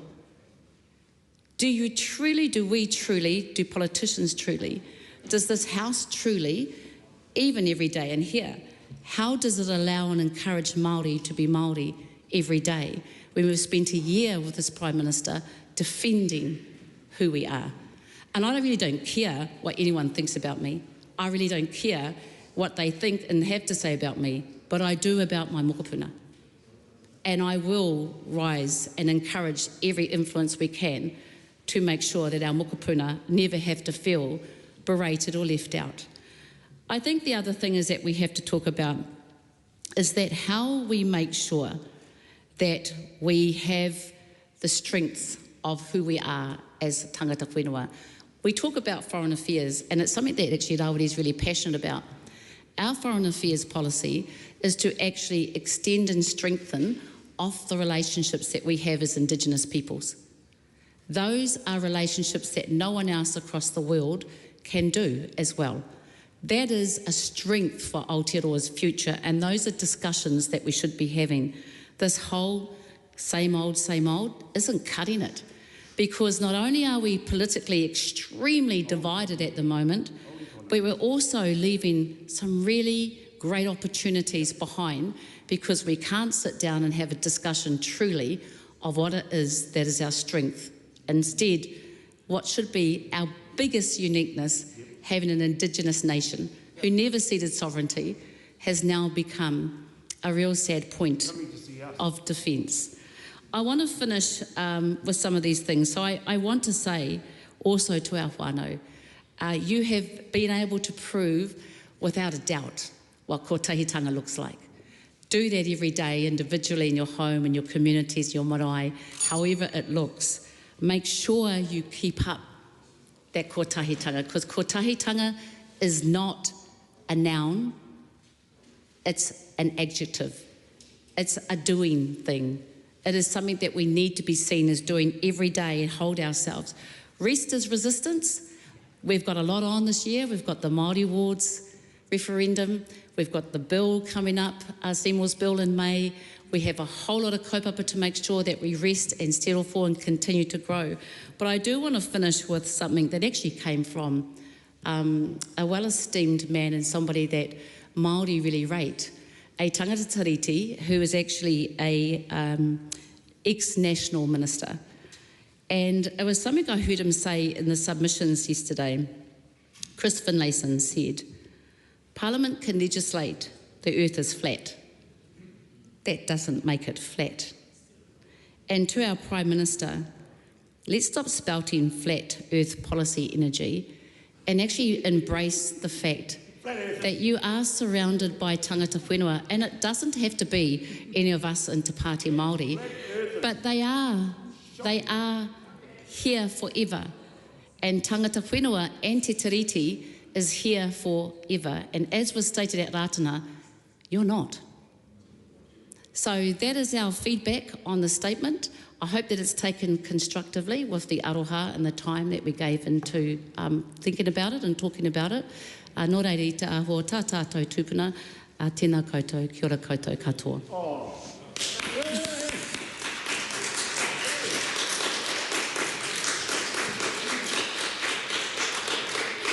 Well, Madam Speaker, thank you for that warm applause. I call the Honourable Paul Goldsmith. Thank you. Very good to get the wholehearted support of the Māori Party as I stand to talk today about the Prime Minister's statement in the start of the political year. And the starting point, of course, is the very much focus of the government this year is to get some growth into this economy, to create some wealth and to make a living in a competitive world.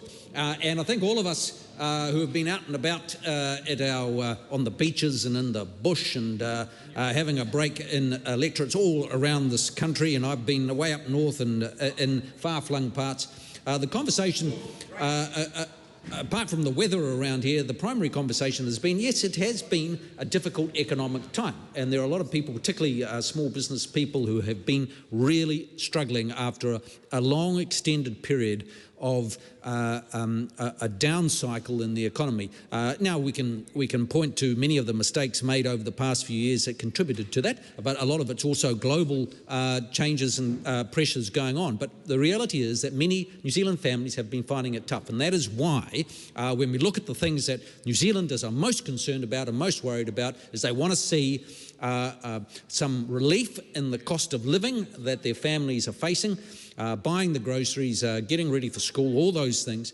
and they want to see a growth plan so that when we look out into the future, this is the place to stay and it makes sense from an economic point of view, and that is precisely what this government is focused on and what the Prime Minister talked about in his speech only a couple of hours ago. And the recipe for getting greater growth is not dramatically difficult to understand or to change. It just hasn't been done by previous governments. About encouraging investment in the country, because ultimately if you want to get growth, it's about businesses large and small investing and growing their business, starting a new business, buying new plant and machinery, hiring new people. It's all about investment decisions. And so creating an environment where people feel confident to invest is critical. And we've seen actually already a lift in business confidence levels, notwithstanding all the challenges, and that's because they see help is on this way. We've also seen the important focus on technology and innovation, and there's a lot going on there, and we were very much inspired last week at our two-day caucus for the National Party to have an address by Peter Beck, Rocket Man, and what a wonderful entrepreneurial story that is in New Zealand, and we should be celebrating that sort of thing. The fact that a boy from Invercargill went on to create a highly successful business in the world of rocketry and sending satellites into space, competing with the best globally, is a really great thing to see. And so New Zealanders do have the ability to reach for the stars, and we celebrate that, and we need more of it.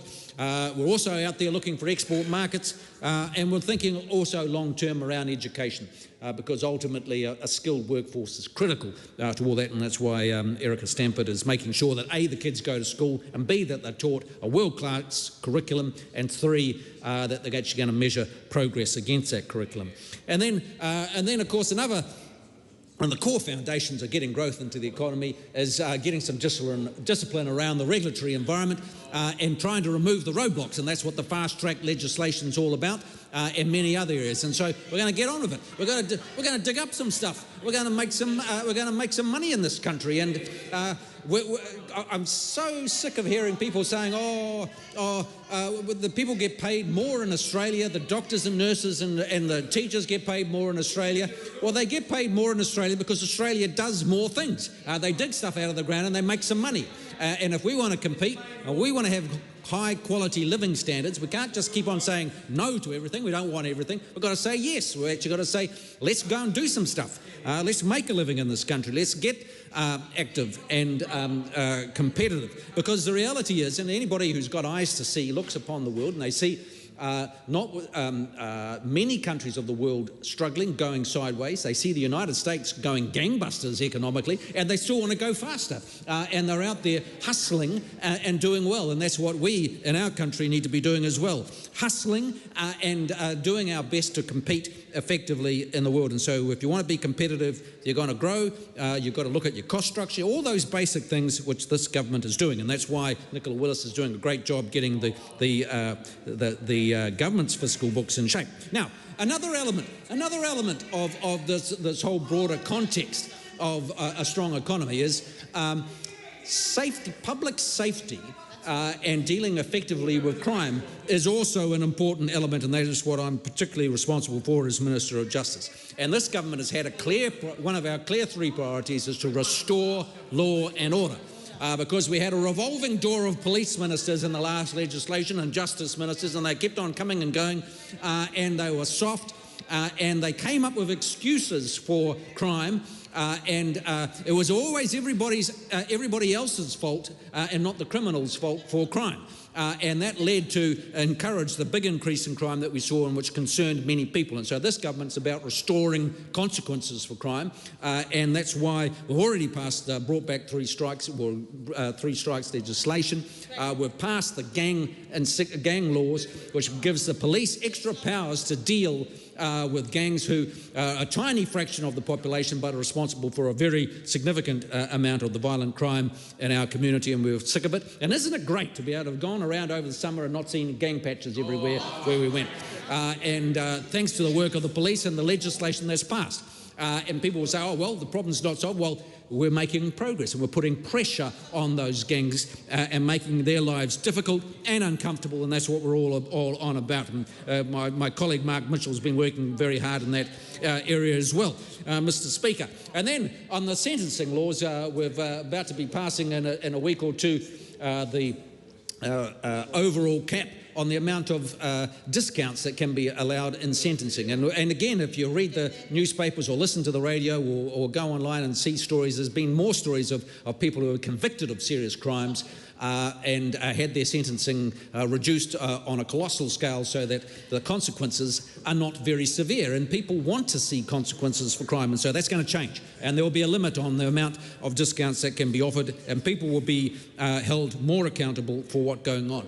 Another piece of legislation coming down the track is stalking legislation, and also over the next few months we'll be looking at, we're getting some good advice out of the Retail Advisory, Crime Advisory Group led by Sunny Kaushal, with some practical things that we can do to help those retailers who have been on the thick end, on the violent end of completely unacceptable behaviour in some of our towns and communities. We've made real progress on the ram raids, but there's a lot more to do so that New Zealanders feel safe in their community. They feel safe when they're around, because we're focused on reducing the number of victims of crime, but also creating an environment where people feel confident to invest and start new retail businesses without having to worry about security being the number one focus of attention, because that doesn't make sense for anybody.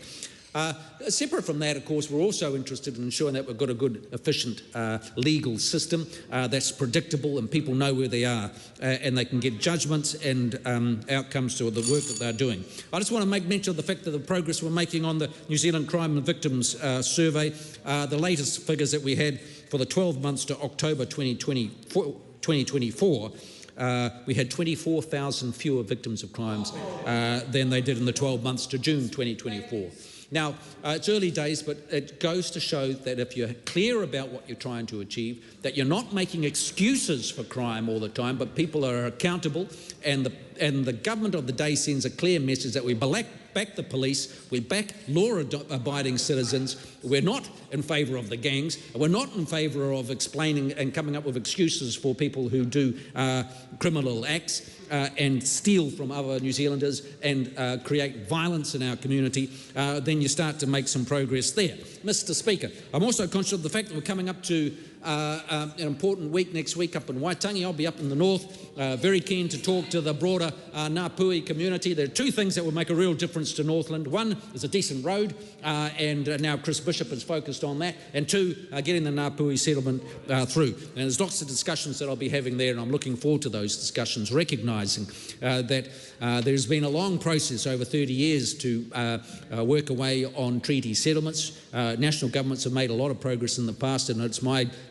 sincere hope that over the next week we'll have some good constructive conversations and we'll get on, because there's again all number of people that will say no, we don't want to do this for a whole lot of reasons, and my plea to the many different hapu of Ngāpuhi is that let's listen to some of the ones who say yes, let's see if we can make a deal, let's see if we can make some progress so that we can get Northland cooking with gas over the next little while. Thank you, Madam Speaker.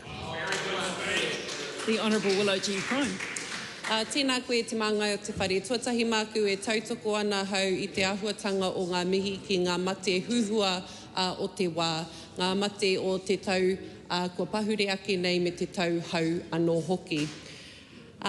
Madam Speaker, I would just like to endorse the earlier comments and speeches given to those many who have passed in recent times.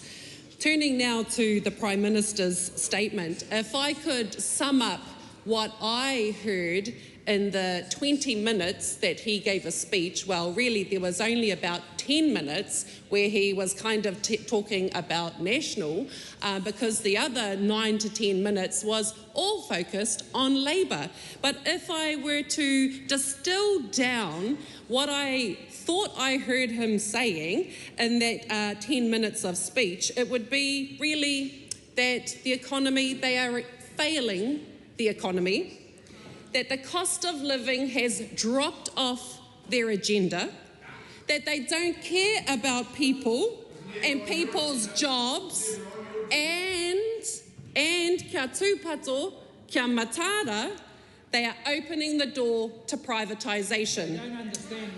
Madam Speaker, the Prime Minister in the last 2 minutes of that speech talked about education, and he talked about the outstanding start he wanted for our tamariki. Getting them to school, well, that'd be all good if Erica Stanford wasn't cancelling school bus routes. He talked about the amazing resources. Well, do not forget, Madam Speaker, that those amazing resources, $30 million worth of resources, are coming at the expense of te reo Māori. They took $30 million from Te Ahu o Te Reo Māori to pay for these amazing resources for our schools. Why didn't they do both? Why couldn't they do both? These are all choices that this government has made. Now, the Prime Minister, Madam Speaker, he talks a big game. He talks a big game about economic growth, but words mean nothing when so many Kiwis are struggling just to make ends meet. As thousands of tamariki are returning to school this week, families across the country are experiencing stress to meet the costs of uniforms, stationery, digital devices, kai, and more. Far too many families are increasingly relying on support, and for some tamariki, it simply means going without, undermining their ability to learn and to develop their unique talents. In fact, many of those children will also not have enough food to eat, Madam Speaker, and research released last year shows that teenagers who don't get enough to eat end up 2 to 4 years behind their peers in subjects like maths and reading. So we hear this government going on about numeracy and literacy and their investment and focus on that, yet they are reducing ka ako, ka ora, the school lunches program from a lunch to a snack. Now this brings me to the issue of child poverty. Christopher Luxon talks about an outstanding start for our tamariki in the education system. And he talks about ambition, but I did not see or hear any for our children. Last year, this government made a decision about indexing benefits that put 7,000 children, estimated up to 13,000 children, more children, into poverty. And this year, Madam Speaker, we know that the government is going to further weaken how they measure child poverty. All this talk about economic growth is meaningless if it translates to an acceptance that more of our mokopuna will not get the basics that they need to thrive. Our whānau deserve better than this.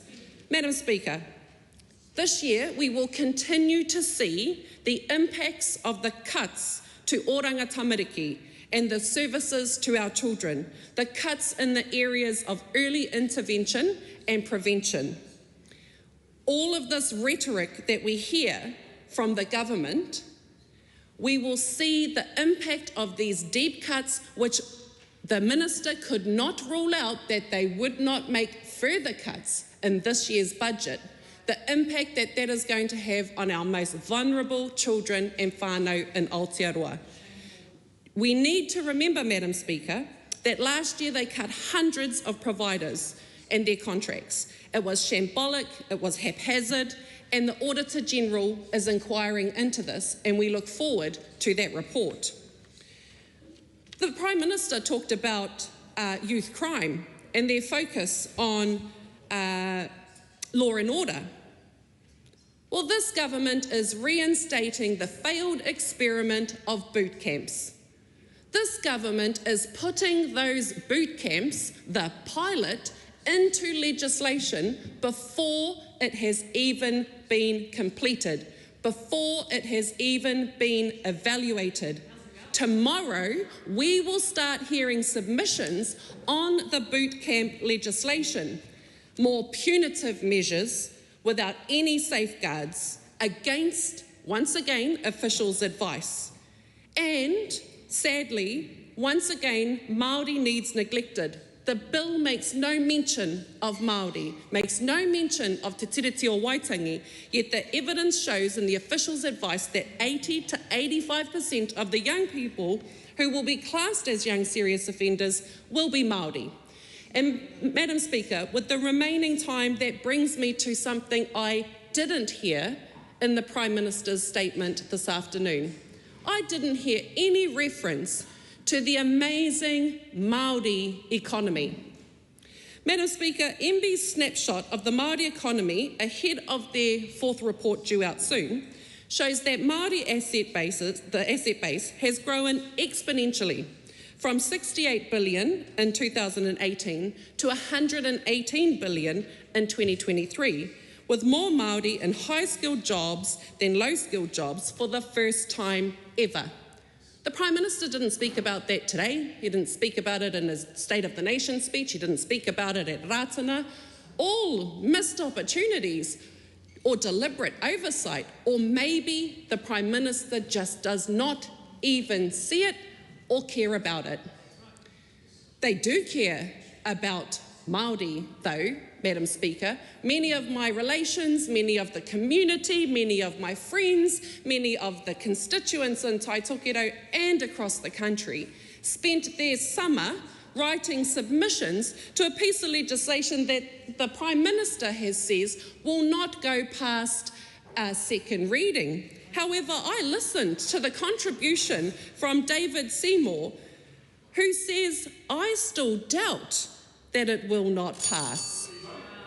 It suggests, Madam Speaker, that he's calling the Prime Minister and the Deputy Prime Minister, who have said it categorically at Ratana and other places, liars. Because he said, the future Deputy Prime Minister says, he still doubts that it will not pass. Tomorrow night, Madam Speaker, we will have the second reading of the repeal of Section 7AA. This is removing treaty principles, treaty provisions from legislation. The Treaty Principles Bill is not the only attack on Māori. It is not the only thing that we need to be aware of in the year to come. Tomorrow night, we will see that legislation receive its second reading, and I'll speak more to that tomorrow night. Right now, this government is planning to remove or replace more than 28 legislative provisions for Te Tiriti o Waitangi from legislation. That is a New Zealand first national coalition agreement. So while everybody, rightly so, is focused in submitting on the Treaty Principles Bill, do not forget that they are doing it with Section 7AA tomorrow night and 28 other pieces of legislation. Our party will continue to hold this government to account throughout 2025 on all of the things that they are doing as co-chair of the Māori caucus, that they are doing that is anti-Māori. He could have spoken about the Māori economy and what it could have contributed to their plan, but the Prime Minister didn't, Madam Speaker, and I think that speaks volumes.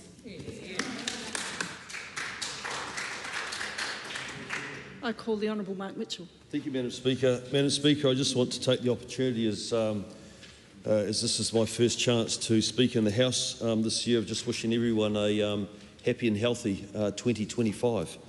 I have to say that the year started in the worst possible way for me as the Minister of Police.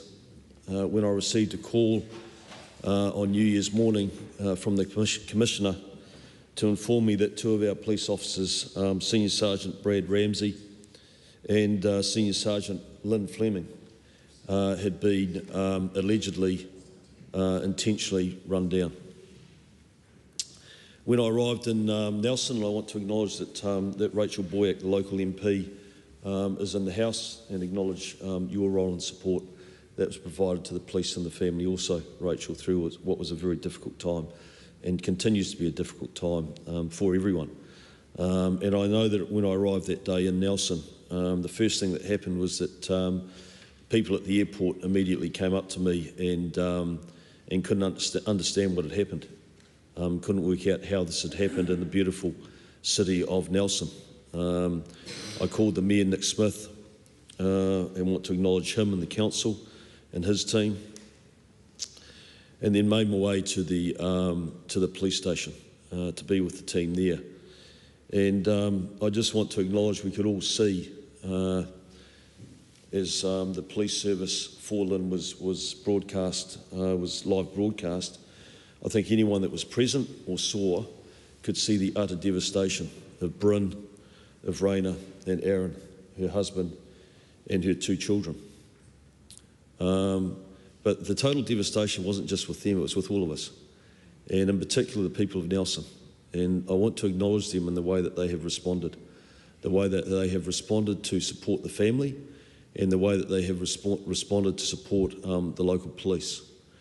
It's a family with a lot of public service. If you look at Woody, Lynn's brother, he's been a firefighter for decades, and I want to acknowledge all of our FENS officers that turned out also on the day and around the country who were heavily impacted by this as well, and stood proudly as part of Lynn's honour guard on the day.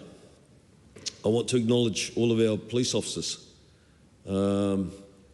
The one thing that does happen when you lose a frontline police officer is that blue family comes together and wraps support around one another, whether you are past or present, and that certainly happened in the case with Lynn. And I just want all of us to reflect, and I know that there have been a lot of statements and in relation to the loss of Lynn, but I just want all of us to reflect on the fact that she gave 38 years of public service to our country.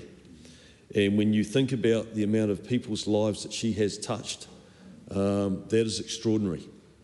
And that deserves all of our respect and acknowledgement. And I think the Commissioner, when he spoke at her service, said that he'd gone back through her personal file which over the years will accumulate in terms of if you get letters from members of the public to say thank you for the assistance that you may have provided us, or reports from supervisors. It really is a catalogue of your service in the police. And he was saying that going through Lynn's, it was just packed full of goodness. And what he meant by that is that members of the public, they have come forward and written letters reinforcing the type of police officer that she was, the type of leader that she was. And the type of leader that she was is that the night that she was struck down as a senior sergeant, probably had earned the right not to be out working night shift, had chosen to be out on night shift. She turned up with snacks for the officers that she was in charge of and in her care, so that they were cared for and looked after through the night. And we've lost her. So I just wanted to take this opportunity to acknowledge her service and to acknowledge all of those that have been impacted and all of those that have wrapped the support, particularly around the family. And by the way, Bryn is a serving police officer himself. That's how they met. They actually, both of them, joined originally as officers with the Ministry of Transport and then with the amalgamation, and have been together right through their law enforcement career. I want to just acknowledge our police, the outstanding work they've done over the holiday period through Christmas. They don't get to take time off. They're out there making sure the public are safe, and they've had some challenges. They've done an outstanding job. I'm very proud of them and the work that they do. I want to acknowledge all of our first responders. With the emergency management portfolio, we had several fires over the holiday season, and we all watched with disbelief as the fires in LA got out of control. And of course, there's going to be a lot of questions asked around leadership and decisions and how that was allowed to happen. But I have to say that I'm extremely proud of our FENS, of our first responders, the leadership there, the decisions that are made early, and the fact that many of our firefighters, when they respond, are volunteers, and they're coming out of the community and giving up their time and their holidays to be there for the communities that they live in. And I had direct personal experience of that when there was a fire on the Coromandel in Kuatunu. It was one that could have got out of control very, very quickly. And our volunteer firefighters from Kuatunu, from Whoratoa, from Matarangi responded almost immediately. They were backed up by Whirianga, and for 3 days, and with the assistance of 3 helicopters, they fought in very arduous and difficult terrain to get that fire under control and make sure that the houses and the people that lived in the community were protected, and I want to acknowledge them. I've only just arrived back in the country myself today. I want to acknowledge obviously the situation that we have in Mangawhai. I've been speaking with Grant McCullum, the local MP, and I intend to get up there as quickly as I can to get on the ground. Grant McCullum? Great. Yeah, sorry. Yeah, he's sitting right beside me. Yeah, he is. He is a great MP. I want to acknowledge my corrections team, because they're often invisible. The only time we really hear about corrections is when something goes wrong. They deal with and they have to manage some of the most difficult people in our country. Often violent people that are looking for ways of defeating the system. And I want to acknowledge all of our corrections personnel, whether it be community-based and the work that you did over the summer break, or whether it be our staff and our officers inside our corrections facilities. You do an outstanding job. And I popped in and visited our corrections staff in Nelson when I was down there for Lynn's service to thank them, because they were there as well to support the police and make sure that they were all together and provide that camaraderie and support. And I want to thank and acknowledge them. I want to thank NEMA, our emergency management staff from NEMA, who have a 24/7 operations centre, who are always there. Again, you don't hear much from them, but they're always there monitoring everything that we have to deal with as a country in terms of our risk and weather events. And since I've been the minister, we've had fires, we've had floods, we've had earthquakes, we've had space weather to deal with, and most recently a tornado. And I want to thank them and all of our civil defence people around the country for your vigilance and your work over the summer period. And I guess I just want to finish with saying that over the break, obviously I'm very proud to have picked up 2 additional portfolios, sport and rec, which is critically important for us as a country, and I'm looking forward to working with Chris Bishop as my associate with that portfolio, and of course ethnic communities, which is one that I'm very, very proud to have been given, because I've been heavily involved in our ethnic communities as a Member of Parliament for 12 or 13 years. And I look forward to deepening those relationships. I know that certainly since I've had the police portfolio, there's a lot of interaction, because public safety is extremely important to our ethnic communities.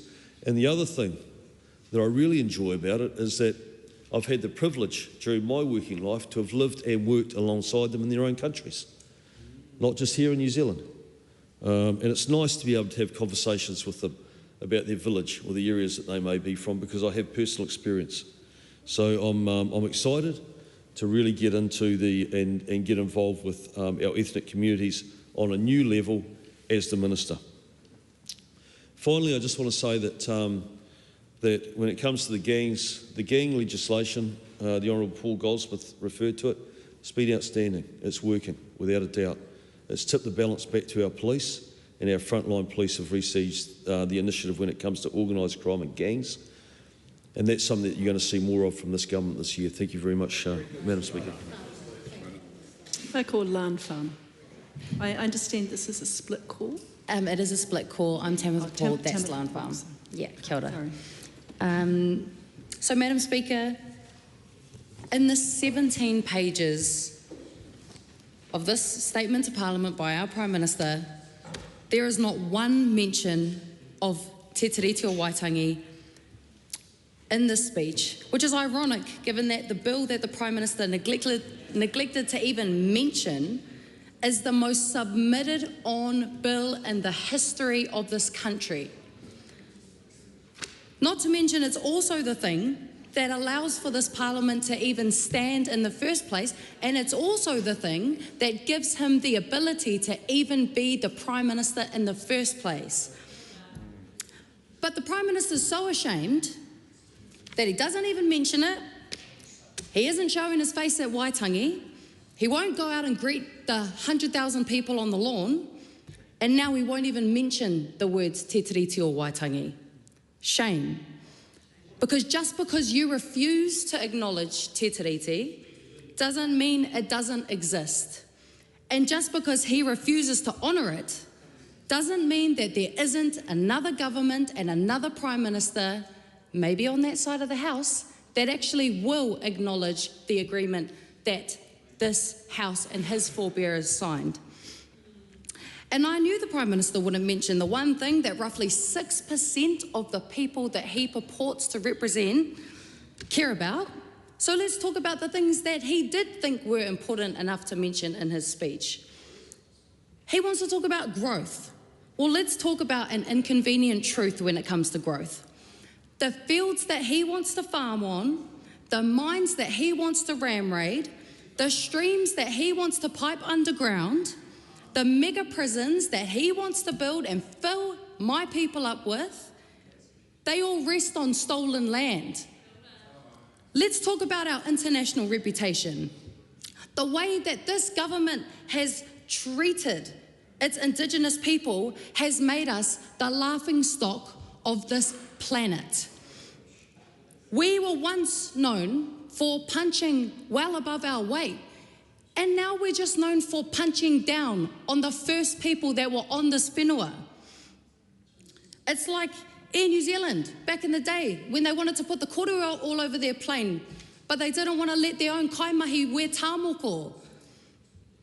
In the words of Helmut Modlik from Ngāti Toa yesterday in the hearings, this bill that he won't even mention is an international embarrassment. So how are we supposed to do all these trade deals and all of this growth around the world when we're just a laughingstock?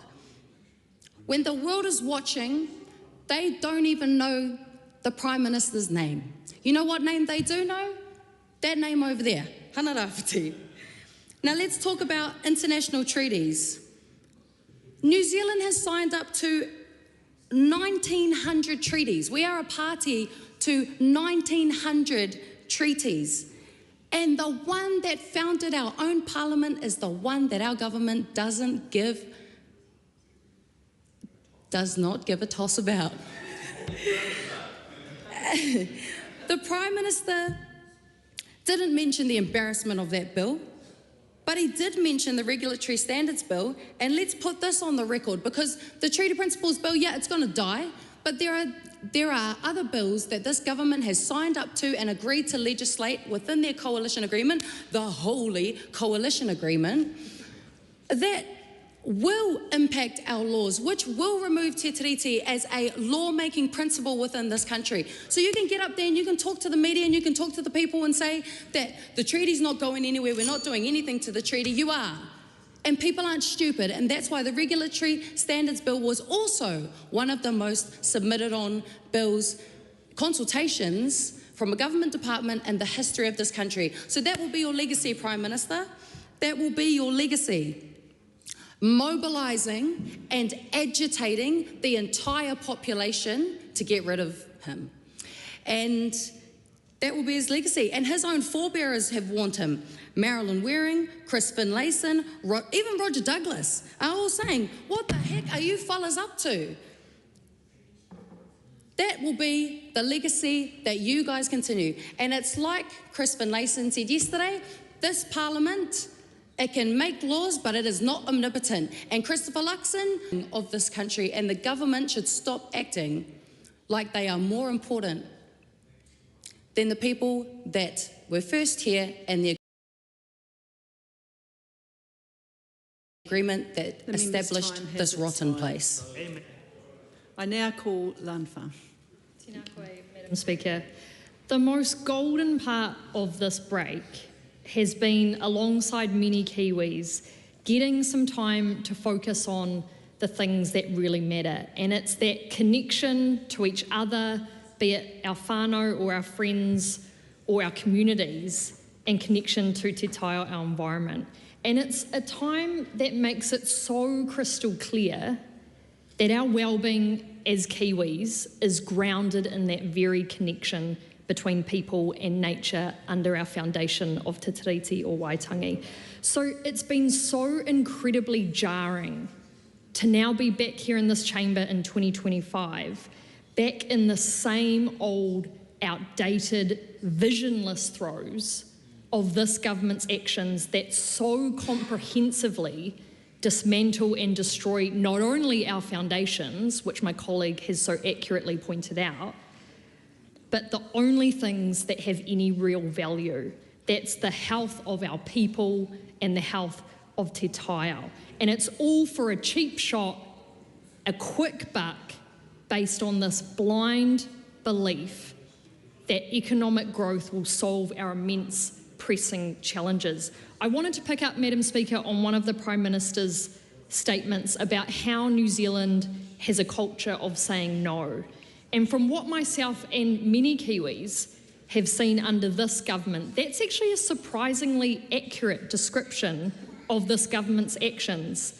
They've roared out of the blocks, his words, with a big bulldozing no to environmental protections. They say no to honouring te tiriti obligations, to climate action, no to protecting marine areas and protecting them in the way where commercial fishing can't just come in and plunder them. They say no to protecting and restoring our polluted waterways, no to even basic levels of funding for our environmental agencies, and no to even the data and evidence for them to even have a chance at making good decisions. Madam Speaker, it is truly extraordinary how hollow the claims are of this government around evidence-based decision-making. They persist in saying that they're committed to it while directly reducing the processes and funding that allow themselves to be informed or even allow the science and the mātauranga to actually be undertaken or applied to their decision-making. The PM was equally confused and backwards when he said they're replacing the Resource Management Act with a system that will, quote, continue protecting. Unfortunately, just because one says it so doesn't make it so. It's nothing short of delusional to drive 1,000 cuts into our environmental and science sectors and across the board of environmental legislation and see that as protection. We know the government's fast track bill overrides almost every existing protection that we have, and it even gives life to zombie projects already declined by the courts. It encourages multinational companies to come to New Zealand to exploit our environment for offshore profits, and once they've come and gone and pillaged the environment, communities are left to clean up the mess, having lost whatever biodiverse or community riches that existed. Madam Speaker, the Kiwis that I know and have seen operate in this country of Aotearoa want a living economy full of life, of innovation and well-being. Dishing out blind yeses to developments that can harm either ourselves or to tire our environment more often than not means chucking out precaution. It means chucking out the government's duty of care to protect ourselves and our environment, no matter the politics. It often means chucking out the voices of people with actual expertise and mātauranga within our society. It's our literal basis of knowledge and understanding, and we can't chuck that stuff out. Madam Speaker, the Prime Minister promised this would be a government of action, and he's right. It's the most reckless, narrow-minded, short-sighted actions that put at risk the very things that Kiwis hold most dear, and it's so jarringly out of step with the culture of Aotearoa. Kia ora. Honourable Todd McLean. Thank you so very much. May I wish you and your colleagues the very best for the start of the new year, and to say the sun on the west coast must have been shining as much as it was in Aotearoa, because you are looking relaxed and happy, and so it's very good to see you, Madam Speaker.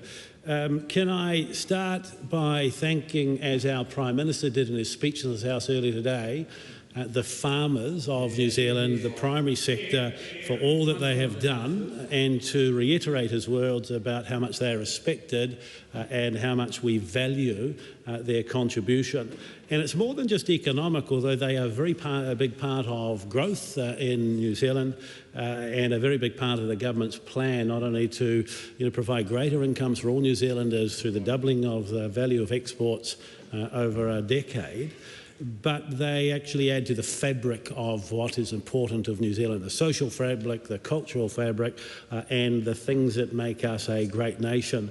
And I know that as, Madam Speaker, you and I have a slight suntan, that same sun that was shining around the country has grown grass in parts that we needed it, where it had previously been too wet or where there was rain, and that grass is going to be transformed by the work of our farmers into high quality, safe food products that the world wants in abundance.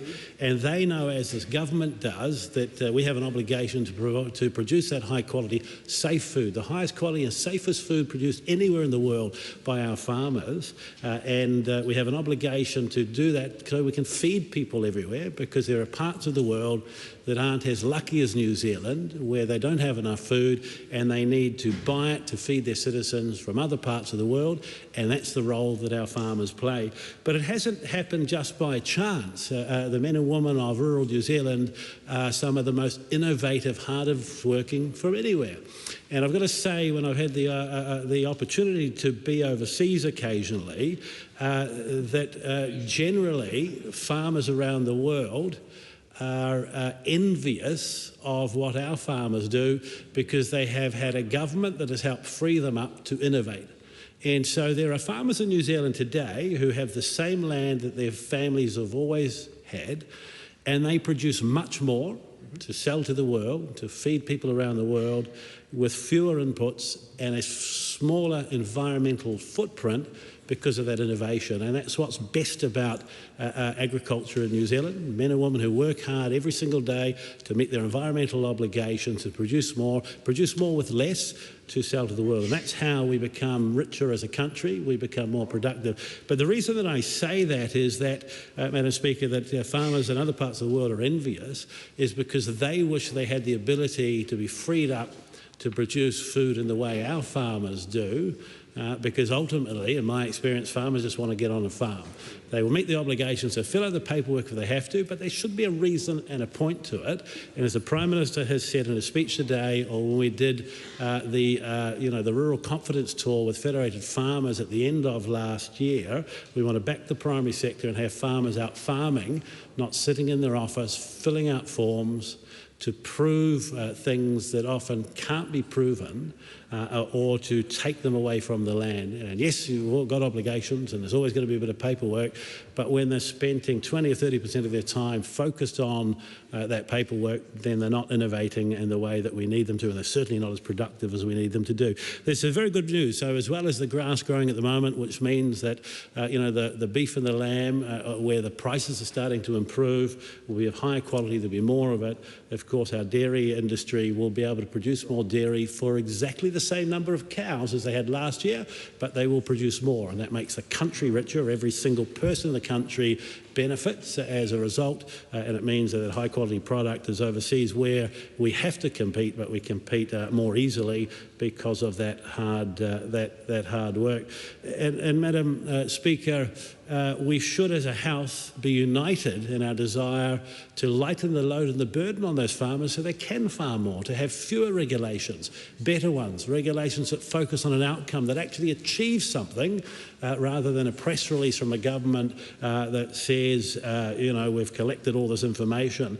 And that's why you have seen over the last 12 months the government work very, very hard to make it better for the rural sector, to simplify rules and regulations, to help them meet their obligations in climate change or an environment around water quality, because they want to do that. They're working with us, but to do so in such a way that we focus on the outcome. We don't just focus on the process. And I've got to say that, when we came to government and during the course of last year, confidence in the rural sector was at an all-time low. Year upon year, over the last 6 years of the previous government, rural confidence was shattered. And we're working hard to rebuild it. And I know that it's not far away from the sector and others doing their surveys of farmers. And I hope that that level of confidence is improved. Nothing to do with the government. I hope it's improved because that will tell us that we're getting it right and that they feel backed by the Prime Minister and the coalition government, and that they are working as hard as they can for all New Zealanders to fix the economy and to grow incomes. And part of that, of course, is making sure interest rates come down. We're starting to see them come down. I won't mention whom, but a farming leader told me that as there was the last cut to interest rates at the end of last year, what that actually meant for him on his small, moderate farm. And he said it now actually takes away the decision that he faced about whether he would keep employing all the people he has on his farm or would he have had to have let one go. And he said that means he can keep them there and can keep working hard and so on. And there's a lot more work to be done there. But the reason the government has been so focused over the last 12 months on being careful with government spending in all areas, particularly in agriculture, is so that interest rates can start to come down as inflation comes down, and that is beneficial and good for our farmers. The other part of this, Madam Speaker, is they produce the world's highest quality, safest food and fibre, fruit across the board. There must be markets we can sell it in. And can I thank the Prime Minister for going back to work so early whilst the sun was still shining, when others weren't yet back at work, and flying across to the UAE with me to put on paper the ink that signed the free trade agreement with the UAE, one of the highest quality on entry into force we've negotiated, and negotiated very, very quickly. The officials involved in that worked harder than we should ask them to, but they were up to the challenge, and they found two governments, the UAE and New Zealand, that just wanted to do a high quality deal, and we're going to work pretty hard, and I hope there will be support across the House to get that deal through the parliamentary process as quickly as we can, so New Zealand exporters and the workers that help produce the things we export will benefit straight away. And as we negotiated this in record time, let's see if we can pass it through the House in record time, offering every New Zealander the chance to submit and speak on it if they want to. And there's much more work we can do. And the reason we do these trade deals, and I want to recognise that the previous government, the opposition largely supported that legislation or that agreement, is because we level the playing field and we make it fairer for all New Zealanders when they're overseas. It's easier for them to compete, they do better, they earn more, they come back, they get to pay their tax, but they invest in the economy. A very big part of the government's agenda is growth, growth, growth. And I've been given a responsibility this year, and a new responsibility for investment, which is foreign direct investment, as a minister. And we're setting up a new agency which will not be bureaucratic, it won't be large, it won't be expensive. It will be charged with working with New Zealanders to attract investment of overseas that is good for New Zealanders and good for the country. And it's as simple as this. We do not have the capital to do all the things that a government might want, nor to build our businesses or industries in the way that we would like to. Other countries will look to partner with us and invest, and if it is good for New Zealand and good for New Zealanders, we should be open to it. That doesn't mean that all capital around the world will find its way here, nor should it, but there is a lot out there, Madam Speaker, that can create jobs and can innovate and can modernise the economy and can help build the infrastructure that New Zealanders and the government will own, but build that infrastructure more quickly so that we can use it and rely upon it and improve our economy. An economy is about people. It is more than just a definition in a dictionary. An economy is people, and when people are able to work hard and keep more of what they earn in the primary sector and elsewhere, and they can provide for themselves, they are happier. And Madam Speaker, it will be my job, along with others across government, to look for the investment that we need to bring it here to grow our businesses, to innovate, to back the scientific community and to grow the economy, because growth is not a bad word, it's a good word. When you have growth in the economy, governments get to provide more, and we can provide more by taking less from the workers and the businesses. And the Prime Minister has been clear. This is a year of growth, growth, growth. There are three parties in the coalition government. There are three parts of that growth, and we are united and working hard for our farmers and every single New Zealander. Oh, well said. I call Rachel Boyack. Huia huia tangata kotahi, he tōtara kua hinga. The feather of the huia for someone special, one dearly departed. On New Year's Day, the Nelson Tasman community was rocked with the tragic death of Senior Sergeant Lynn Fleming, who was killed while working the New Year's Eve shift to keep people safe in Buxton Square in Nelson's CBD. Can I acknowledge the support and the comments just made by our Police Minister Mark Mitchell, which I wholeheartedly endorse. Senior Sergeant Fleming had given 38 years of service to the community as a police officer. She was known as the matriarch of the Nelson Police Station, where she was a trusted mentor, quiet leader and kind friend to many. She looked after the well-being of other officers, while also setting high standards of service and professionalism. Her work extended into the community as a much-loved netball coach. She was humble. Many who worked for the police didn't know of her dedicated service to netball, while many in the netball community didn't know she was a police officer. She wasn't one to blow her own trumpet. Madam Speaker, every person who goes to work should come home safely to their family, and this includes our police and other first responders who work to keep our community safe. The outpouring of grief and support from the community shows how much Nelson values the work of our police and first responders. They and their families make enormous sacrifices to protect our communities, and they deserve our utmost respect. As Police Commissioner Richard Chambers so aptly said, we must remember behind the uniform is a human being. The Nelson community has come together in the most remarkable way to support Lynn's family and friends, her police family and each other following this tragic event. The laying of flowers and notes at the Central City Police Station, the thousands who signed condolence books, the beautiful community vigil held on the church steps where 2,000 people stood in the pouring rain to acknowledge Lynn and our local police.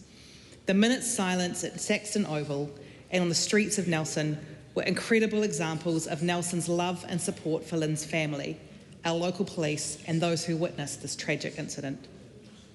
I also want to acknowledge Senior Sergeant Adam Ramsey, who was critically injured.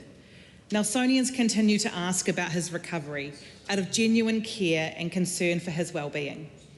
Adam, please know that the whole Nelson community is right behind you as you continue your recovery. I want to pay particular acknowledgement to those who were present at Buxton Square and who immediately came to Lynn and Adam's aid, as well as the other members of the public and officer who were injured. They were local first responders, witnesses, and other police officers working the beat that night. Your selflessness and care for Lynn and Adam was exemplary. To the team at Nelson Hospital who worked so desperately hard to try and save Lynn and provided the most remarkable care for her and her family, my thanks to you on behalf of the Nelson community for your incredible skill and service. Madam Speaker, 29 September is Police Remembrance Day, and every year the local police, their families and supporters gather at the flagpole at Nelson Station. I never thought I would see the flagpole outside the Nelson Station at half-mast for one of our own fallen officers. Tragic events like this shouldn't happen, and it is not how anyone in Nelson or across New Zealand wished for the year to begin. I was out in Nelson on New Year's Eve. I saw and spoke to officers out on the beat. It was a happy and celebratory night. This event was such a dreadful shock, and it shouldn't have happened. I thank Nelsonians for the compassion they have shown to those affected by this senseless tragedy and ask our community to continue keeping Lynn's family and our local police in their thoughts over the coming weeks and months. In particular, we continue to think of Lynn's immediate family, her husband Bryn, children Raina and Aaron, parents Ray and Colleen, and siblings Woody, Carol and Joe. As Lynn's son Aaron said at Lynn's funeral, there are no words. There are no words to express the grief and sorrow from this senseless tragedy. Rest in peace, Senior Sergeant Lynn Fleming, New Zealand Police, Lima Foxtrot Echo 773, whose watch ended 1 January 2025. Glenn Bennett. Madam Speaker, and it is always a privilege to stand in this House, but it's also a heavy privilege to be in this position and to be a Member of Parliament. I came in this morning with hopes and dreams, and by about 30 seconds into the Prime Minister's speech, I think most of those were crushed and destroyed.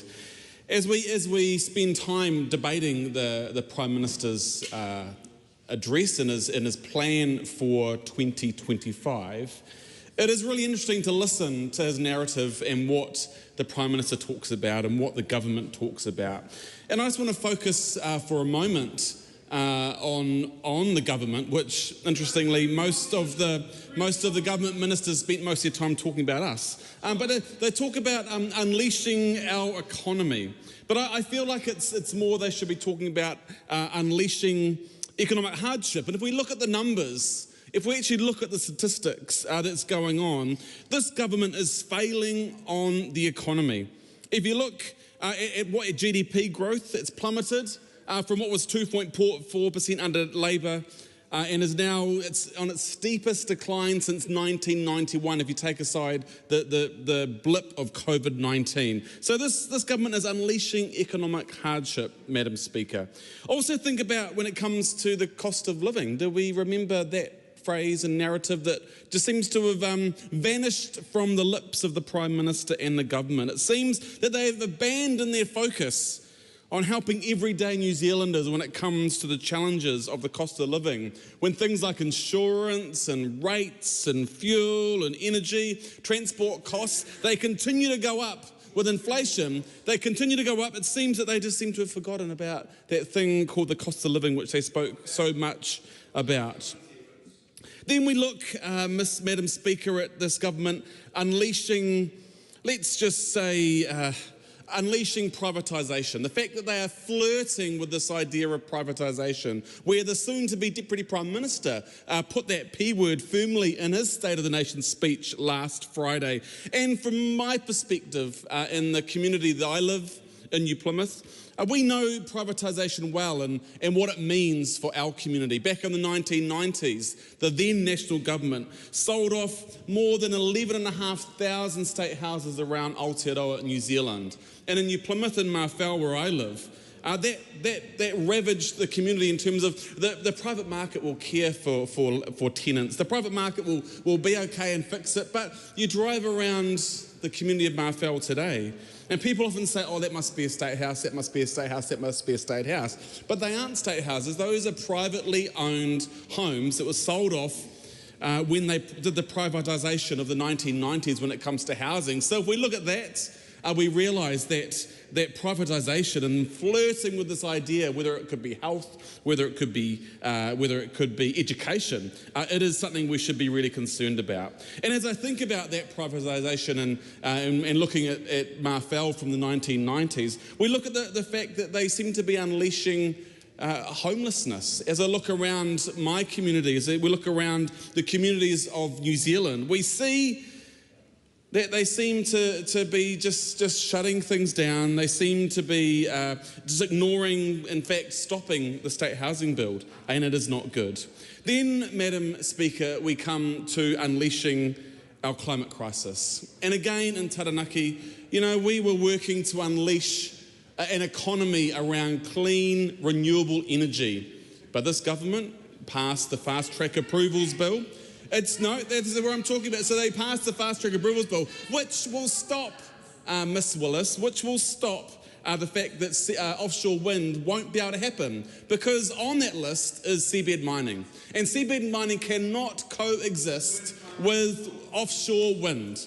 So we were working hard. In fact, one of the big overseas companies has already exited New Zealand because they realise that offshore wind is no longer a possibility because of fast track, because of the fact that they just want to do dirty mining offshore at sea. So, Madam Speaker, when I look at what's going on, it's not about our economy. It's around unleashing meanness, around unleashing division, around unleashing environmental degradation, unleashing economic hardship. Madam Speaker, we need to be concerned in 2025. We made it through, but how are we going to get to the end? I think and know we need a change of government.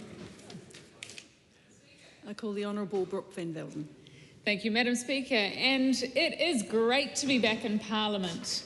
It is going to be a good year for New Zealand and for this government. And I hope that every Kiwi out there has had a great summer break. I know that for many workers in New Zealand, there isn't too much of a break, and in particular thinking of some of those farmers who still have to get up even on Christmas Day, because it turns out the cows don't celebrate Christmas.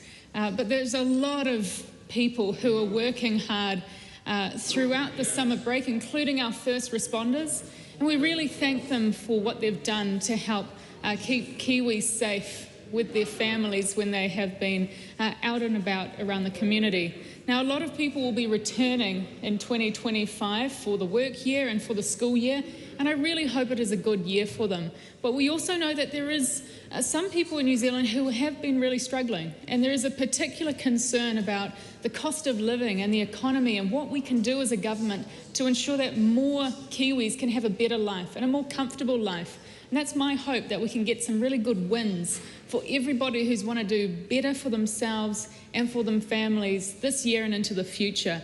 And that's why this government, and in particular supported by ACT, has a real focus on the economy and getting the cost of living down. Now, it's really good that in 2025, entering the year, we're seeing the OCR, but in the actual band that we want to see, between 1% and 3%. But we're going to still really work hard to get that down so that there's more money in people's pockets and that value of every dollar isn't being sucked away by inflation. That's a real focus for us. We have campaigned an ACT on reducing wasteful spending so more Kiwis do have more money in their own back pocket, and it means that we're focusing on what the government can do well, where we can get efficiencies and make better moves so that our New Zealand taxpayer dollars go further for more people. Since we have been in government, I'm really proud of our ACT Party ministers and our undersecretaries who have been working really, really hard across the board. We've got David Seymour. He's been working as the Minister for Regulations, trying to figure out where are all those niggles, all of that cost, all that red tape that's just burdening us down. And he started up that tip line so people could phone in and email in about all of the regulations that they want the Ministry for Regulation to look into. And I'd really encourage everyone to do that. We've got Nicole McKee, who is working diligently on improving anti-money laundering legislation to relieve the regulatory pressure on businesses that is so needed for all of these New Zealand companies who find the burden of anti-money laundering too hard. Andrew Hoggard, he's been working hard at restoring confidence to rural New Zealand by preventing further restrictions on what farmers can do with their own land.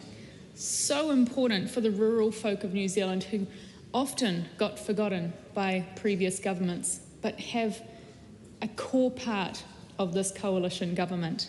Karen Shaw has been keeping children at the centre of everything that she does, and she's been increasing the efficiency of the care system with the millions of dollars of contracts and making sure it's going to the best interests of the children and not getting lost in the system. Simon Court, he's got one of the most important jobs of trying to reform the Resource Management Act to make sure that we can build and we can grow as an economy. So really important. There are so many other things that we've been working on, and we are very excited for 2025. In my role in workplace relations and safety over the past year, I spent a lot of time out in the community, talking to real New Zealanders, not here in Wellington. I can't wait to get out of the place most weeks so I can go and talk to people who are actually affected by our laws, people who pay the bills, who help keep this place running. And we had the Health and Safety Roadshow. I thought it was really, really important to go and talk to workers, business owners on the ground to figure out how do we get the balance right to keep people safe at work, but also ensure that businesses aren't burdened by unnecessary costs and too high costs. Now, nearly every week when I'm in the community, people raise the issue of road cones. We've got to fix that. People at the end of last year were talking about Santa Parade compliance. Once again, we've got to fix that. But we've got to fix health and safety reform and compliance for everybody in any type of industry who's feeling like it's just too hard to figure out what you've got to do right. So that's what I'm focusing on for this year, and I look forward to talking to more workers and businesses. We've got a lot happening within DIA. We have been focusing on improving the effectiveness and efficiency of internal affairs over the last year.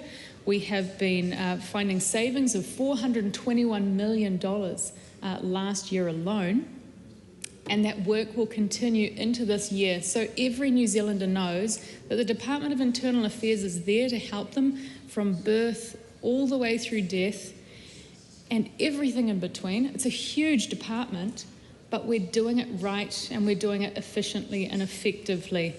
We're responsible for things like the passports and citizenships. I think it's really important that any person who is dealing with DIA has a very good experience with it, and it's an effective and quick experience. But there are so many improvements that we can look to make there in this year ahead. DIA also is responsible for fire and emergency. And once again, I really thank our first responders who do get up every day to think how they can keep other Kiwis in their community safe. We wouldn't have the fire service if it wasn't for really dedicated volunteers in our community. But over the past year, we managed to find savings even within fire and emergency so that people who pay for fire and emergency through levies don't have to pay as much as what fire and emergency was originally asking. And we will keep raising that question. Well, with the time I've got still available, I just want to say that it's been a real pleasure coming back in 2025 for the first day here in Parliament. But I've been out in the community in Tamaki, my electorate, for the past couple of weeks, listening to people on the street. And one thing that they've been really saying is keep going. You know, they back this government. They really want us to do well. They know that we have their best interests at heart, that we want to create better policies so that every Kiwi's life can improve. But we also know that the role of electorate MPs quite often goes by the wayside. We don't hear about it too much because a lot of it is dealing with very, very personal issues. And I'd like to thank my staff who work in my absence to help people on things like their ACC claims, their immigration claims, working with, for example, a solo mother who had a disabled child and was unable to get them into a specialist school. But we managed to get that mother, her child, into a school so that she could return back to work and get back into the workforce. Thank you everybody for your support, not just in Tamaki, but for the ACT Party and for this coalition government.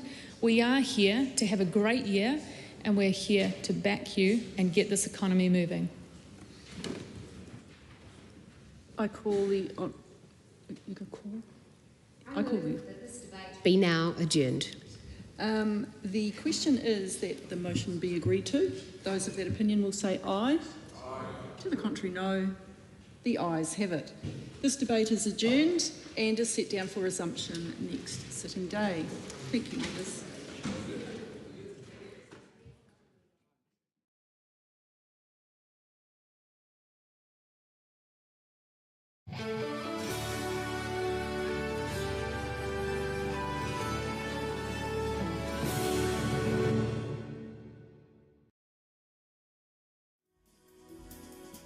Live coverage from the House of Representatives will resume at 7:30 p.m. Until then, some of today's earlier proceedings will be repeated.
Mr. Speaker.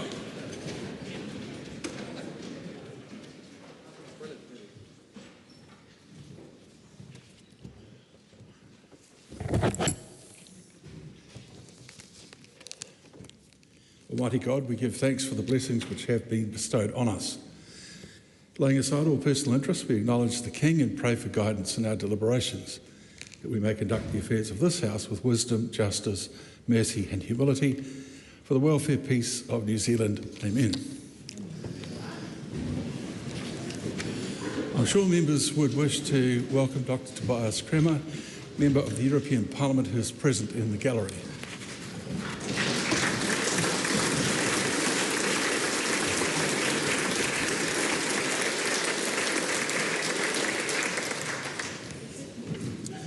Members, I regret to inform the House of the death on the 20th of December 2024 of Margaret Ann Hartley, QSO, who represented the electorate of Northcote from 1999 to 2005 and then served as a list member until 2008. She was a member of several select committees, including the Local Government and Environment Select Committee, the Justice and Electoral Committee.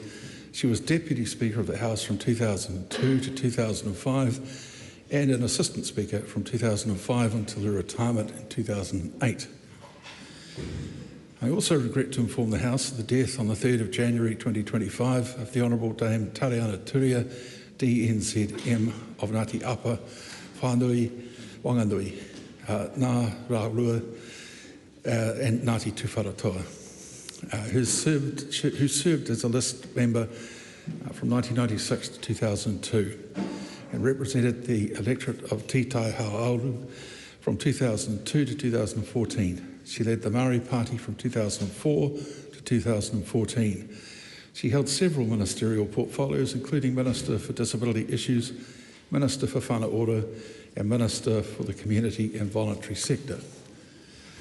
I further regret to inform the House of the death on the 18th of January 2025 of the Honourable Cedric Russell Marshall, CNZM, who represented the electorate of Wanganui from 1972 to 1990. He held several ministerial portfolios, including the Minister of Foreign Affairs, Minister of Education, Minister of Conservation, Minister for the Environment, and Minister for Disarmament and Arms Control. I desire on behalf of the House to express our sense of loss and sympathy with the relatives of the late former members. And I now ask members to stand with me to observe a period of silence as a mark of respect for their memory.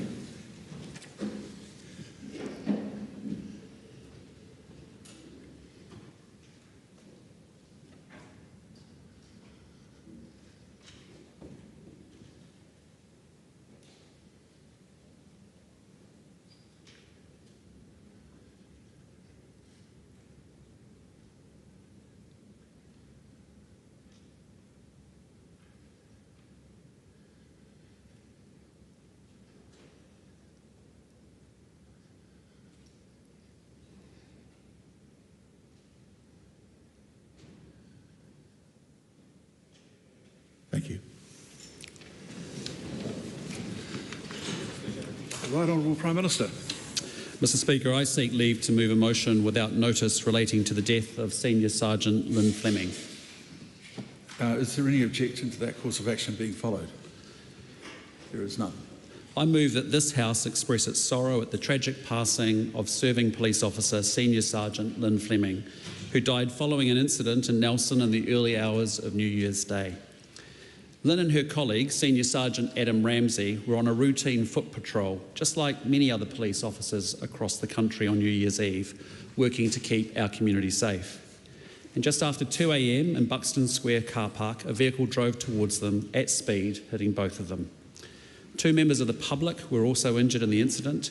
Both officers were transported to Nelson Hospital, but sadly, Lynn passed away later that day. On behalf of the government and the people right across New Zealand, we acknowledge Lynn's family, her friends and her colleagues, and extend our heartfelt condolences for their unimaginable loss. Lynn was a mother, a wife, a sister, a daughter, and a much-loved member of the community who touched so many lives. Lynn Fleming was an exceptional police officer with 38 years frontline service. And her policing career started in 1986 as a traffic officer in Auckland before joining the police in 1992 when the organisations merged. She spent 32 years on the front line in Nelson, spending the last 7 years as Nelson Bay's Area Response Manager. And Lynn was an officer highly respected by her peers, her staff and her bosses.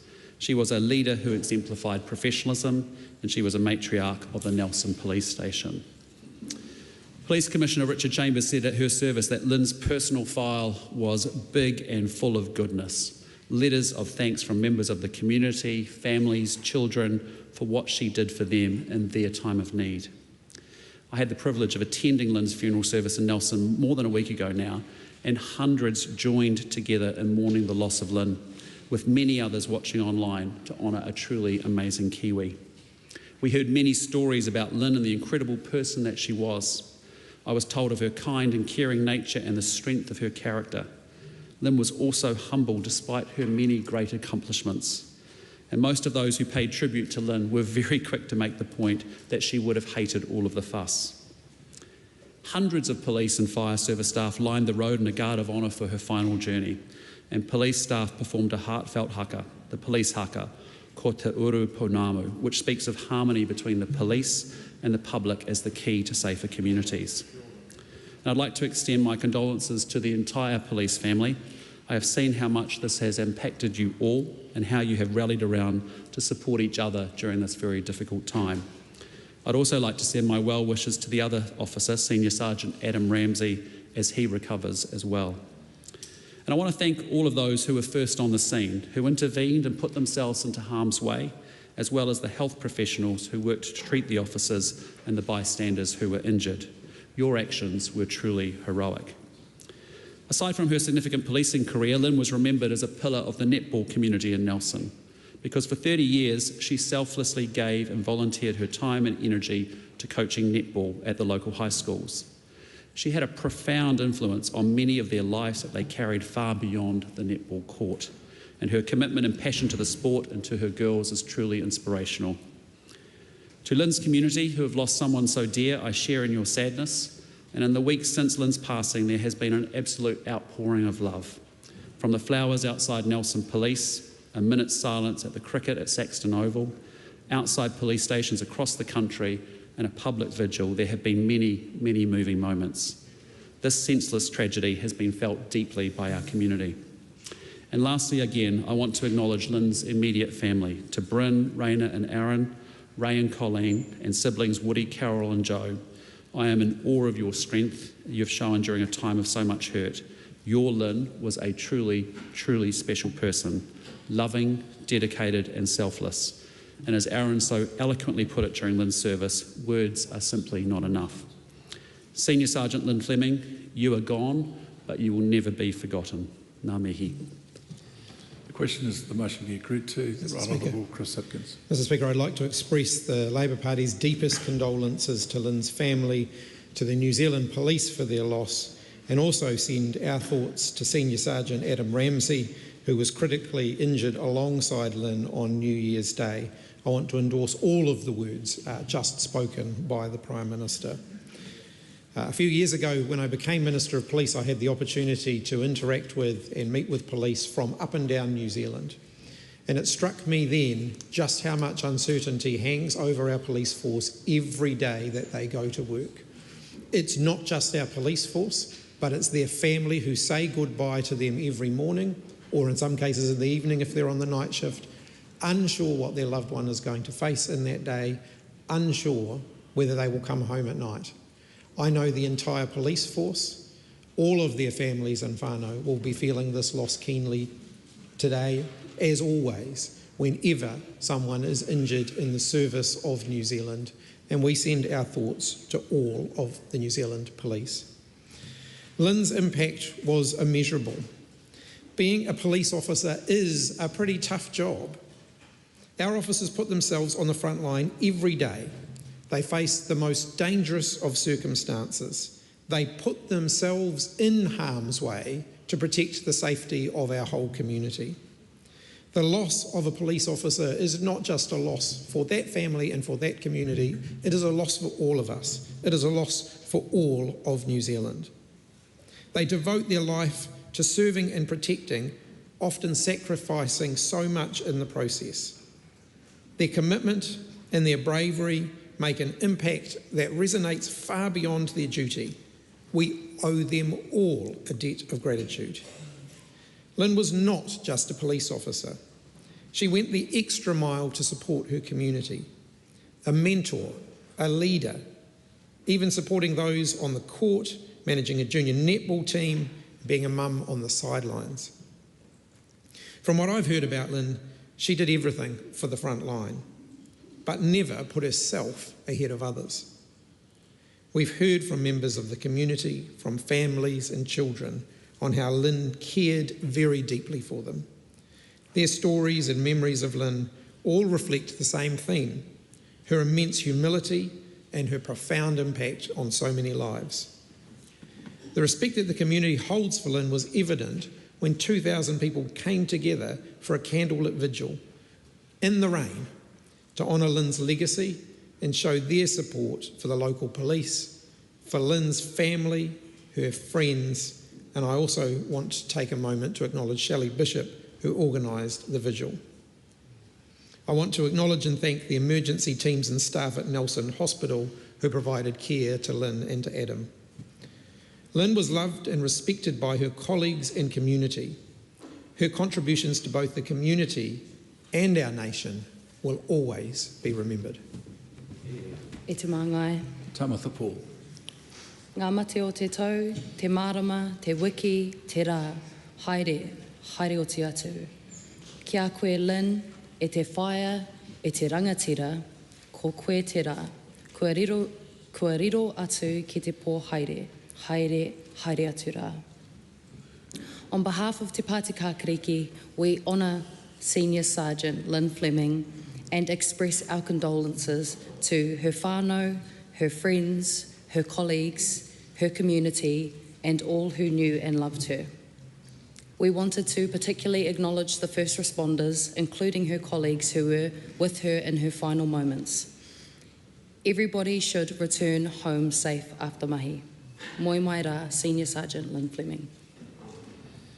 The Mr. Speaker. Nicole McKee. Kind and caring. Those words were repeated over and over again as tributes were paid to Senior Sergeant Lynn Fleming, a woman who gave 38 years and 7 months of service to her community. Those qualities drew more than 1,200 people to remember Senior Sergeant Fleming at her funeral in Nelson. A picture was painted for those who had not known her of someone who was known for her warmth, for her kindness and her approachability. Someone who took the time to connect with individuals, offering support and guidance, not just at times of crisis, but in everyday moments as well. A wife, a mother, a netball coach, the Nelson Bays Area Response Manager for New Zealand Police. That depth of feeling from the local Nelson community was emphasised when the Reverend Dr. Graham O'Brien, the Dean of the Nelson Cathedral, spoke to media at the time of Senior Sergeant Fleming's funeral. He said there was such an outpouring that they were on their 6th condolence book, and he said this showed how important it had been for the public to feel that they could offer their support in a very tangible way to Lynn's family and the wider police family. Mr. Speaker, her legacy is one of service above self, dedicated to making the world around her better. Those who had the privilege of working alongside her or knowing her were touched by her leadership and her unwavering dedication to justice. Senior Sergeant Lynn Fleming's life and work serve as a powerful reminder of the incredible impact one individual can have on the lives of many. Her contributions will be remembered with gratitude and respect, and her legacy will continue to inspire future generations of officers to follow in her footsteps with the same sense of purpose and compassion that she so beautifully embodied. Her son Aaron had a simple call to action to those wishing to honour his mother's memory. He stated that we could do this by following her example as a parent, as a police officer, a coach, a mentor and a member of the community. By being the person she inspired us all to be, we can leave this world a better place than we found it. We shall remember Senior Sergeant Lynn Fleming, New Zealand Police QID, Lima Foxtrot Echo 773, whose watch ended 1 January 2025. The Honourable Casey Costello. Mr. Speaker, as we rise to acknowledge with respect the passing of Senior Sergeant Lynn Fleming, I would like also to acknowledge, as the Prime Minister stated, that she would have been the last to have been seeking this much attention. Senior Sergeant Fleming demonstrated in all her actions in her career, through her role in the community, her contribution to sport and her relationship to her colleagues, what service truly means. The loss of her life gave pause to not only to Nelson, but to the whole of New Zealand and to every police officer, both serving and past members. I do not know of a police officer that cannot vividly recall where they were, what shift they were working when a colleague is lost. It is true of New Year's Day 2025. This day will be committed to many memories, as will the service, professionalism, dedication and generosity of spirit that encapsulates Senior Sergeant Fleming's life. The outpouring of respect and admiration that was evident in Nelson on the 16th of January at the police service was not just from the police, but from the entire community. because the loss was not purely to police. They had lost their daughter, a wife, a mother, a friend, a mentor, a confidant, a community leader, a coach, a teammate, a neighbour, and from that there is no words that are sufficient to reflect the sense of loss.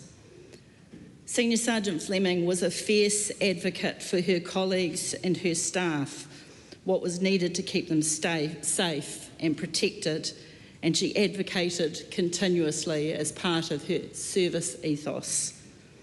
My thoughts and prayers also go to Senior Sergeant Adam Ramsey that he makes a full recovery. To Lynn's family, that they know their grief is shared, and that we were grateful as a nation to be able to share in the farewell to honour Lynn's life. Unfortunately, in September this year on Police Remembrance Day, another name will be added to the column. All those who give their lives in the service of this country are reflected, but police officers uniquely get up every day and go about interacting with communities in a manner that is only intentioned of the highest, it has only intentions of the highest standards. Senior Sergeant Fleming was the epitome of that ethos of service, and we will remember her. E Shane, e Penny, ke a kuhu atua ki roto I te wairua Māori, I roto I ngā kōreroni. Hiki nuku e, hiki rangi e, hiki na te toki e hahau atu nei e hoi atu rā I te wao tapu nui a tāne. Ko toki nui, ko toki roa, ko toki taru aitu, ko te toki nāwai, ko te toki no aitu, atura ki na te pau, ka rongo te pō, ka rongo te ao. Apakura tangi te wiwini, apakura tangi te wawana. Tangi koto ki o tāngata ki o huanga ko te tangi a te kura kāka. Ko mai ki nui, ko mai ki roa, ko ia huka. Ka taparere tū ki te moana, ka taparere tū ki a tangaroa. Tūria te one tapu I rangi toto. Tūria te tahuna tapu I ranga tatau. Tūria ke utikina te puna mō tētea. Tūria ke utikina te puna māragerake. Ko koko mako e ko, ko koko mako e ko. Ko te hautapu kārere ki te kai ngā matāri ki ka tapareirei a ko ia tapa. Ka tapa konunua ko ia tapa. Ka tapa tukuna ki te kawa tapu arangi e tū nei, ke papa e takoto nei. Whāno, whāna, hala mai te toki. Haumi e, hui e, tāiki e. Ko te mate o te tamaiti, he auru kōhao. Ko tā te kōkā, he takare haia. Nō reira, e te kōkā. Haere whakangaro atura. Haere kia rātau, te nui, ko whātura I runga I te hara kōrero ko parangia e te tine e te mana. Tēnei rā te tautoko I ngā kōrero ko whakatakotoria ki bui te aroaro o tēnei whare. Tika rā, kia mihi rā, kia tangihia, kia poroporo aki tia koe I tēnei rā. Haere koe I runga I te waka o tamarereti, ki te nui o rātou ko haongia. Ki Hawaii ki nui, ki Hawaii ki roa, ki Hawaii ki pāmama. Toru te kau, mā waru tau koe, I roto I o mai. Engari ki runga I te mata o te whenua, kāroa nei, kāroa nei, kāroa nei. Nō rere te kōkā e Lynn, tēnei rā te tautoko I ngā mihi, tēnei rā te tautoko I ngā poroporo aki, tēnei rā te tautoko I ngā tangi ki a koe I tēnei rā. Haere koe ki te taha o te kingi Māori. Haere koe ki te taha o tāriana, kia rātau ko kōrero tia e te pika I tēnei rā. Nō reira, e te kōkā, Ellen, haere, whakangaro atu rā. The question is that the motion be agreed to. Those of that opinion will say aye. The contrary, no. The ayes have it. Debbie Ngāti-Wapaka. Tēnā koe te pika. I seek leave to move a motion without notice and with debate that this House expresses its deep sorrow and aroha at the passing of Kahurangi Tariana Turia. Leave is sought for that course of action. Is there any objection? There is none. Tākiri ki te ata ki runga o titohia. Kia unu au I te wai o te puna e kore e mimiti. Au e te mamai e ngau kino nei I te ngākau o te iwi Māori. E kui Tariana.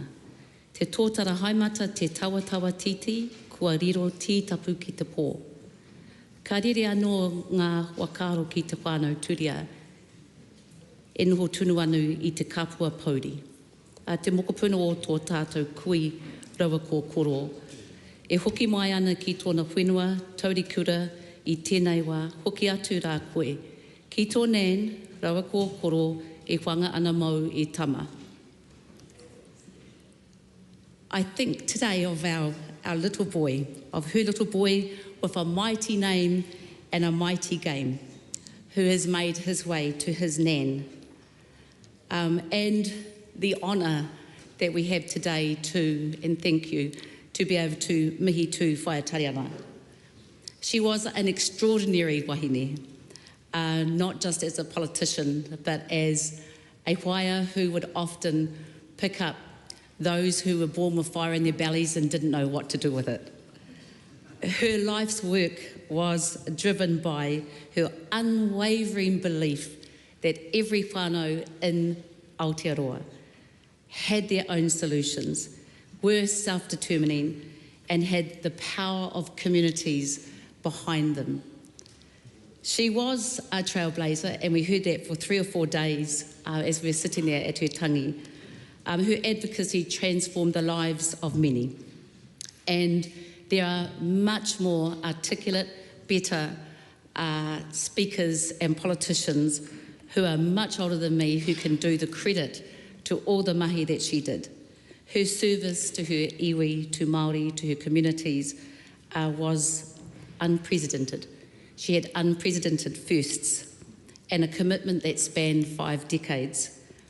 At a real personal level, Aotearoa was truly a wahine rangatira. She knew how to weave us all together. And I think about when she crossed the floor, and she had been involved in our lives in South Taranaki for quite some time. And I keep thinking about how lost and lonely, extremely uncomfortable it was for her. And this house has that effect on us. And how she held to her wakapono, how she held to her integrity. And despite being so uncomfortable, she did indeed cross that floor. Behind the scenes while that was going on, and this is what I'd like to talk about at a personal level, she came to see us all, young and old.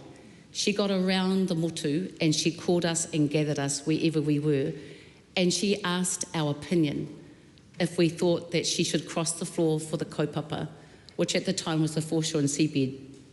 There wasn't one person in all the kaupapa, and we were following her, that didn't agree that I was around anyway. The biggest honour was not only being part of those kōrero, but actually understanding where she was going with that and her absolute total conviction. Some of the things that I'd like to share with you at a personal level is not only how she brought us all into that kōrero, and it's also the way that she was able to articulate things that we were too scared to at the time. So you've got this educated, again, fire in the belly, rangatahi, and I was rangatahi at the time, lost trying to understand why is it that we're struggling to articulate how we feel. And I know it upset many, but when she articulated from the Taranaki Tribunal report that Taranaki had endured a Holocaust, and I know it is really deeply disrespectful for some, for me personally it was liberating, because I didn't understand what had happened to us. So she started to help us unravel and understand who we were and what reconciliation needed to be. These things that Aotearoa, she absolutely would not let the party die. And some of us were needing to do other things. We weren't necessarily planning on coming to be politicians and help bring her movement back to life. In 2017 to 2020, she would not let us rest. And at her tangi, we got to meet some of the other wahine who she was also like that with. And I'd like to mention Nancy Tuaini, Melody Tapatu, Piri Crib, the survivors, Helen Lee, and they called themselves survivors because they managed to last with her. And so apparently that was a stamina resilience test in the first place. I love the way that she not only helped us as young people to understand who we were, but she also made sure we never forgot everyone else. And at times, I think sometimes we get in this place and we show our teeth too much, and it looks like we don't have a balanced view. But actually, she did radical things like cross the floor, but she also made sure we remembered to love everyone. I'm not as eloquent as Helen Lay was in her eulogy. I struggle to put 3 or 4 syllables together in one word. I think that's actually a mere Ngāwari problem. But one of the things I do want to share is the way she held my mum's hand on campaign nights when we weren't sure if we were going to get in. And I know you all understand the risks we take when we campaign out there. The way she assured my mum, who is disabled and extremely precious to us, the way she could growl without a single word, the way that when we were at the hikoi, the recent one, and we went to take her to her car, the ocean of, well, people parted like an ocean, and it was a profound impact of her mana. And I was really humbled to sit back and watch that as we were navigating her through everyone, and to see all the ages, all the stages, and all the cultures that respected and understood the mana of our wahine. Her children also were with her. Her son taught our children and our son and husband how to do billboards. Her daughter showed us how to plan. Her son looks after our iwi. She took with her a whole village. Her legacy that she leaves as she rests shows the garden thriving not only in Wanganui and Whangaiu, but also in her movement. And while we may not be the same era, make no mistake, we never forget what it is and who she was for us. Her awa quickly navigated her from Pakaitore to Parihaka. I've never seen it move so fast. And quickly she was taken to Whangaihu as they patiently let the motu mourn her. We knew that she was a pioneer for Uncle George. And if anybody knows her, wherever she was, he was. She always reminded us, and she continued to live and share with us, real family. She had a real family. So she never made us think we couldn't be here if we had real families, with real life issues, with real whānau issues. And one of the things that I will really dearly remember preciously about Whaiatariana is that she made sure she never forgot her husband and her kids and her mokopuna. As we all come back here and we leave them and we get back in here, and I promise this year I'll try, Chris Bishop, I promise not to show my teeth so much, but we growl and we come in here and we get grumpy, and we sort of, we get to a point where we don't behave like we would with our whānau if we were growling normally at home. One of the things that I want to do is remind ourselves as the year starts in the legacy of Whaiatariana to never forget your partners, to look after your tamariki, to make time for your mokopuna, because 18 years here, all the kōrero that we heard on her Poroporoaki night was the undying love of her mokopuna. And I think that's the precious part that I'd leave for Whaiatariana. Nō reira, ai e te whaia, a hoatu rā koe, moi mai rā i tō moinga roa. We will miss you, we will love you, we will honour you, and we will look after your whānau. Kia ora rā. The question is that the motion be agreed to. The Honourable Tama Potaka. E te rangatira e te kaiwhakaere o te whare tēnā koe. Tō tātou kahurangi mārei kura ahorangi rangatira whanaunga tariana. Haere rā i te rā o te waru ki te rārangi te pairu ki te rangi. Kōrua tahi ko tau mokopuna a Pākai Tore. Ānā kua hoki atu ki te taha i tō hoa rangatira tō mākau a George a Hori. Rere atu ki tua o mere tuahiahi ki tua o whiti kaupeka i te wā o puanga o Matariki ki tua o Pohutukawa. We will remember Kahurangi Tariana Turia, Auntie Tari, for her legacy of whānau over politics, a dedicated leader who did so much for the betterment of Māori and all New Zealanders. For those of us, lucky ones, from Te Kāhui Maunga and Te Kāhui Tupua, people of Taranaki, Wanganui, Ruapehu and Rangitike, we knew of Auntie and Uncle as rangatira before she arrived in this fine house. Programs like PEP and Maxess, Whangauhu Marae, and of course one of her crowning legacies, Te Oranga Nui. dedicate and exemplify her contribution to the social fabric and the whakapapa fabric of Aotearoa, a pillar of Aotearoa New Zealand's political and social landscape and whānau landscape, sadly passing away recently at the ripe age of 80. Her deep aroha for others and an extraordinary ability to relate to people of all shapes, sizes, different walks of life made her an inspiring and effective leader. And of course, a defining moment in her career, as mentioned earlier, came in 2004 when she, along with Matuata Peter Sharples, Matua Whatarangi, and a whole host of hoia came together to establish the Māori Party, Te Māori Party, Te Pāti Māori.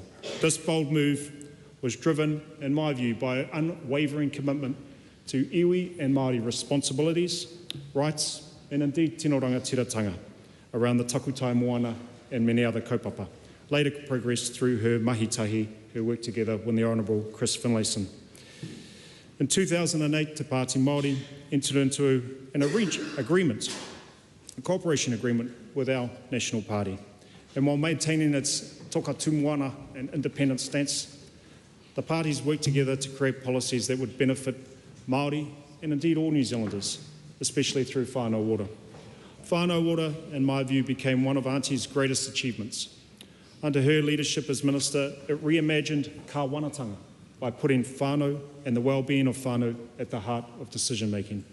A policy born out of the belief that whānau, not government bureaucracy, should have the power to shape our own futures.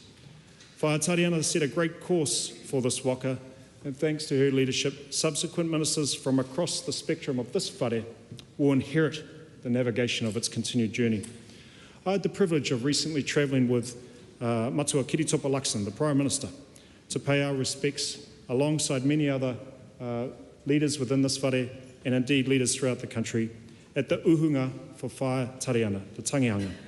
It was evident that her ability to work across political lines was etched in her life's resume. While fiercely loyal to Te Pāti Māori, iwi, hapu and whānau, she understood that collaboration was key to bringing about meaningful change without compromising our values. Her focus always on outcomes for whānau and not party politics, on tikanga and not pukamata.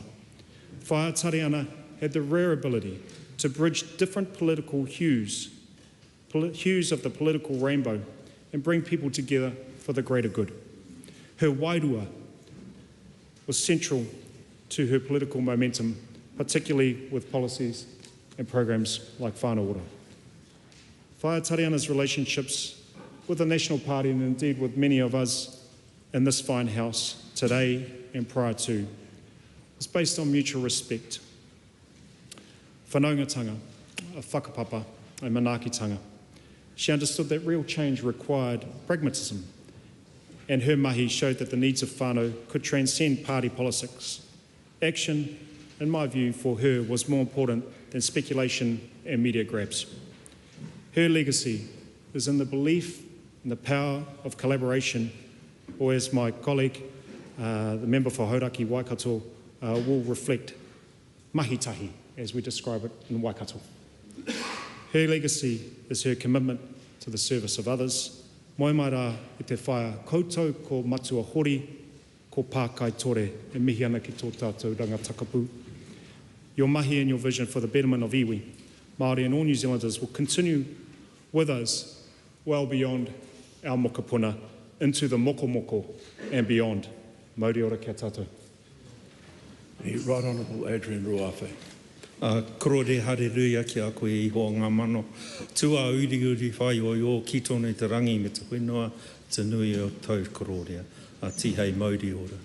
Kei te mihi atu anō I te āwatanga ki o tātou tini mate. Rātou katoa, hinga mai nā puta no ngā mautere nei tai atu ki te kahurangi nei a Dame Tariana Tūria. Tai atu anō hoki ki tōna mokopuna a pākaitora. Nō reira, koutou ngā mate hoki wairu atu ki te ringa kaha o I hoa ngā mano. Nō reira, te maanga e tautoko mai, ai nei, ake nei, ai. Kia tātou ngā kano I ora e te maanga o te hare tēnā koe, kia koutou katoa tēnā koutou.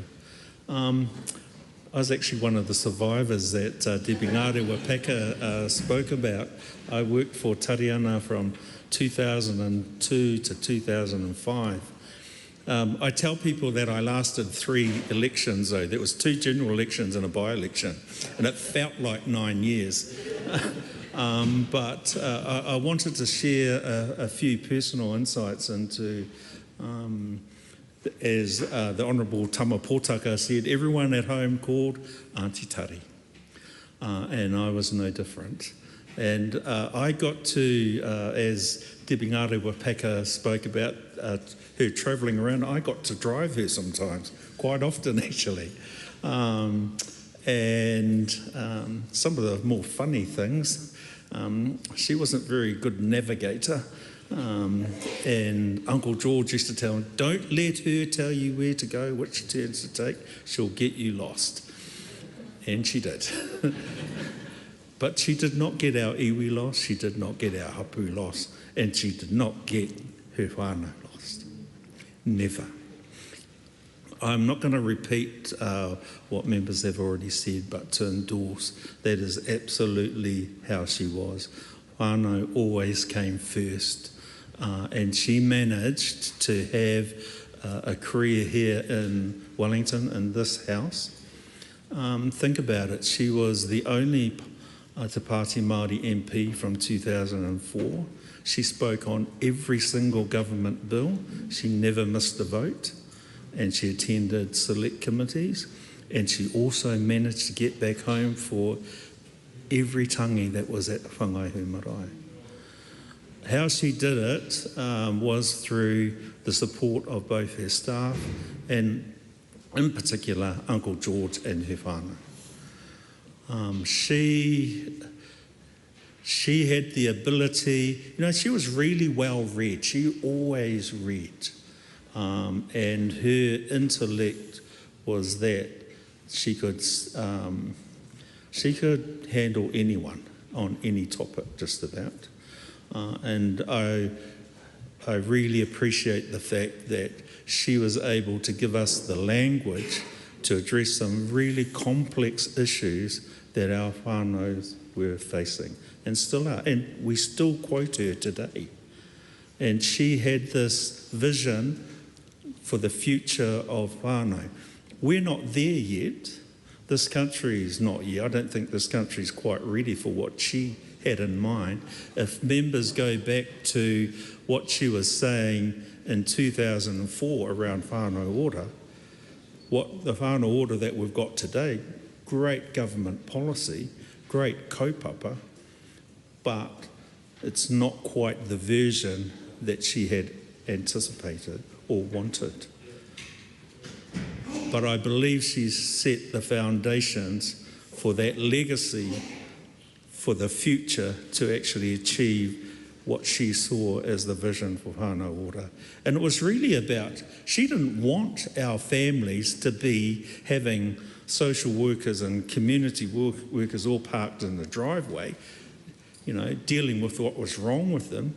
She had this absolute faith that whānau, we should be talking about and encouraging them and supporting them in the things that they wanted to do, because she really believed that they had the answers, as Debbie Ngārewa Peka stated, to all of the issues that they were facing. But that needs a partnership arrangement with all of the rest of Aotearoa. And that isn't quite what we've got now. So for those of you or us that want to remember her into the future, I just say that the way to do that is actually to make that legacy a reality the way that she had envisioned. Right now, the people at Whangai, I live in Whangaihu as well. And right now I know they're gathering at Whangaihu Marae because of another sadness that has come onto the whānau. And so, my aroha goes out to the tūria whānau, to Pāhia and Tamala, the Chambers whānau, Dave and Arlene, and all of the tamariki and mokopuna who will be gathering, waiting for their boy to come home. I think I'll leave it there. This isn't the speech that I wrote, but this is the one I really wanted to give. So I just want to thank the House for allowing this debate today.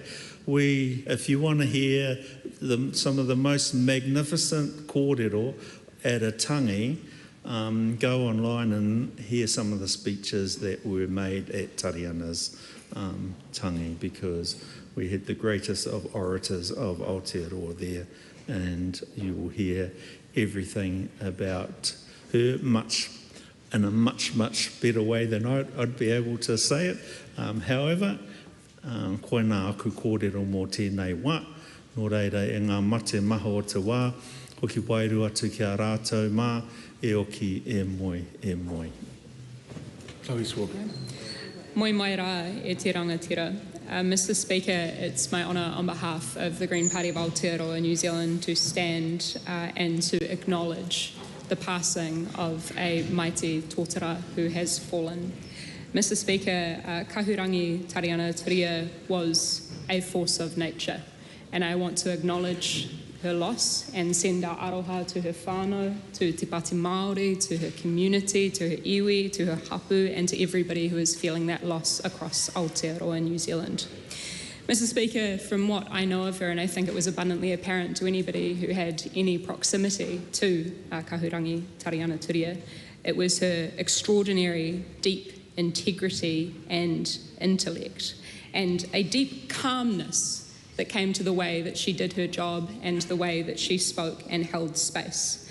From what I know and what I've heard from some members of our caucus who had the opportunity to work with her and to be in kōrero with her, she was stern at times, but deeply loving, quick with wit and with a huge, big, loving heart. And Mr. Speaker, from what I know and what I have seen of her legacy, which I want to acknowledge other members have touched upon as something that we need to consistently honour and build upon, I think the thing that resonates the most for me is how she saw so profoundly how everything was connected and how we as people cannot be removed from our context.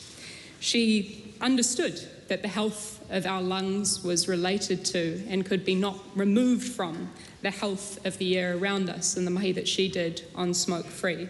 She understood that the well-being of people is deeply connected to the context that we are within our whānau and within our communities, in the mahi that she did on Whānau Ora. She understood that the health of our rivers is deeply connected to the health of the whenua and of the people as well. And obviously she demonstrated that amply in her mahi in the restoring and in being the matriarch of the Whanganui River. Mr. Speaker, we know that she took deep wisdom into spaces of power and of influence. And I just wanted to acknowledge that when we, as a caucus, made our way through Whanganui on the way to the marae for the tangi, that we felt compelled to go and visit and touch the river.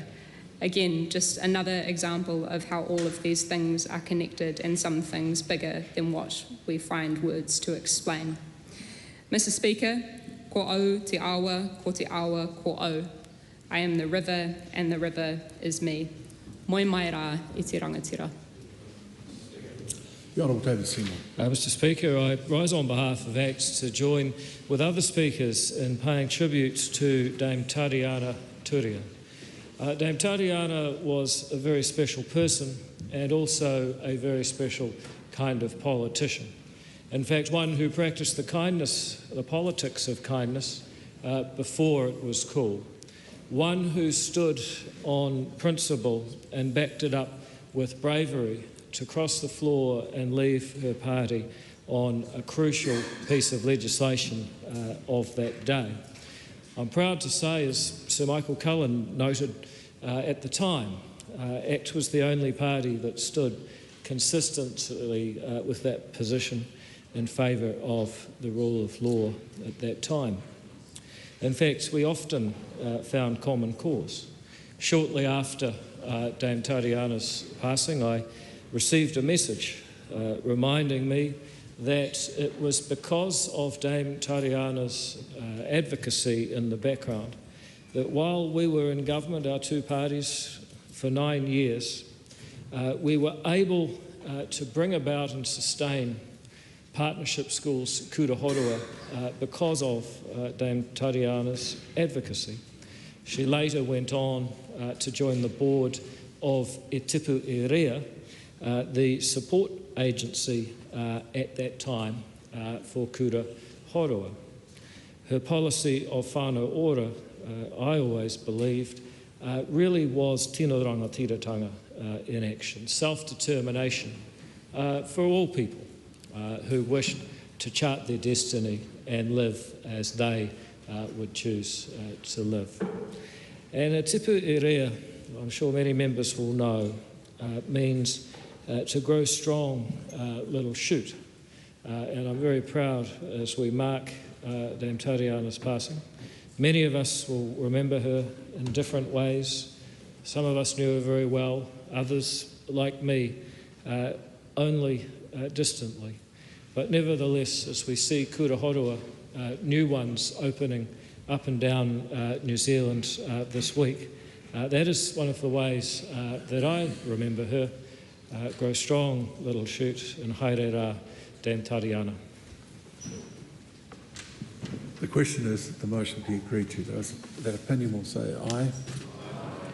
The contrary, the ayes have it. Call on Mr. Speaker. The Right Honourable Prime Minister. Mr. Speaker, I present the Prime Minister's statement.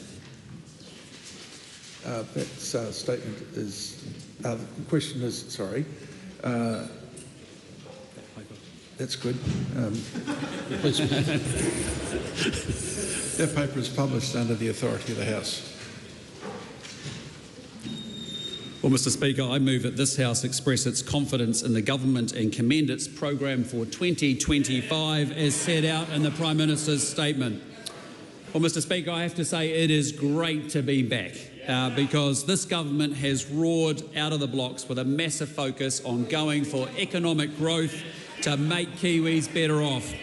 And we have refreshed our fantastic team to underline growth as the priority.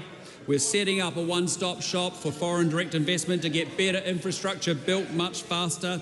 And we've kicked off the biggest reforms in the science sector for 30 years, so our world-class research earns much more money for our country and for those who make those groundbreaking discoveries. Mr. Speaker, this year is all about unleashing our economy, and we have already started by signing a free trade agreement with the UAE. An agreement that was delivered in just 4 months after talks began, New Zealand's fastest ever trade negotiation. And I want to tell you what that means for Kiwis, because what it means is that duties on 98.5% of exports to the UAE are gone, and that is a fantastic result for businesses all across this great country of ours. And I want to say Todd McClay is out there on those planes getting the deals done, and that's why I call him Trade McClay, and I think it's going to be a name that will absolutely stick. But we are going to be ruthlessly pursuing trade and investment because more of those opportunities is better for businesses. It means more jobs, it means higher incomes, it means a stronger economy to pay for health and education, and we are making progress, Mr. Speaker. Wages are now growing faster than inflation, and cost pressures like the Auckland Regional Fuel Tax have now been removed from the system. Interest rates are falling, and the Reserve Bank is forecasting more relief on the way very, very shortly. And we delivered tax relief, Mr. Speaker, last year, and that means that Kiwis are keeping more of their money for the first time in 14 long years, Mr. Speaker. So our steps now are to be going for growth to build the long-term prosperity that ensures that our kids see a future here in New Zealand. And Mr. Speaker, I recently spoke about the need to end the culture of saying no when it comes to economic growth, because Kiwis want to build and they want to grow and they want to innovate, and all too often they're actually told no. So let's talk about fast track, Mr. Speaker, because applications for 149 projects from Kaikoai to Stewart Island open next week.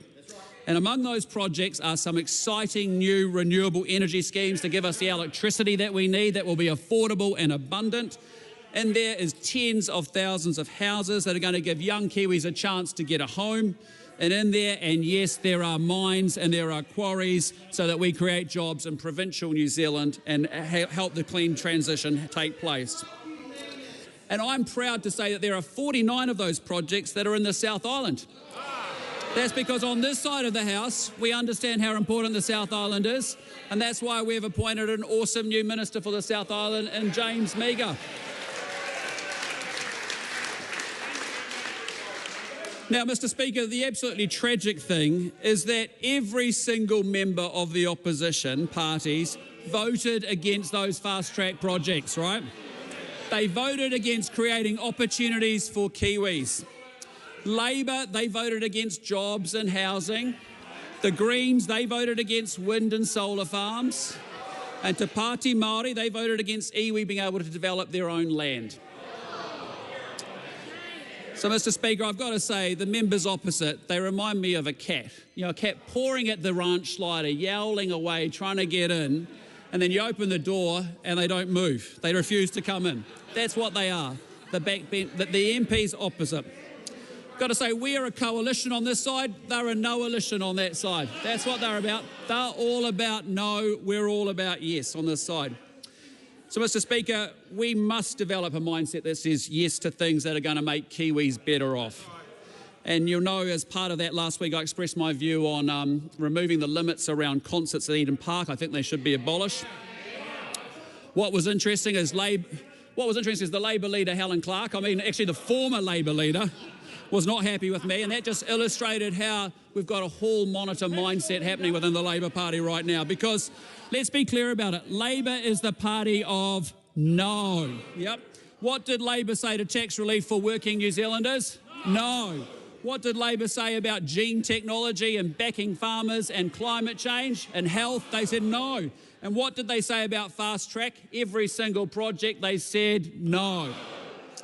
And now it seems it's actually no for more concerts. It's no to more concerts now.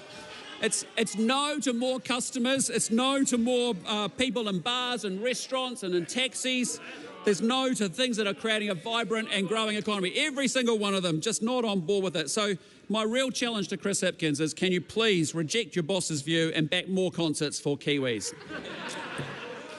And Mr. Speaker, while we have been back at work for weeks pushing through changes to make Kiwis so much better off, Chris Hipkins is barely out of his jandals. We'd signed a trade deal before he'd even grabbed the work shirt out of the laundry basket. And Mr. Speaker, I do want to commend, though, however, Chris Hipkins for one thing. His resistance to returning to work has showcased that anyone, in fact anyone, even a leader of the opposition, can be a digital nomad. And on digital nomads, can I say what a great announcement from the government yesterday. Fantastic announcement. A common sense change that's going to mean we're going to open up for more business and more tourists and more money being spent on our cafes and our restaurants and our shops, and all of that is practical, common sense, great changes, and all part of our plan to grow the economy. But what do we hear? We heard a rather muddled response from the Labour Party, bizarrely saying that the bigger economic priority should be letting more public servants work from home. Quite something. But actually, I think there's quite a good idea in there, because bizarrely, looking at what Labour's saying no to everything, the country's productivity would actually be improved if the members opposite did just stay at home. I encourage them to do that. And Mr. Speaker, what I'd say is, when Labour woke from their slumber last week for their caucus retreat, Chris Hipkins, he told the media, he said this, look, it's just been a year of reflection, a reflection tour, just going around talking about and apologising for not delivering Kiwi Build or light rail or frankly anything. But I think all this talk about Eden Park concerts has got in his head, because he got it a bit mixed up, because people wanted the Eras tour. What they didn't want was the tour that he was proposing, Eras, E-R-R-O-R-S. That's not what they wanted. But there was some very good news for Labour. They've decided to take a new approach, and from now on they're just going to talk about the policies that they can deliver. And we haven't heard a single policy from Labour, because they can't deliver anything. So, Mr. Speaker, we need to end the culture of no, we need to end the culture of slow, and we need to be able to also move on increasing speed limits. And we need to let Kiwis get to where they need to get to faster so they're much more productive. And what does Labor say to speeding Kiwis up? They say no to speed limits as well. No, no, no. In fact, when Kieran McAnulty was the minister, he asked the NZTA to review the speed limits in the Wairarapa, and they came back to him and they said no. Well, I've got to say to Kieran, watch this space, son, because we've got some great ministers in Chris Bishop and Simeon Brown, and also in a great local MP in Mike Butterick, and watch this space because we can do something about speed limits. But, Mr. Speaker, what I'd say is, on this side of the House, we've got some passionate MPs fighting for our folk in the cities, whether it's Auckland, Hamilton, Wellington and Christchurch, representing all that diverse, different communities. We've got MPs in provincial New Zealand, whether it's in Northern, Waikato, the Bay of Islands, East Coast, Taranaki, Manawatu, the West Coast, Canterbury, Otago and Southland, and they are saying yes to farming, and they're saying yes to trade, and they're saying yes to economic growth in 2025 in the regions. Now, Mr. Speaker, just over a year ago, this government was elected with a very clear mandate to change course and to get New Zealand back on track. And we inherited a broken economy, we inherited a cost of living crisis, violent crime was up, retailers were being smashed by daily ram raids, remember those? Every single day was going on, and gangs were taking over our towns. The education system was failing way too many children, and the health system was reeling from a restructure that was botched and absolutely failed. And we have taken tough decisions because these are tough times, Mr. Speaker. So we are actually making sure that we are backing Kiwis who have a mortgage or a small business and a great idea and they're desperate to crack into it. We're going to be saying yes to those people, Mr. Speaker. Now, Mr. Speaker, the good news is that change is already happening. Actually, when you think about what was achieved in the last year, we had fast track, we had tax relief, we stopped the wasteful spending, we had RMA reform, we had new roads, we had structured literacy and maths, we had gene tech, we're backing the police with the gang law changes that we've had. We've stopped the ram raids. We're actually restoring consequences for crime. Novel idea, very important. We've got record new investment in health, $17 billion extra going in, 26 new cancer treatments, an hour a day each of reading, writing and maths, and we've got reduced emergency housing, something we should be really proud about after one of the biggest failed policies from the Labor government. New trade deals, we're backing the farmers, we've got family boosts, we're making foreign investment easier, and we're keeping councils focused on the basics rather than rate rises. So we are just getting started, Mr. Speaker. And absolutely core to our plan in 2025 is unleashing economic growth, because a growing economy means what? It means higher incomes, it means more jobs, it means that our kids won't look overseas for opportunities, but we'll see that the future sits right here in New Zealand, Mr. Speaker. A growing economy means more money to invest in public services like hospitals or health, and it means if you work hard and you're prepared to work hard, you can get ahead in this great country of ours. So we say a big yes. We say a big yes to New Zealand businesses, big and small, that they thrive and they make a profit and they pay higher wages and they hire more people and they invest in more growth, because that's what it's all about, growth. And it's awesome we've got Nicola Willis leading our economic growth plan, because we've got a plan to make it happen, and that's what 2025 will be all about. Growth trumps everything. Now, Mr. Speaker, in Budget 24, we delivered a fiscally responsible plan that reined in the wasteful spending, provided the income tax relief to working New Zealanders, and set up the conditions for future growth. We delivered family boost to help those working New Zealanders with their early childcare costs. We froze the fuel tax increases that were planned for 3 years to give people more relief at the pump, and we made progress, Mr. Speaker, on breaking the cost of living crisis. And we found a way to deliver $17 billion extra into the healthcare sector, a multi-year boost for health, $17 billion extra dollars. And in May, we're going to deliver our second budget, and I'm telling you, it's going to build on those strong foundations, and we're going to continue to drive economic growth. Now, Mr. Speaker, our government is making it easier and cheaper, as you'll see in this fantastic Prime Minister's statement, to build infrastructure, housing and transport projects. And I've got to tell you, Fast Track is just the beginning, because the real prize is actually fixing our broken Resource Management Act. And so this year, we won't debate and discuss it and have endless hooey and discussion. We're going to fix it and replace it with a system that's fairer, faster and cheaper, Mr. Speaker. That's why Chris Bishop created the National Infrastructure Agency to unlock the investment that we're going to need for roads and hospitals and schools and energy projects. And that's actually what we're going to do, make sure we get investor cash flowing through into the projects that we desperately want to power up into this country. And we're going to have a 30-year infrastructure plan, and we hope, seriously hope, that the other side actually come on board and make it a truly bipartisan 30-year infrastructure plan. Now, Mr. Speaker, in housing, our Going for Housing Growth Plan is removing barriers. They're enjoying it, aren't they? Aren't they enjoying it? Because what's funny, you have 6 years in power, the last 3 with an absolute majority, and you do absolutely nothing. And then you get buyer's regret on the other side, don't you? You're looking over going, jeepers, we could have done some stuff, instead of just talking about doing some stuff. So what I'd say, Mr. Speaker, is we are very determined to get infrastructure built, but we're going to do something about housing, because that was a failure of the Labor government over 6 years as well, wasn't it? We're removing the barriers for development.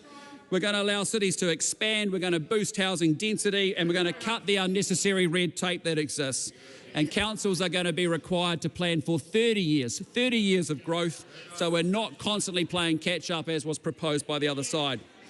We're making it more affordable to remove the barriers for overseas construction materials, and we're expanding self-certification for tradies. Thank you very much, Minister Penk. Now, Mr. Speaker, in transport, we are making record investments to prove how people move themselves and their goods all around this great country.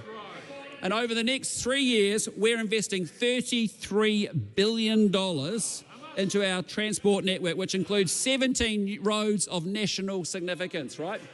And isn't that phenomenal to see that in 12 months, we've already kicked off the Hawke's Bay Expressway, which I know Katie Nimmin and Catherine Wedd are greatly appreciative of.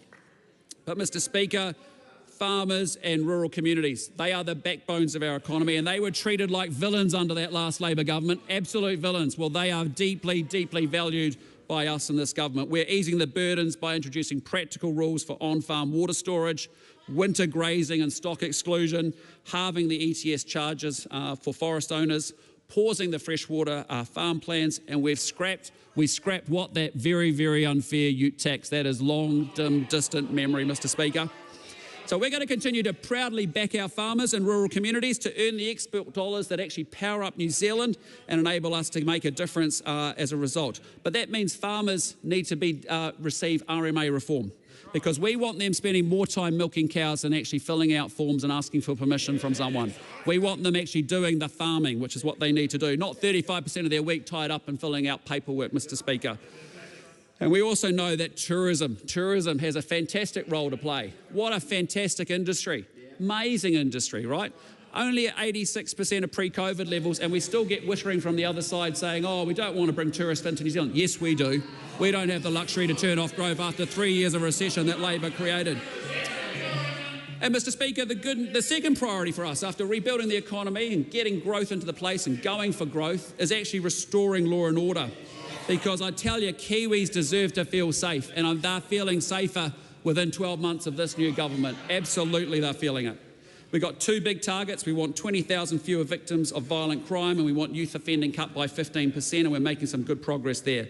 We are going to reform sentencing laws to ensure that there are real consequences for crime and to keep those violent offenders off our street.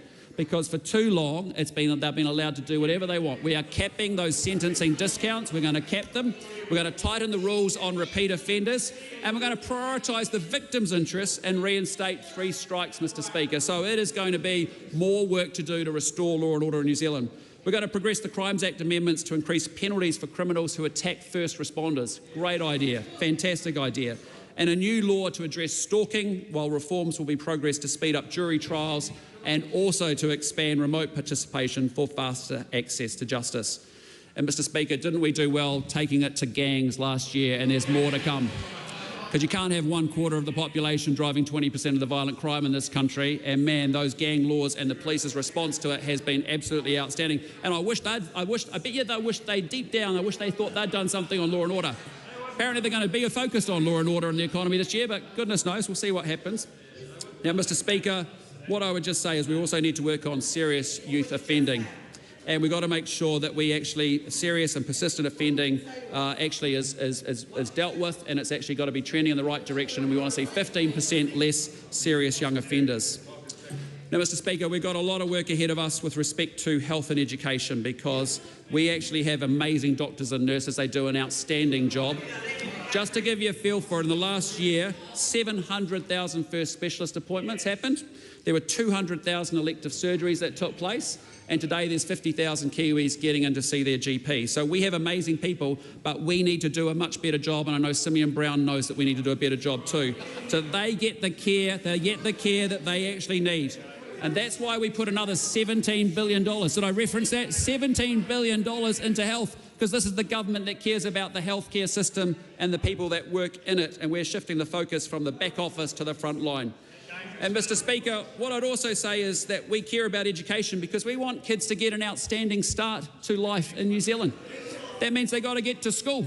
They've actually got to make sure we teach them to read, and we actually teach them to do some mathematics. And all of Erica Stanford's incredible hard work comes to life this year, because students and teachers and classrooms up and down New Zealand are getting some amazing resources to kick off the school year. And actually that's what parents want to know, that their kids are going to get delivery and they're going to have a great future with more resources, more quality training for our teachers, a brand new national curriculum, fantastic, grounded in mastering the basics, reading and mathematics. And that means more skills, more jobs, more talent, and much more investment ultimately coming into New Zealand. Well, Mr. Speaker, let me say, 1 year ago, I promised that this would be a government of action, one that takes on the big challenges facing our country and actually delivers. And we committed to making some tough choices to rebuild the economy, to restore law and order, and to improve our public services. And a year on, I have to say I am incredibly proud of the progress that we have made, but we know that there is still so much more for us to do to realise all the great potential that sits in this great country of ours. And Mr. Speaker, what I'd say is this is going to be a government that's going to continue to deliver the change that New Zealand needs, because it's not just enough to get us back to normal. We actually have an opportunity to be so much better and to realise more of the potential that sits in this great country. Mr. Speaker, I want Kiwi kids to know that New Zealand is where the opportunities are, not the UK or Australia. I want our farmers to know that we back them, that they're deeply valued, they're not villains. I want our Kiwi businesses to know we want them thriving, and I want Kiwi families to know that if you work hard, you can get ahead in the best country on planet Earth. So, Mr. Speaker, 2025 will be another massive year for this government. Our team are going to do everything it takes to unleash economic growth, innovation and investment, and with that, we can't wait to get stuck in.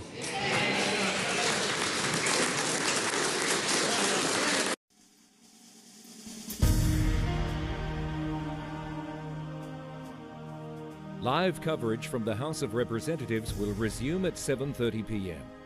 An uncorrected transcript of today's oral questions is available at www.parliament.nz.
Members, the House is resumed and I call on Government Order of the Day number 1. Land Transport Drug Driving Amendment Bill, second reading.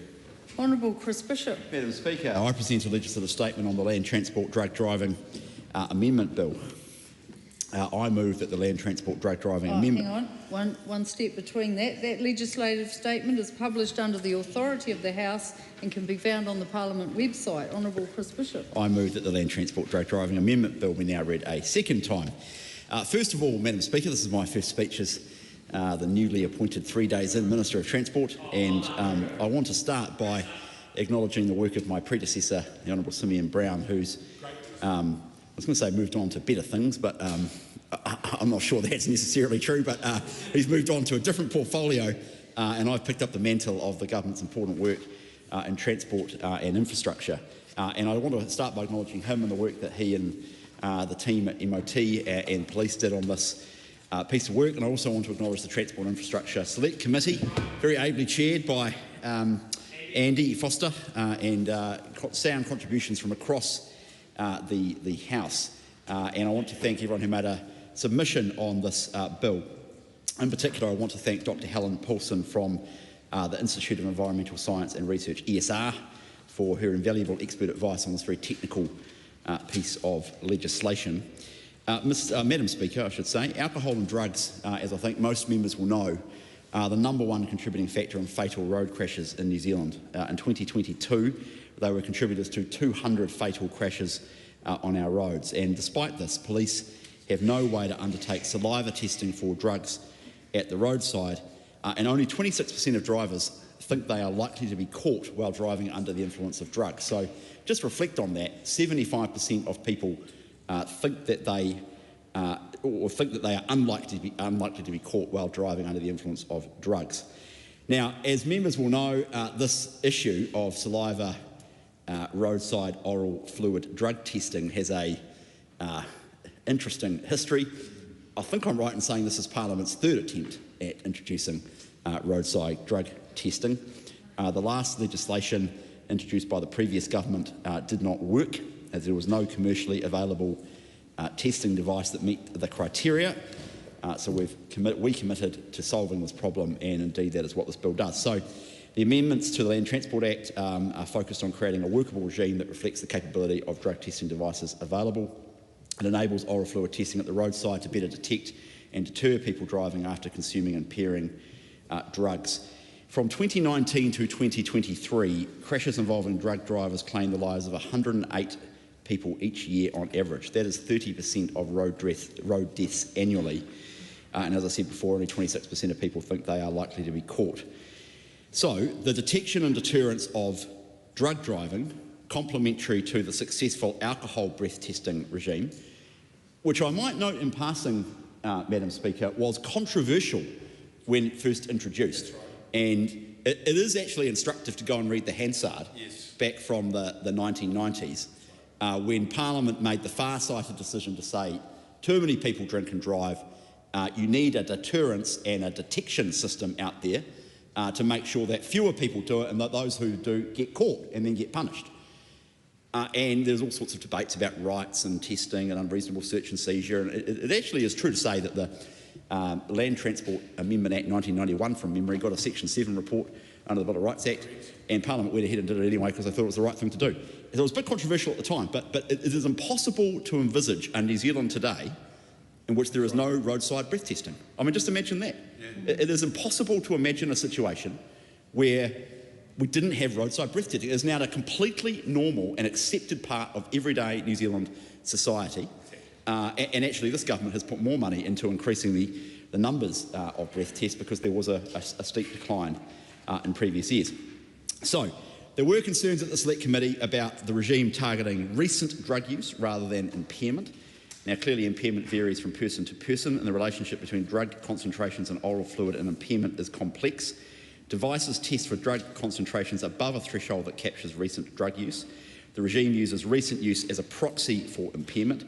This is similar, as I say, to the alcohol testing regime. There's another concern raised by submitters about the accuracy. We know that the devices are not always 100% accurate. A small number of roadside screening tests with false results, both positive and negative, are unavoidable given the capability of the devices. To mitigate this, 2 positive screening tests will be required at the roadside before a driver is stood down. The bill also introduces a requirement for oral fluid sample to be sent to an approved laboratory for testing following a positive screening test result at the roadside. An infringement fee and demerit points will only be issued if the laboratory test detects the presence of a specified qualifying drug at a level that is indicative of recent use. Now, the Select Committee has recommended some changes which the Government will agree to in relation to the approval criteria for roadside oral fluid screening devices. There was a risk, I'm advised, that commercially available screening devices would still not meet the approval criteria due to the ambiguity surrounding some of the criteria. So the new criteria allows the Minister of Police to approve devices after considering the accuracy of the device and the extent to which the threshold used by the device will return a positive result that indicates recent use of a drug or family of drugs. The Minister of Police will need to consider these factors in the context of the overall purpose of the new regime to better detect and deter drivers after recently using drugs. The bill, as reported back, requires the Minister of Police to consider device accuracy in light of the requirements for screening oral fluid as set out in the relevant provisions. The provisions require 2 positive screening tests at the roadside before a person is prohibited from driving for 12 hours. This is intended to mitigate the possibility of action being taken at the roadside because of false positive screening test results. Now, I mentioned before the implications for rights and freedoms. The bill does have implications. And there have been concerns raised by the Attorney-General and submitters. So the committee considered whether the bill should include a maximum time limit for enforcement officers to administer the first screening test. The committee asked that this issue be given further thought. The government has thought about these concerns and we appreciate them. We are not proposing to amend the bill in this way because of the range of factors that influence the length of time taken to complete a screening test. For example, the time for the device to return a result, the cooperation of the driver, the ability of the driver to produce enough oral fluid. Here's the rub. Legislating a time frame potentially incentivises drivers to prolong the process in order to avoid undergoing a test. And so that would send the wrong message and incentive clearly, and that would completely undermine the effectiveness of the regime. And it's worth, again, also bearing in mind it's out of step with the alcohol breath testing regime. So essentially we are bringing the law around drugs as much as we possibly can into line with the law around alcohol. There are further amendments which the government supports. One was a provision for the drivers to seek an independent laboratory test, as I've covered off, aligning with the alcohol breath testing. The committee also recommended changes to simplify the statutory review process, requiring the review to be completed within 5 years of the bill's commencement. The government will support those changes. Another change was to remove restrictions that currently prevent an enforcement officer from switching to a compulsory impairment test once they have initiated an oral fluid screening test. This change ensures that officers are supported to use their judgment where they have good cause to suspect drug use. I want to take this opportunity to reassure members that the regime is designed with safeguards to ensure fair administration. Devices will have built-in positive screening thresholds to avoid capturing drivers with low levels of drugs. The 12-hour stand-down period following 2 positive screening tests is intended to address the immediate road safety risks the driver poses. A medical defence will still be available to ensure that the oral fluid testing regime does not penalise drivers who are taking prescription medication at the direction of their medical health professional. Madam Speaker, the bill is a key action in the government's plan to improve road safety, actively addressing the contributing factor to over 100 road deaths annually. As I said before, I do believe that, as other countries have done and other jurisdictions have done, we will eventually look back in a few years' time and say, goodness me, how extraordinary was it that you could get high and drive without anyone thinking that they would possibly catch you, and unsurprisingly, a bunch of people do that. And how extraordinary is it that that is the case? Eventually, we will sit back, as we do now about alcohol breath testing, which was similarly controversial at the time, and say, goodness me, how crazy was it that in the 1980s you could drink and drive and no one went out and checked whether or not you were drinking and driving? We will eventually do exactly the same thing for drugs, and that is why I commend the bill to the House. The question is that the motion be agreed to. Tangi Utikuru. Kia ora, Madam Speaker, and it's a pleasure to rise on behalf of the Labour Party. We supported this bill at first reading. We supported it through Select Committee and will continue to support it at second reading with a couple of caveats there. Can I first acknowledge the Minister on his new portfolio? members on this side of the House agree that road safety is a priority and is important, and anything that will prevent fatalities, injuries on our roading network is a good thing to do. And that's why Labor did introduce a regime when it was in government. I want to acknowledge the Select Committee. The members of the Transport and Infrastructure Committee, a very collegial committee. Can I acknowledge the Chair, Andy Foster, for chairing us through this process. And I think the Select Committee report actually is a very fair reflection of the conversations, the issues that the committee tussled with, and effectively where we landed as a committee as well. I want to acknowledge the advisors that provided advice to the committee, and I also, along with the Minister, want to acknowledge Dr Helen Polson, who was able to provide from ESR a scientific basis and background to the testing. Actually, certainly for me, provided a level of comfort around the testing that does take place out at ESR, but it's still important to be able to understand what can be a complex issue moving forward. One of the things that the Minister did touch on, and it's something that members on this side of the House don't have comfort around, are the concerns that the Attorney-General did raise. There were a couple of concerns that she rose in her report. One was around the possibility of detaining someone for a period of time that was rather excessive on an arbitrary sort of notion. The other was around the freedom from unreasonable search and seizure. What the committee did is it worked extremely hard to then turn its mind and try and address some of the issues that have been raised. I have to say I'm very disappointed to hear from the Minister that one of the issues that was in the Select Committee, which was really encouraging the government to turn its mind to a possible maximum time by which a driver would be detained on the roadside, is something that the government is not prepared to pursue. And I say that, Madam Speaker, because the Select Committee, I thought, worked extremely in a collegial way to get to a point where it signalled to the government that this is something that members on that committee, including national members on that committee, were very comfortable to have. Now, we weren't able to land on a particular time period because two reasons. One, the advisors were not in a position to be able to provide a specific time frame to us. And secondly, the amount of time that the committee had, because this was on a truncated sort of time frame in front of the committee, meant that we weren't able to delve into this issue perhaps as deeply as we would have liked to. So those were the constraints that led to the committee being very clear in its Select Committee report back to this House that there really is an expectation that the government, in seeking to address the concerns that the Attorney-General has made around this bill, will turn its mind to implementing a maximum time frame. Now, we heard from the advisors that one of the reasons for not having a maximum time frame was because an alcohol breath screening test doesn't have that.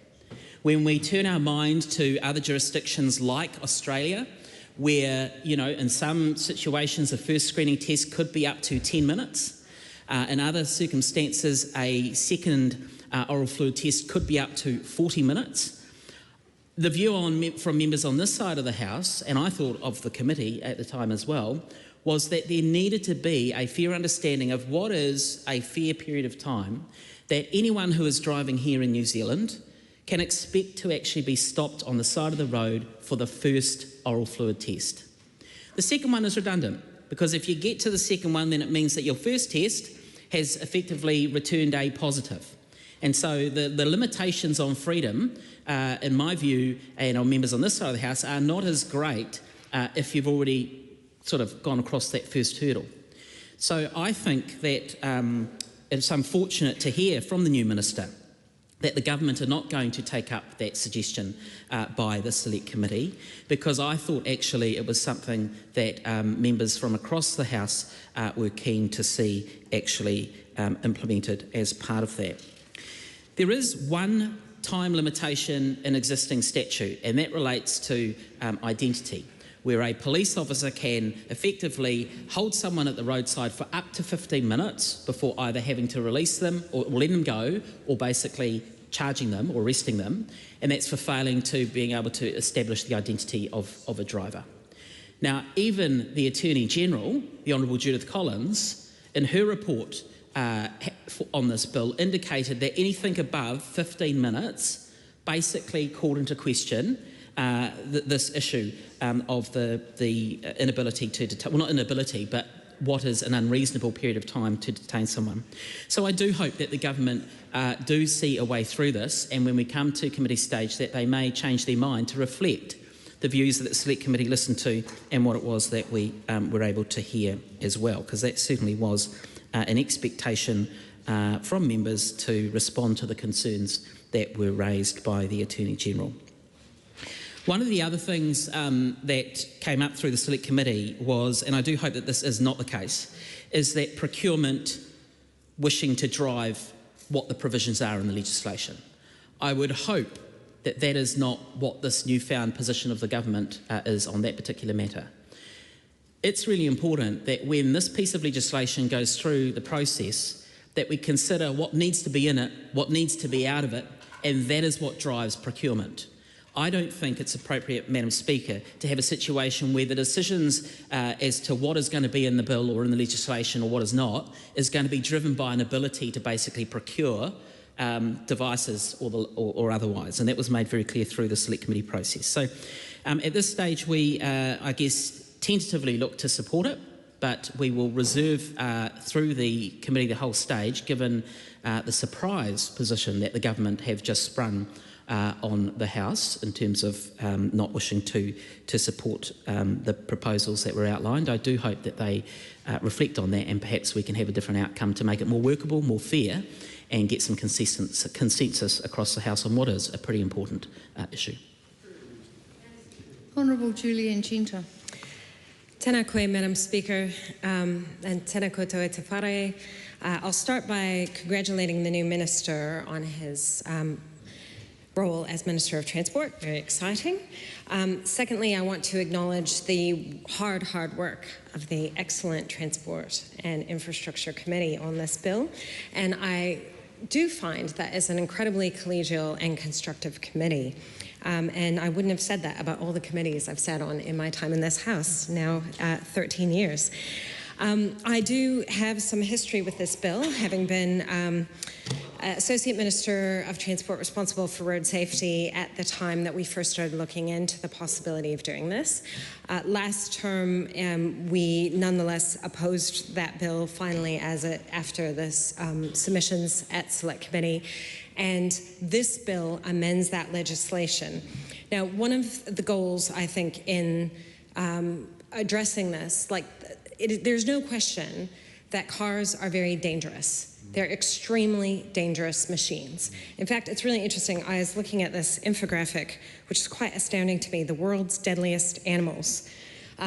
People killed per year by shark, 4 people.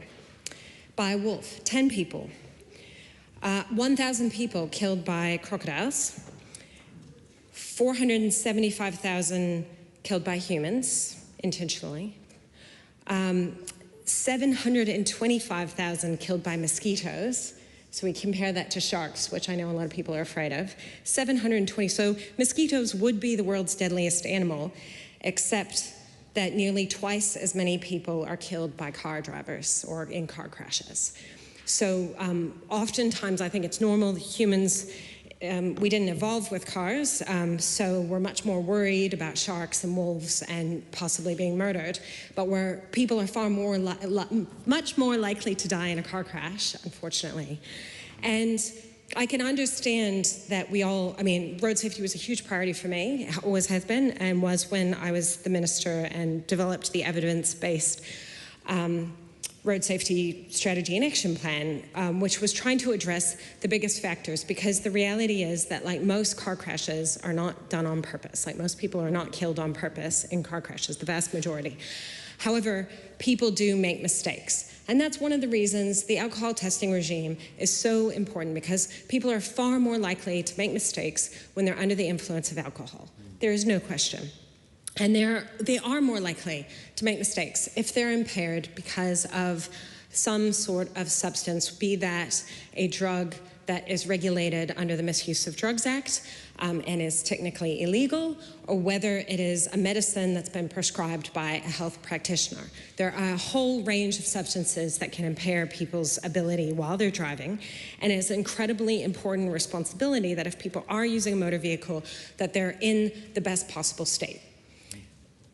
Being incredibly fatigued will impair drivers. Indeed, a number of studies have shown that doctors after work, or even medical students, people who've been working 24 or 36-hour shifts with no sleep, were more likely to be in a seriously damaging car crash or a fatal car crash than people who are severely impaired by alcohol. So this legislation doesn't do anything about the fact that some people who drive when they're fatigued will be incredibly impaired and high risk. This legislation by itself cannot solve most car crashes and will not, unfortunately. And the numbers that are being used, the statistics that have been cited by the government to say that drugs and alcohol are the single largest contributing factor, well, that's only because they've combined drugs and alcohol. If we split out drugs and alcohol, speed trumps both of them.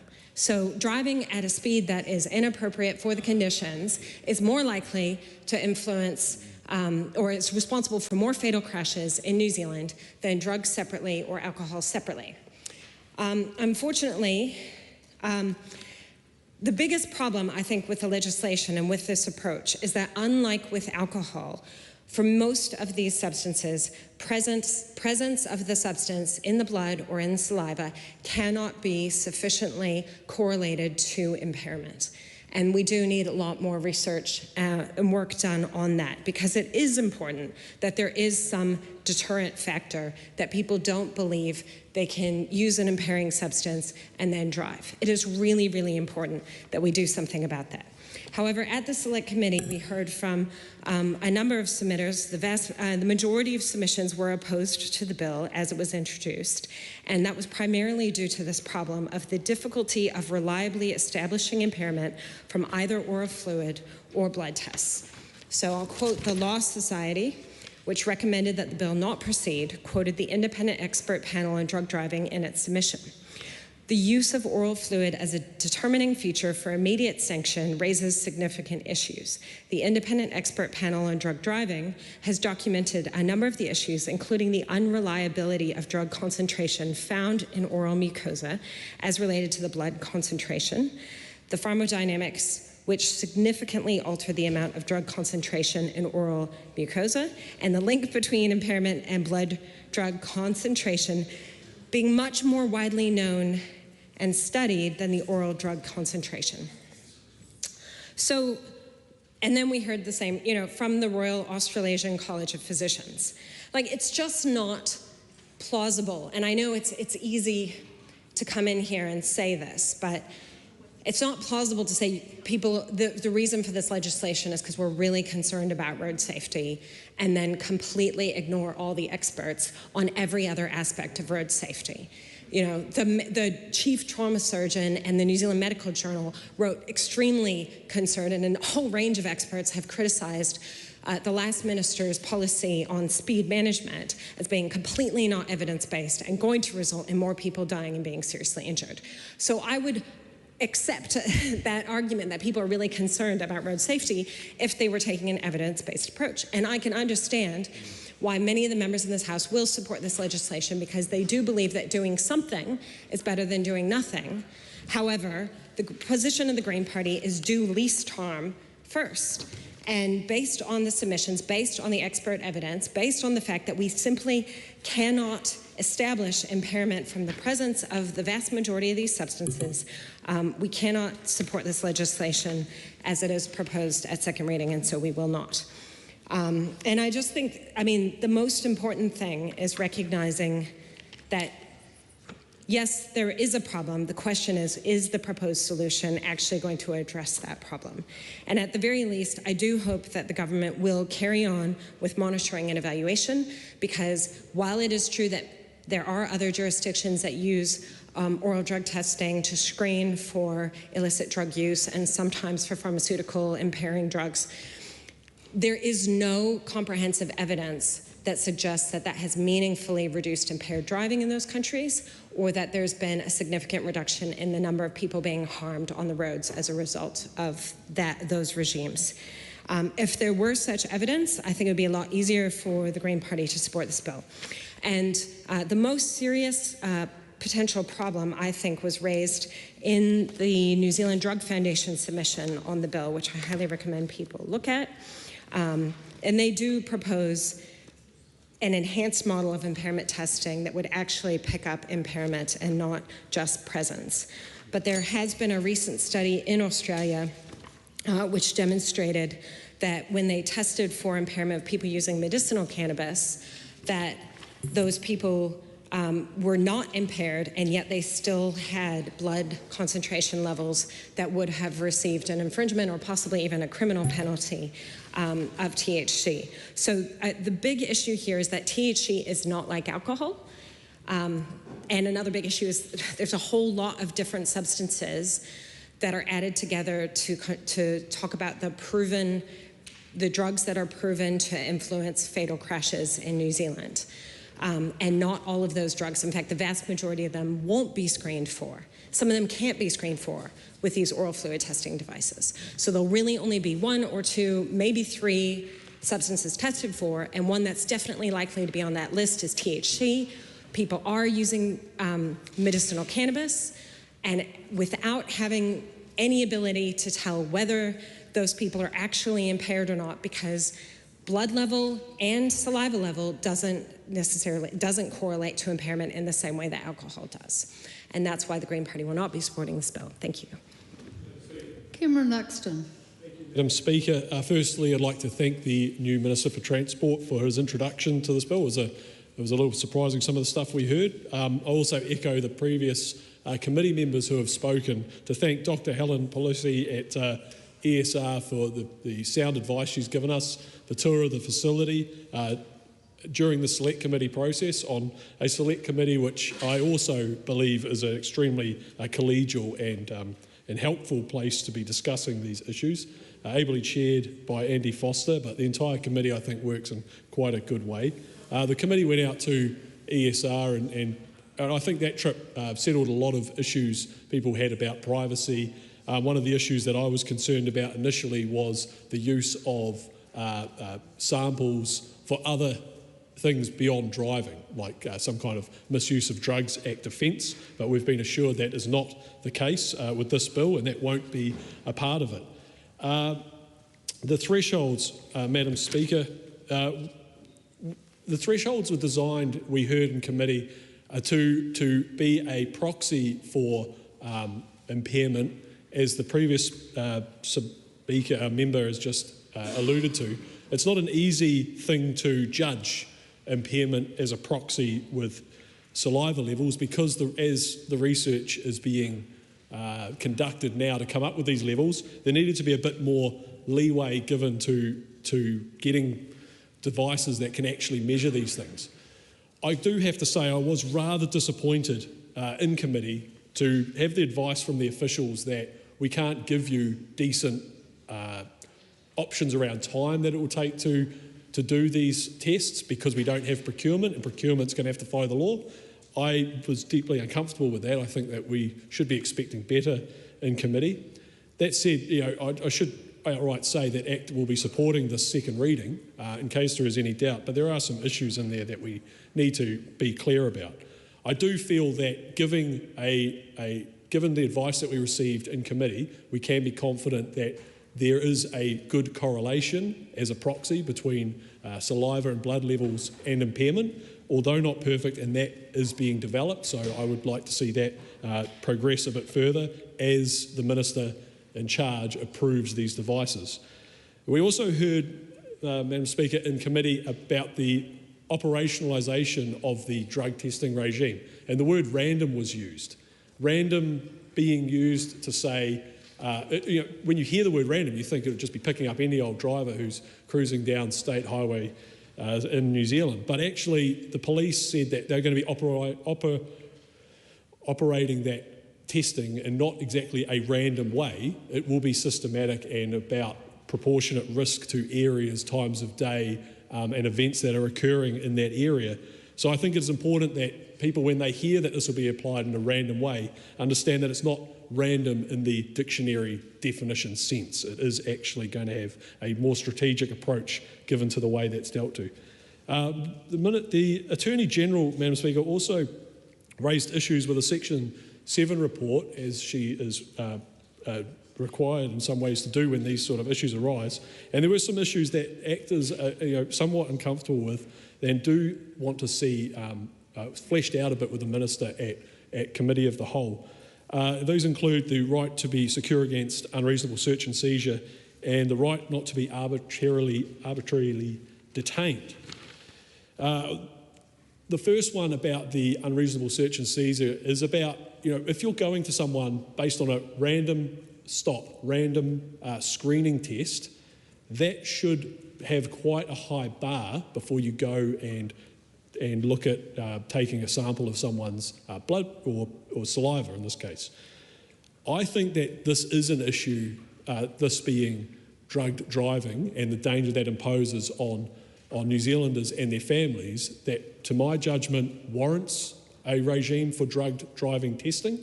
It's pretty hard to deny that someone who is on drugs can, at certain levels, be a big danger to themselves when operating any type of machinery, and a vehicle travelling down the road at anywhere between 10 and 100k an hour can always be dangerous. So I think it's important that we weigh up the freedom of New Zealanders to not have arbitrary blood samples taken, but also the freedom of New Zealanders to expect to be able to go about their lawful business without the danger that is imposed on them by people who are operating in a completely dangerous way on the road. So I think there is a test there that is passed, although I think the Attorney General's Section 7 report on that matter. The other matter that the Attorney General raised was about the arbitrary detention. How long can someone be stopped on the side of the road required to give a sample? Now, in this, as I alluded to earlier in my speech here, we didn't get a lot of advice about time from officials, and I think that the committee should have been able to expect a bit more in that way. But, we as a committee decided that, on balance, we need to be moving in a direction that is going to provide New Zealanders freedoms to move and freedoms to be, the right to be not arbitrarily detained. And so we came to a balance, and the committee's commentary reflects that. It also reflects that there is a time that someone can be expected to be held on the road in New Zealand law without any reason, and it was alluded to earlier by Tangi Utakere. It's Section 114 of the Land Transport Act, which sets out a 15-minute limit for an enforcement officer to hold someone on the side of the road for the purposes of gathering information about who that person is before they have to either release them or move on to another piece of legislation. So we've put that in the commentary for all to see, and I think we could expect to see something be done when this bill comes up to review, because it will be reviewed. There is a statutory review of the bill is a good idea. I think a new scheme like this needs to be well checked, and the committee looked at when that should happen, and we've given some advice about bringing some of that time forward to make sure it can be completed in time to check that this regime is actually working. Madam Speaker, the thresholds, the previous speaker from the Green Party mentioned that there's not a lot of science about these thresholds. Well, there are Australian New Zealand standards that are operating in this area. So there is science developing. There is agreements that are happening between New Zealand scientists, Australian scientists from many states in Australia coming together and working out how this scheme how these levels can be tested, correlated with impairment. So there is actually a standard there. And I think that giving a level of accuracy that New Zealanders can feel confident is not taking away the rights of their fellow New Zealanders when they are going about their lawful business, but also giving the people the right to feel safer on the road, because there's too many stories of people in New Zealand dying on our roads needlessly, and the pain that causes on all sides is quite traumatic. So I think that is something that has to be weighed up, Madam Speaker, when it comes to this. There's one more piece in here, Madam Speaker, which I'd like to touch on, which is they're accompanying an officer to a place to be tested, where the committee had a good discussion about this. The wording that we've come up to in our commentary sort of, reflects the conversation, and that is that we do not expect that this will be used as a way to get somebody who has been stopped for the purpose of a random roadside oral fluid screening test and removed from that location to a distant location.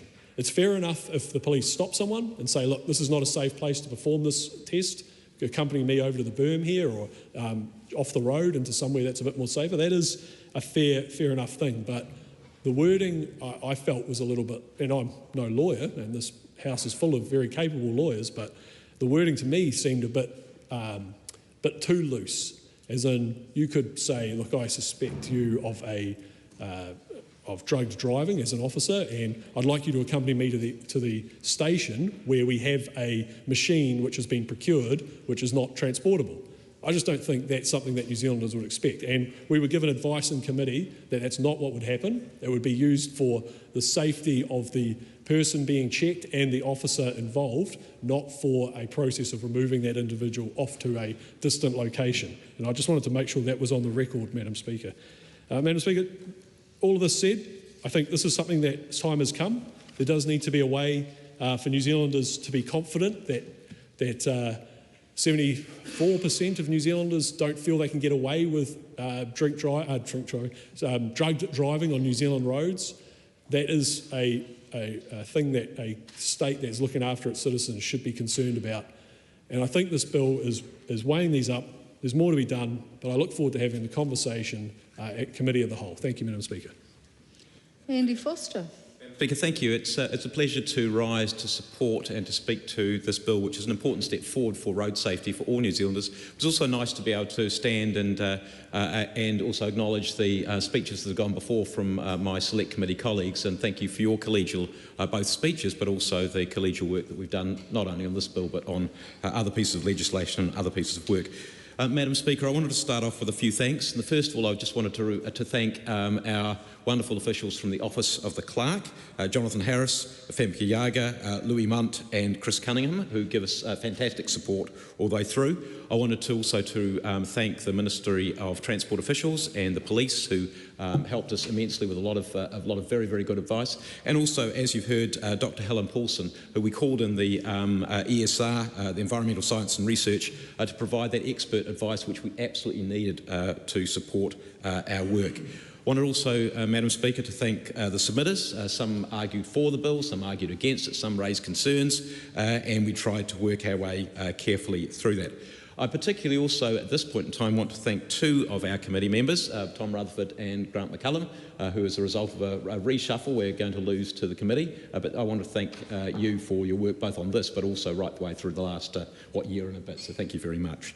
And particularly, I wanted to talk across the House there and to Labour, to Arena Williams and Tangi Utakiri, and thank you for the collegial way that you particularly worked through those issues around the length of time of detention, because they were issues which several of us, Cam Luxton as well, myself, we were concerned about as issues which we needed to work through, and I thought we landed in a good place. It's going to be interesting to see how the Minister continues to work through that, because we'll continue to advocate in the direction which we think it should go. I was disappointed in the Green Party's alternative or minority opinion. We pressed the Green Party several times during the Select Committee to say, well, you say you're going to vote against this, you say you're going to oppose this, can you tell us why? And we only actually got the why when the minority opinion came out, and I think that's not good enough. I think that needs to be done earlier. I think that is the sensible way to go, and it's the collegial and appropriate way to go, because we might have been able to work through some of those issues as well. Madam Speaker, drug driving is a significant safety problem on New Zealand roads. And just to give you some numbers, in calendar year 2023, 64 fatalities where drugs were detected in a driver. That's drugs alone. Another 32 where drugs and alcohol were detected, and just for context, 59 where alcohol alone was detected. So between those, 155 of the 341 total road deaths in 2023 where drugs and or alcohol were involved. So it is a significant issue, Madam Speaker. It doesn't mean that they caused the crash, but it does mean that they were part of the crash, and most crashes have multiple causes. This bill is all about deterrence, because at the moment there is no deterrence. This has been one of those things, and I've had a long history in road safety, this has been one of those things which has been a bit of the holy grail of how can we do something to try and disincentivise people from consuming drugs and then driving. The Labor government had a go at this in 2022 with the Land Transport Drug Driving Amendment Act, which gave police the power to stop people and to administer oral fluid tests. The problem there was it didn't work because the bar was set so high because you had to have something that was reasonably accurate, because the roadside test was the thing that condemned you or didn't condemn you. The difference with this piece of legislation is that the roadside test is only a screening, whereas the actual determination of whether you actually get fined, whether you lose, whether you have demerit points, is done by a laboratory test. And what was quite clear from despite the comments which were made by Julianne Genter, was from ESR, they said quite clearly, we cannot stand behind the accuracy of the screening test, the oral fluid test at roadside. You know, you might get 5%, up to 5% plus or minus of false positives or false negatives. But we can stand behind the laboratory test, just as we can stand behind the laboratory test for blood with alcohol testing. And that is the significant thing. That is why it was so important to get that advice. There is an issue with the lights. There is an issue with the roadside screening, which we did consider. It's the energy crisis, which we did consider, and that is that if you fail 2 tests at the roadside, then you can be banned from driving for 12 hours. It's no fine, etc. So it is a significant inconvenience, and we did weigh that up. But the strong advice was that there is a safety issue there, and the safety issue outweighs the inconvenience issue, and the likelihood of getting 2 effectively false positives is pretty small. So we thought that was a reasonable position. We also had quite a discussion about prescriptions and should that be a defence? And in a way it is a defence, but it doesn't prevent you being barred for that 12 hours. Because of course if you use it in line with medical prescriptions, it's not an illegal thing. That seems to be quite reasonable. But of course you still, if you have failed those 2 tests, then there is the ability for the police officers to ban you from driving for 12 hours for safety reasons. I want to talk just briefly about the powers given to the Minister. So like Labor's 2022 legislation, this bill gives the Minister of Police the power, and in this case in consultation with the Minister of Transport and the Minister of Science, to approve devices. And you heard the Minister of Transport, the new Minister of Transport, who outlining some of the changes that the committee recommended. So the Minister will approve the device, and the bill includes new criteria, but it still leaves discretion to the Minister. And I would suggest that discretion that is exercised with care. So the discretion is to approve the drug or drugs or drug families that the device can screen for, to approve the concentration levels. Now, we've already heard from, I think again it was Julianne Genter, about concentration levels. Now, those are set largely by standards. Those standards are argued through by both our experts in New Zealand and the Australian experts. So there's a lot of science, a lot of collaboration which goes behind setting those standards. They are a proxy, so the presence of the drug is a proxy for recent use, which is regarded as a proxy for impairment. Is it perfect? No, it's not perfect, but getting it perfect, we will never do anything, and that's probably the reality of it. So there are quite a lot of good safeguards there. The Minister must also consider the accuracy of the device and the ability to calibrate that device appropriately. The drugs that can be tested, there's only a limited range of drugs that can be tested. They must be from a schedule of 25 listed drugs. They must have a standard, which I've just talked about, or an equivalent to that standard. And some of the rarely used drugs, and it is by and large the rarely used drugs, are not, they haven't got a standard yet, so they're unlikely to be tested. But because they're only a tiny fraction of the problem, that is not a big deal. Madam Speaker, it's not a perfect regime. It's just like the blood alcohol regime is not perfect. Different people, different body sizes, different metabolisms, they all respond differently. I did an exercise when I was the president of the New Zealand Traffic Institute some years ago that the police organised, and they had all sorts of different road safety practitioners and other people there, and they tested basically, they plied us with alcohol and food, and they tested us throughout an evening. I'm sure we didn't drive home. They tested us throughout an evening, but it was really interesting to see how differently different people responded and what the effect, for example, of food, rest, whatever it might have been, was on that. And so drugs will be just the same. The effect on people's bodies will be different for different people. The BORA issues. The BORA is really, really important because my view is that we have far too few checks and balances on the power of government anyway. The concerns which were raised by the Legislative Committee and the Attorney-General, we've already heard about those. The first thing, though, is to say is those concerns were only about the first test. Once you've failed the first test, then those concerns go away because there is then good cause to say that there is a potential issue there.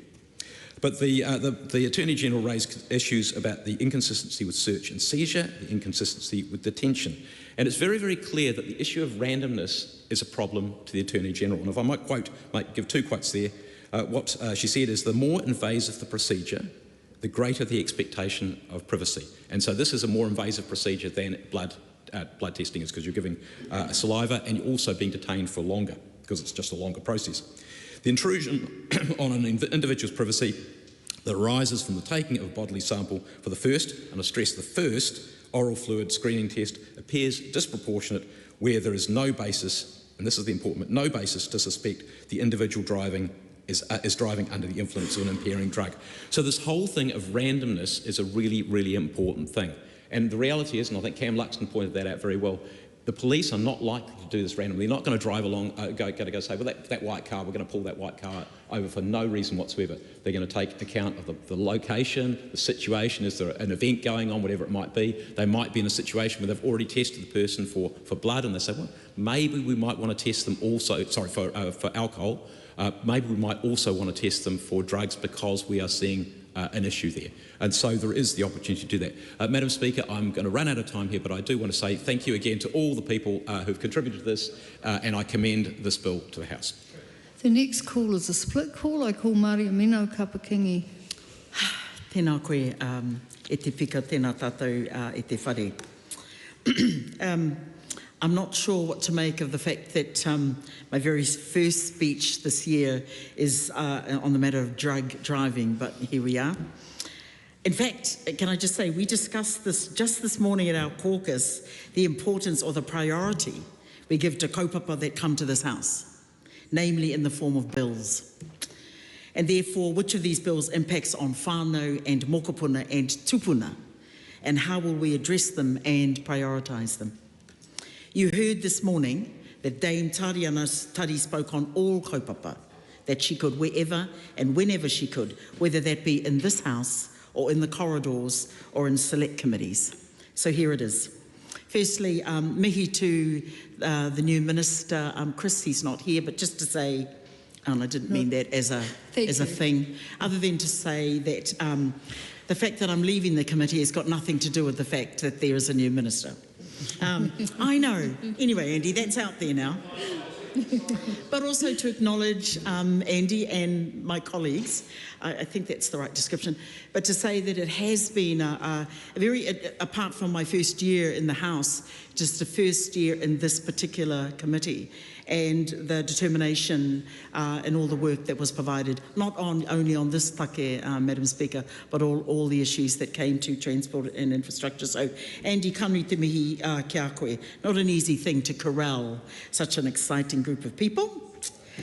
So, here it is from us. Of course, drunk or drug drivers are dangerous and need to be taken off the road. Of course, we want whānau to feel safe and secure on the road when they're driving, when they're pedestrians or passengers. I want that, and so does Pāti Māori.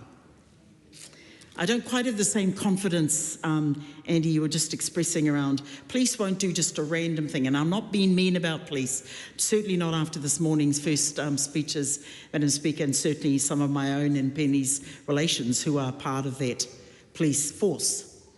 But to say this, there isn't the same trust that certainly Māori communities have in that regard.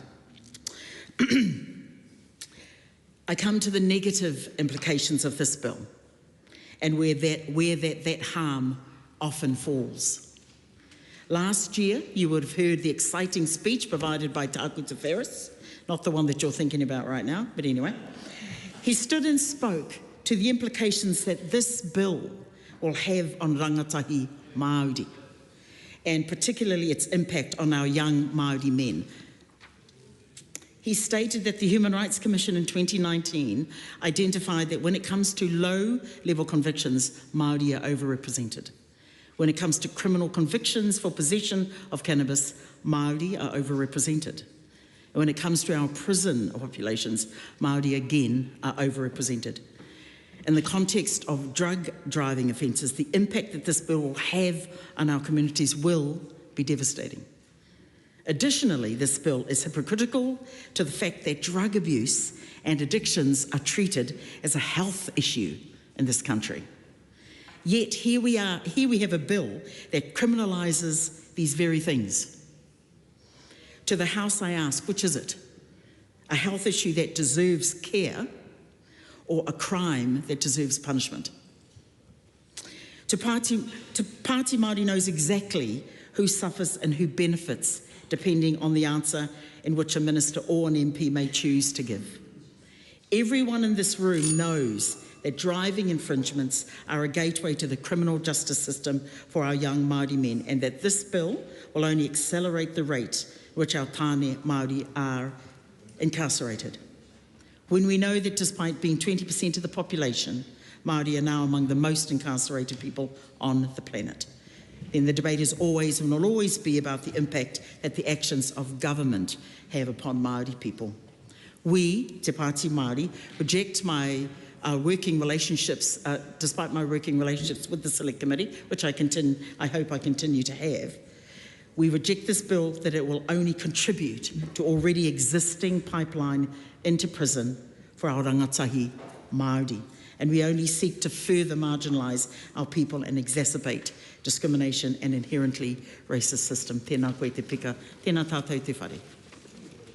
Ricardo Menendez-March. Thank you, Madam Speaker. Look, I think it's been really clear that everybody in this House thinks road safety is an issue that needs addressing. But I think the problem lies in how we choose to do so. And the Green Party has been really clear that we need to take an evidence-based approach that centres the research and lived experiences of people. And if we were to go using that, we would know that the answers often will lie in things like reducing speed limits, so making a road safer to use. And it includes things like greater awareness from the public about impaired driving and the impacts that it has on people. I think, to me, there's an issue that this bill is trying to address, which is the impairment that often comes because of the use of drugs. Alcohol notwithstanding, as we do have a regime already for that. The challenge, I think, that, and Julianne Genter has already expressed on our behalf some of those challenges, lies in that this bill feels more like an experiment rather than something genuinely grounded on the best available evidence on, for example, whether there is a strict correlation between, for example, THC is one substance that's been used as an example in someone's blood or saliva, and then levels of impairment.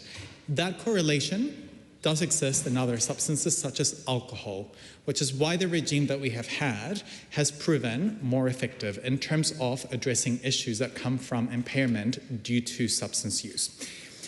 I don't believe, and certainly nor do the submitters, who are experts on these issues, that the kits that we have available to do testing, A, are accurate enough, at least the first one that is used before going to the laboratory, nor B, that we've developed the technology that will ensure that there is a very direct correlation with the results that are being given by these tests and then levels of impairment. I have heard members from the other side talk about things like the fact that they are developing technologies that they will hope will improve this level of accuracy and reporting. But I think if that is the case, if this is an area that is still being developed, I don't see the need to continue moving forward with this bill without actually getting to a place where the tools that we have at our disposal to curtail impaired driving are there to actually guarantee the safety of our communities. And so it's concerning to have a bill that may make people feel safer without actually doing so. And for the people who have been injured or have lost loved ones because of road accidents, and I've certainly been in my share of, well, a handful of car crashes myself, I think of the fact that, as a passenger, to clarify, that this bill actually does not do many people who have been affected by issues of road safety justice. The previous speaker also mentioned issues around interactions with the police. And we can't deny, because we have had multiple reports around how some people have described the systemic targeting of police to specific communities, mainly Pacifica, Māori, Black people, that the way that this bill is assigned will inevitably entrench that systemic discrimination that exists.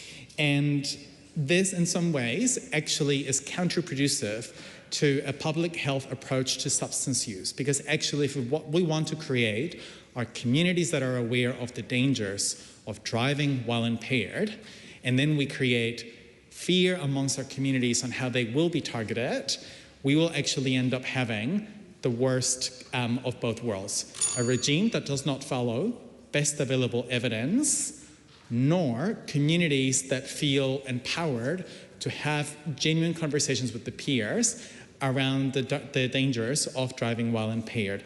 So again, the Greens won't be supporting the bill as it is. We do look forward to new technology, to evidence that allows us to have a regime that keeps our community safe, because that is what our communities are calling for and what they deserve.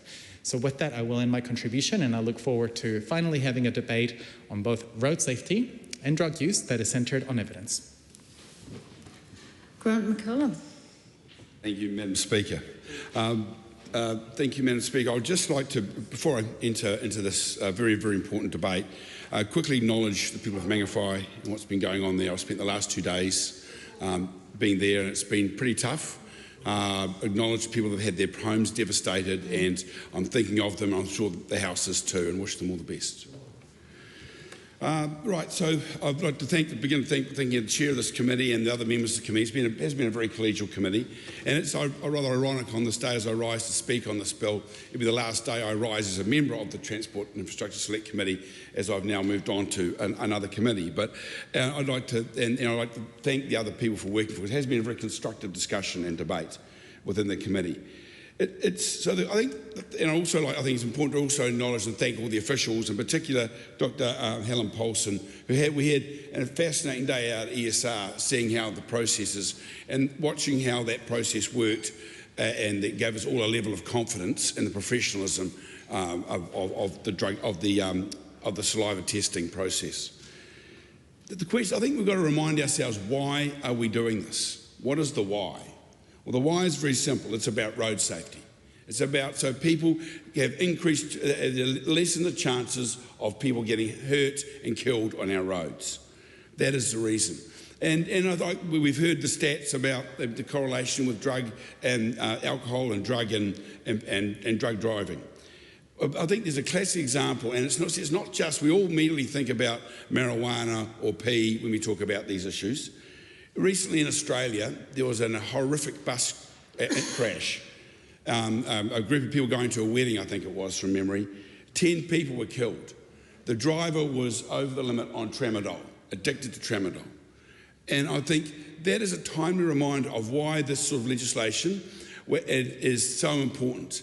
Yes, there are elements in there that might not be absolutely perfect and give you a 100% result, but it's that balance between the safety of the community and the individual's rights, which brings me to the Bora report, and that's the way up. And I'm personally very comfortable, and I know that, and the government is comfortable and overall with the fact that the safety of the population, people driving on the road, overrides the concerns of the Boyle report.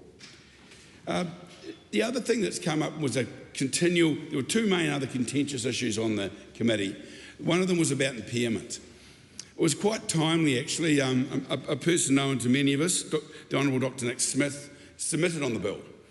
And he reminded us, which as the Minister did when he spoke, on the fact that when they did the alcohol legislation back in the early 90s, the random drug testing, random alcohol testing, breath testing, the same discussion about impairment came up. Whether someone was like a lithe, whether you could have someone who was a very robust individual, big athletic person, I don't know, like maybe like the Honourable Member Penny Hanare on the other side of the House, versus myself, a lean, fit individual. That might be taking a little bit of licence. Member's just opening himself up for more debate. Back to the bill. Yes. Well, it is with all due respect, it is relevant because what we're saying, here is so we had the same discussion because they will say that if a larger person could drink more alcohol and be less the same amount of alcohol as a smaller person, and therefore wouldn't be as impaired, and therefore they shouldn't be held that standard. Well, they just said no, that was an irrelevant argument. We went with a level they accepted. That was the level, and it was accepted by everybody. And look where we are today.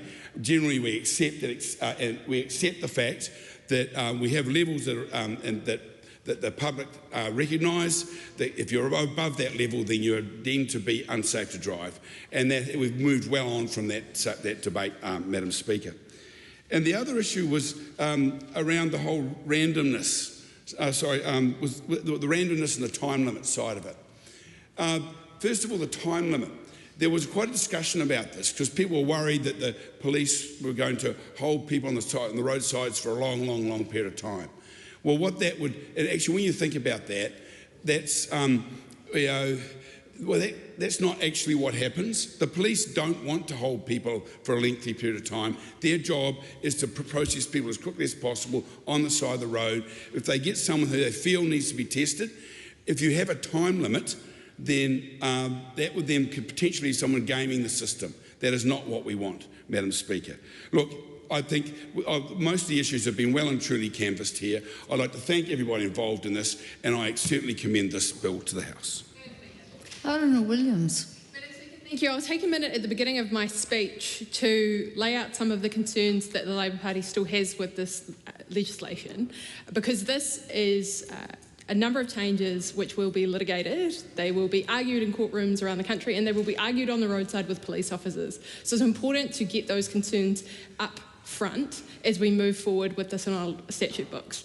Then I'll make some observations about the select committee process and the way that this might work in future when we come back to being able to review legislation like this. But Madam Speaker, first to touch on the heart of this issue. New Zealanders are good drivers, and our attitudes to sober driving all of the time are changing for the good. And we need to be proud of that. We need our legislation to reflect New Zealanders' changing attitudes about zero tolerance for drug driving and for drink driving. And that's happening at our sports clubs, at our pubs, in family occasions. There is no tolerance around the country anymore for going out and creating an undue risk to people who use the roads by drinking or by being under the influence. And so our law needs to reflect that. That was the exercise here. It wasn't about creating new punishments. It was certainly not about setting out rules for drugs that we consider bad and harmful to society. This was about making sure that New Zealanders can have a reasonable expectation that our societal changes to the way that we expect ourselves to conduct safe driving on the roads are then reflected in our legal system, and we have a testing regime which puts sensible and reasonable rules in place about how the police are then meant to also live up to the public's expectations of them. It doesn't do that perfectly. And I listened to the contributions of Ricardo Menendez-March and Julianne Genter, a member of the Transport and Infrastructure Select Committee, who I very much respect and admire for her work in this space. But I disagreed with a few things, because I disagreed with the idea that if this was evidence-based, it would be easy. It certainly isn't. There is no standard test for impairment in these kind of testing kits. And both of them were at pains, to be fair to them, to set that out in their speeches. That's why we're having this argument in the first place about the kind of allowances and pragmatism that our empowering legislation should empower police to enact our general Kiwi consensus that sober driving all the time is the only thing we should accept on our roads. That's a hard thing to do. So the thing that I think will be litigated, Madam Speaker, is the amount of time that it is fair for a driver to spend on the roadside when they have approached the system completely innocently. We talked at length in the Select Committee room, and I found some agreement from the ACT Party here on the idea that me as a mum, I could have picked my kids up from school and be detained on the roadside for a number of reasons for much longer than 15 minutes, which the Attorney General found to be a breach of my rights. On the first test, I might not be able to produce the amount of saliva required. And in fact, when we had our expert, Dr. Helen Poulsen, who we are very grateful to, into the room with us, she gave us all the tests, and one of our members, Andy Foster in the chair, could not produce the amount of saliva required in that 15 minutes, just illustrating that it is something that ordinary people under ordinary circumstances, certainly not even members who are people who are stressed out on the side of the road with a cop and their kids in the back, can't actually manage to achieve. So that's one issue which is still really weighing on my mind. And the second one is that these devices, we don't actually know what we're talking about. We've got the legislation empowering the procurement before the procurement has happened. And so we are making the most permissible rules that we possibly could. Madam Speaker, what I want to get on the record here is that if police are successful in procuring devices which take 3 or 4 minutes, as some do overseas, or if technology improves in the time and they take 30 seconds, like our breath alcohol tests, we do not expect that police will ever detain a driver on the roadside on their first test for more than 15 minutes. That is an unreasonable abrogation of their rights. That is something the committee desperately wanted to include in this legislation, and we could not, because officials told us we could not include it because their view of the procurement was that we could not procure those devices. But we know things will change, and that is not how legislation should be done, and we still have some discomfort around that, because the legislation should set out what we think is an appropriate protection of New Zealanders' rights. And I think that someone in that situation who has come with clean hands, has not been at a party, poses no danger to themselves or others around them on the roads, should never expect that they would be pulled over for more than 15 minutes on their way home with 2 kids in the car. That is not appropriate, and that is not something that we would have agreed to were it not put to us in very plain language by officials that that was not something that the procurement process would allow at this time. When things change, we must come back to that, and we must say to New Zealanders really clearly that you are not going to be subject to arbitrary detention on the roadside because of these rules which we have introduced now, given the kinds of devices that will be used later. Now, Madam Speaker, I want to quickly reflect on the role of committees, and for the member who's resumed his seat, the outgoing Deputy Chairperson of the committee, I have very much enjoyed not only the contributions of the New Zealand First through the Chair, Andy Foster, but also from the national members, and that member in particular. We have managed to have a collegial discussion, not because it is a cross-party committee, but because there are a number of members who showed up to this very technical discussion about what kind of procurement process we would have and about what kind of tests were available, and also a very legalistic discussion about the kinds of rights that New Zealanders can enjoy and the role of the state in their lives, with really open minds. This was an example of a select committee making best use of the resources to it, not only through the very able advice of the Office of the Clerk, and I do thank our select committee clerks for that, but through the advice of experts like Dr. Helen Poulsen, and through the use of submitters who came to the committee and wanted to share with us their expertise. This is an example of where select committees can do their best work, Madam Speaker, and I'm really proud of the report that we have put together for this House, and I would encourage anyone who's interested in this area of law to read it. These are changes to the Land Transport Act which are coming from a place of pragmatism and of a meeting of the minds of those around the House who would ensure that New Zealand's laws are keeping up with New Zealanders' expectations of safety.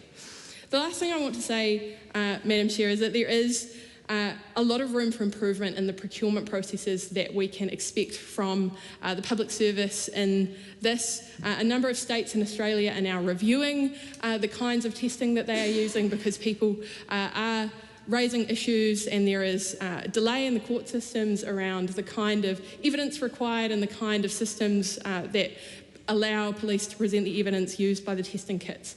This is really messy. We cannot rely on the science to do the job of the values that we as parliamentarians need to bring to this, because the science isn't clear. The science doesn't test for impairment. It doesn't test how dangerous somebody is when they get behind the wheel of a car. But what we need to be able to do in this House very clearly is say that we will do everything to try and minimise the risk of drug driving to those people who are using the roads, and this is one step towards that. The power in this legislation to come back and review it, though, is incredibly important. And again, I hope that we are in a mindset as parliamentarians when we come back to that review to approach it with open minds and let whatever politics of the day happen to colour it in that mindset to not weigh into our decisions. Whether this works will come down to whether New Zealanders believe in it and whether they believe they should comply with it. We have to set rules which make sense and people want to get behind and want to follow. So I would like this to work. I hope that the police can procure tests which work for everyone, which are quick, which are simple, which are effective and which can be relied upon. But we should constantly be monitoring that because we've made legislation here which is incredibly permissive, more permissive than usual, and so we have a duty as parliamentarians to watch what we have created here. Tom Rutherford. Thank you very much, Madam Speaker. And as previous members have spoken throughout this debate, it has been a fantastic piece of legislation to debate on the Transport and Infrastructure Select Committee to really hammer it out and find sort of a really good landing place, which I believe we have and which I believe the Minister articulated in his speech to the House previously at the start of debating this legislation. But I do want the record to show very, very clearly that the Green Party and the Māori Party will be opposing this legislation to enable the New Zealand Police to test people who drive vehicles in New Zealand for drugs. Full stop. The Green Party and the Māori Party will not be supporting legislation to make our roads safer in this country. They will not be supporting legislation to enable our police to protect New Zealanders on our roads. Full stop. And that is an absolute disgrace in 2025. That is a disgrace that political parties opposite don't want to get in behind legislation which isn't targeting specific individuals, it's protecting New Zealanders and tourists visiting this country who drive on our roads every single day and protecting them, and that is the intention of this legislation. To enable our police to have the ability to test drivers to ensure that they are in a position to legitimately operate a motor vehicle. That is the primary focus of this legislation, and it is a disgrace that the Green Party and the Māori Party will not get in behind and support this legislation. Let's remember, in 2023, there were 64 deaths where the presence of drugs was detected in the driver. 64 preventable deaths in this country where the driver had detections for drugs in their system. And a further 32, half of that 64, had both drugs and alcohol in their system at the exact same time. There is a direct correlation between the two of those, and it is a very, very dangerous combination, and we definitely need to do anything we possibly can to protect New Zealanders and tourists on our roads, and enabling this legislation does exactly that. Let's talk about the process. Drivers who failed the first oral screening test would be required to undergo a second. That plays that sort of safety net there, that false positive which can occasionally happen. They are required to undergo a second one. An oral fluid sample will also be sent to the laboratory for analysis, as we've talked about this evening as well. And drivers who receive 2 positive tests at the roadsides are prohibited from driving for 12 hours. And the reason behind that is to ensure that we protect the others on the road over that 12-hour period if we know they're impaired.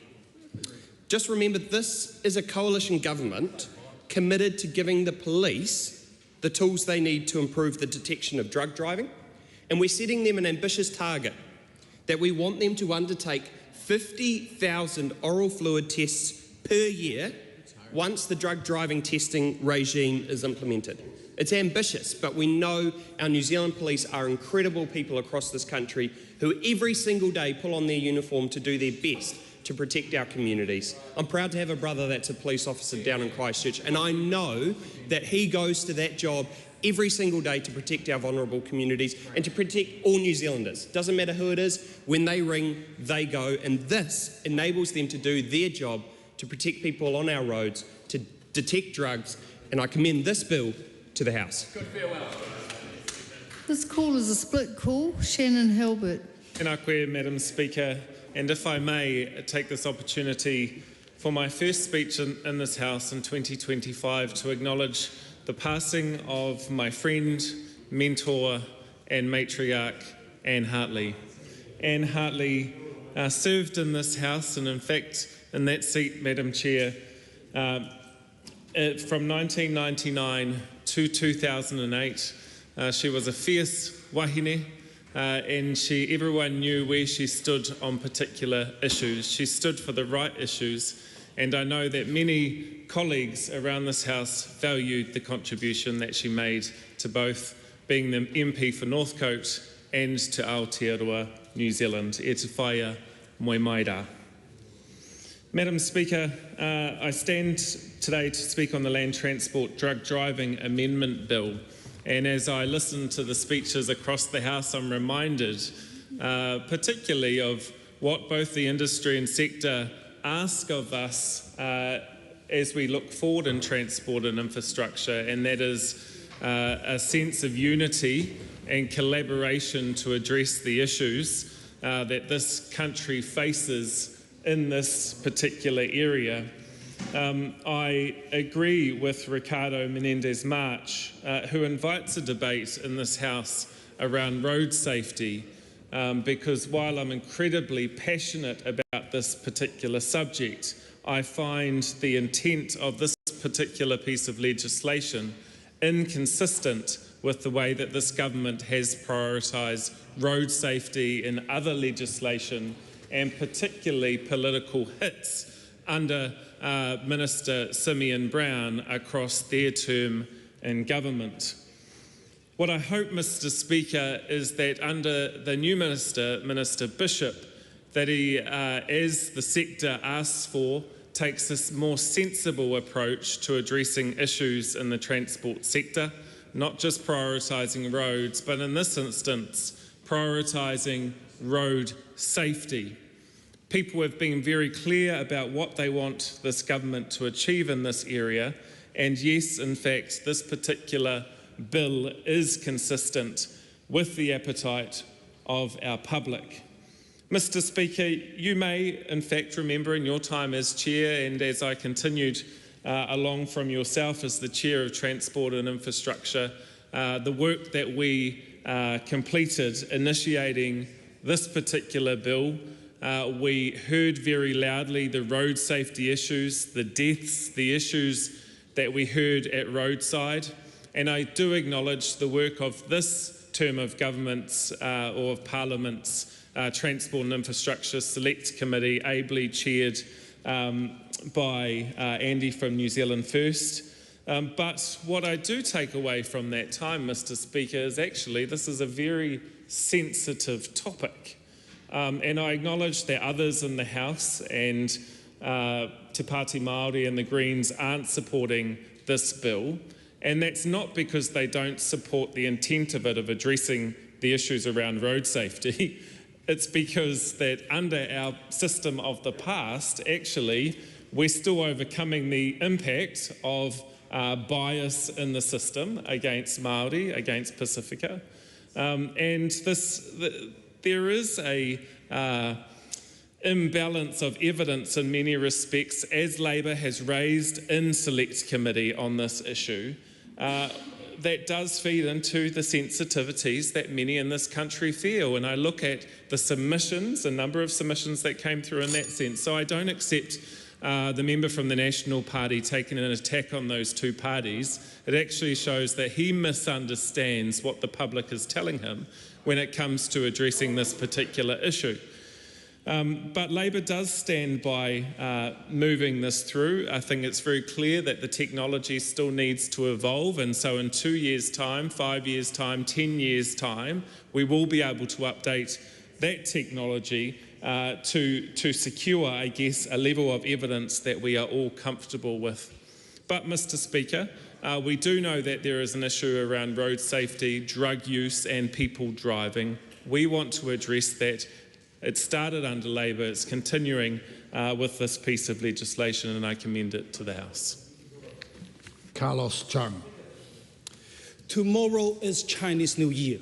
I would like to use this opportunity to wish everyone who celebrates Lunar New Year's Happy New Year. 恭喜发财，新年快乐. Now let's go back to the bills. We want to mention that this government is committed to improve road safety and restore law and order.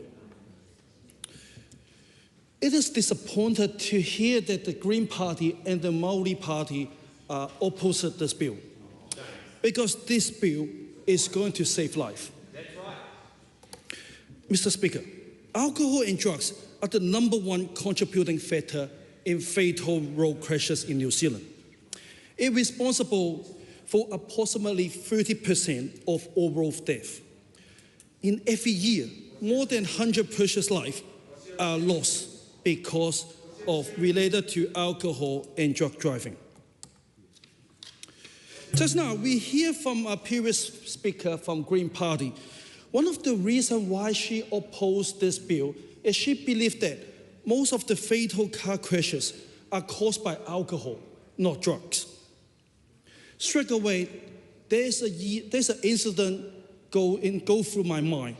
2 years ago, a truck driver who goes behind the wheel, which is high on P, armed with a loaded gun, reaching a speed limit between 200 to 250 kilometers per hour before he lost control and killed an innocent father of 2 driving home from work.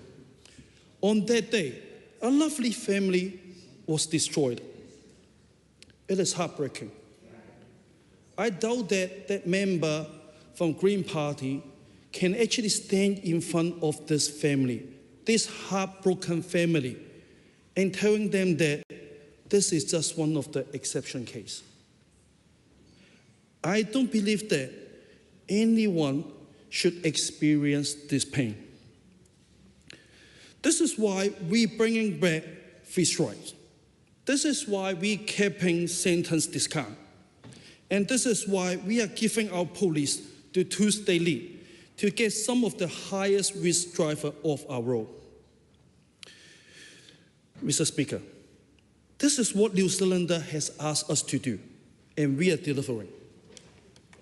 With these amendment bills, I'm looking forward to seeing police testing anyone they think is under the influence of drugs, both on the street of Mount Wasco and across the country.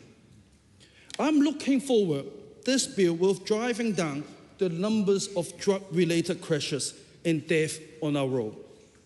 And I'm looking forward to this bill serving as a deterrent to anyone who thinks getting behind the wheels on drugs.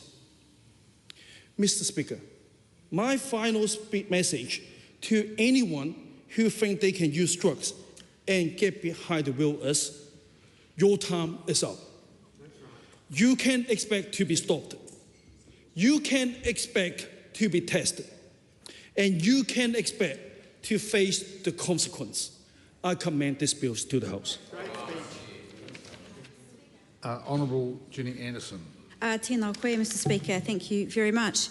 It's good to see this bill progressing. It has taken its time, and part of that delay has been the technology that's available and making sure that we have a legislative process that reflects what technology can do in this space.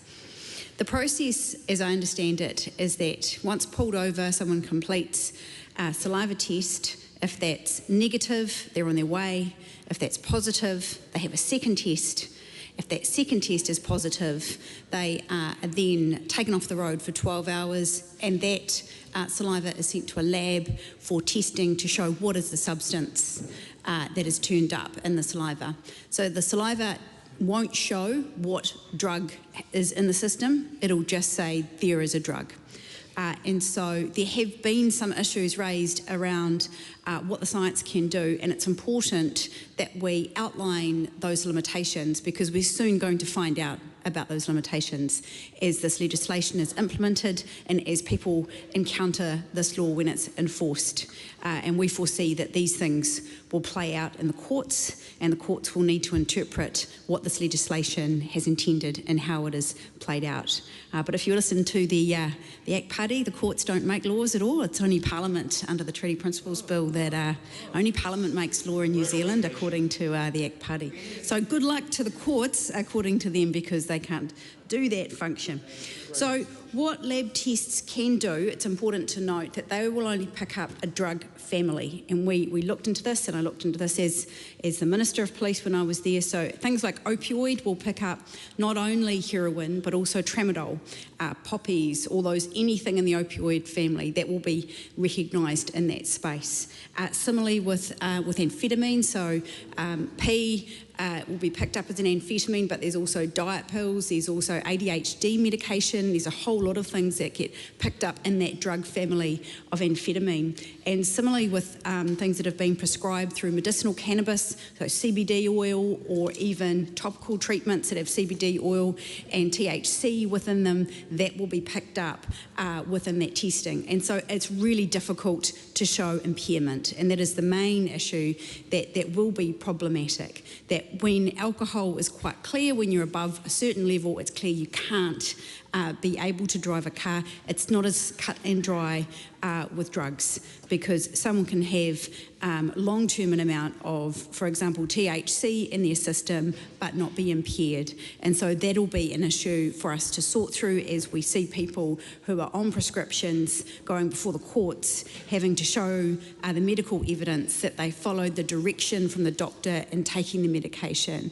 And if they were prescribed and told not to drive, and they did, then clearly that's fine. But if they are taking the medication as directed by their medical professional and have subsequently been ticketed or taken by this legislation, then that is something that we're going to have to understand how that works.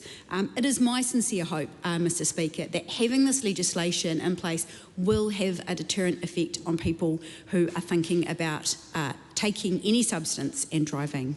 I'm always hugely heartened by the real change in attitude the younger generation have. Young people just don't drink and drive. Sadly, it's the older generation who still try and fail and cause huge damage to the lives of others when they make those careless mistakes. So I really do hope that it's not seen as a way of circumventing the system, now that we have hopefully a method that's workable in place that can test, that will be a strong message out to New Zealanders that you cannot take substances that impair your ability to drive and get away with it, because it risks lives of those around us. I think it's also important to note that there's been some issues raised in terms of detainment, particularly the Attorney General under the Bill of Rights. There's been some areas raised around freedom from reasonable search and seizure, and also the right not to be arbitrarily detained. I know that police will be going through a thorough process of making sure, in terms of police instructions, that officers have all of that information as part of this legislation being implemented to a point of when it's able to be enforced.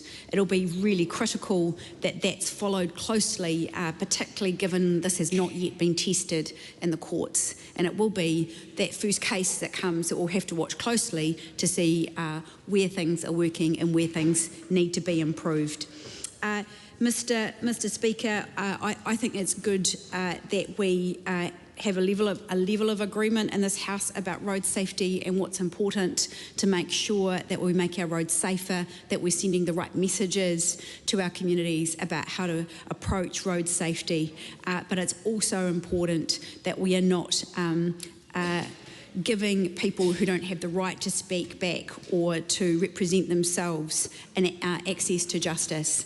And one of the concerns we've seen with limitations to legal aid, with taking away some of the assistance for people who can't afford a lawyer, it is a real concern that if someone does encounter this legislation but doesn't have the right information, the right access to justice and the right supports, that they might be less likely to get the ability to argue their case than others, and that's always a concern. So keeping a close eye on the statistics we see of those who are coming up against this law and understanding whether access to justice was in fact one of the factors that resulted in this occurring.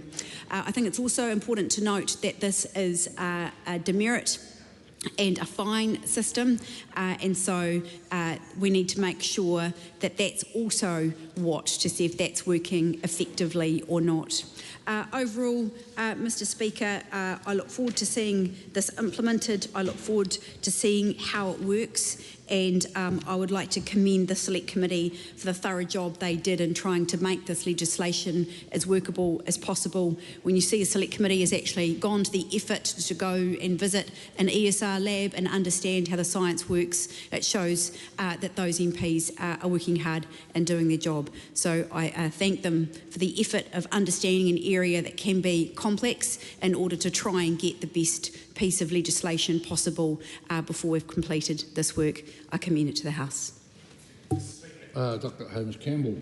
Yes, and thank you, Mr. Speaker. It is a great pleasure that I stand in support of the Land Transport Drug Driving Amending Bill. Before talking about the bill itself, I do just want to acknowledge the hard work of the New Zealand Police in keeping our roads safe. I also want to acknowledge the first responders who often have to come when there has been a traffic accident, and we know that a lot of those are very traumatic situations. So I do just want to acknowledge the first responders that turn up. We've heard a lot about the work of the Transport and Infrastructure Select Committee, and I also want to commend them on their work that they do. This is an important piece of legislation that will significantly improve the safety on our roads. For too long, drug-impaired drivers have been a serious threat, causing preventable deaths and injuries, and this bill will finally provide the necessary tools to tackle that problem very effectively. The statistics are alarming, and I won't go into too many details because we have heard them over and over again, but in 2023, 64 fatalities involved drivers with drugs in their system. A further 32 had both drugs and alcohol. These figures don't just represent, these are not just numbers, but these are real lives lost. These are real families shattered, and we must act to prevent further tragedy. And of course, this does not include those that are seriously injured but do not pass away from their injuries. This amendment bill will reflect those critical flaws in our current legislation, paving the way for a rollout of roadside oral fluid screening tests. And this is about targeting those who choose to drive under the influence of drugs, not about infringing the rights of responsible citizens. Now, I do just point out that we do have support across the House, except for the Green Party and Te Pāti Māori. I suppose it's not really that surprising, the Green Party opposition. I don't know whether their opposition is actually to the driving part or the drugs part. I'm not quite sure. But they did mention they had some difficulty between the presence of drugs and the level of impairment. But when we think about this a little bit, these tests detect a wide range of drugs. They will deter the families of drugs, which of course these have wide range of pharmacokinetics, which of course has different impacts on different people, and of course they move through our systems at different rates. So this is on the roadside ability to have a quick screen, and then of course we can go for go for a blood test further on, which of course brings it in line with our alcohol testing as well. So I think it's very important that we send a very clear message, and I think this side of the House especially is sending the message that if you do drugs, don't drive. Of course, you can choose to take drugs or not, but you can't choose whether you're crashed into by a driver that's drugged out of their brain. So it does come back down to that it is a choice thing whether you get behind the wheel after you have taken drugs. So all in all, I think this is a good thing. It gives the police the tools they need. It must be very frustrating when they know that drugs have been involved, when they pull over a driver and they know drugs are in the system, not to have the tools to really kind of make sure that our roads are safe. And I think this bill will give them that, so therefore I commend it to the House. The question is that the amendments recommended by the Transport and Infrastructure Committee by majority be agreed to. Those of that opinion will say aye. Aye. To the contrary, no. No. The ayes have it. Party vote is called for. Please conduct the party vote. New Zealand National. 49 votes in favour. New Zealand Labour. 34 votes in favour. Green Party of Aotearoa, New Zealand. 15 votes opposed. ACT New Zealand. 11 votes in favour. New Zealand First. 8 votes in favour. Te Pāti Māori. 6 votes opposed.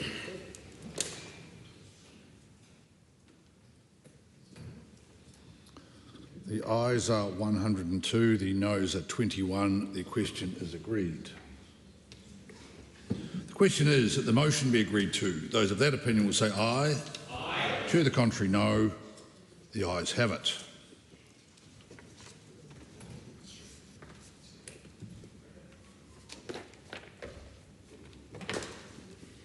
Land Transport Drug Driving Amendment Bill, second reading. The bill is set down for committee stage next sitting day. Call on Government Order of the Day number 2. Privacy Amendment Bill, second reading. Mr Speaker, I present a legislative statement on the Privacy Amendment Bill. Sorry, I called you. I didn't hear. Would you like to call that again? I said I present a legislative statement on the Privacy Amendment Bill. Sorry. That legislative statement is published under the authority of the House and can be found on the Parliament website. Mr Speaker. Honourable Paul Goldsmith. I move that the Privacy Amendment Bill be now read a second time. The purpose of the bill is to improve transparency for individuals about the collection of their personal information and better enable them to exercise their privacy rights. It amends the Privacy Act 2020 to introduce a new Information Privacy Principle 3A.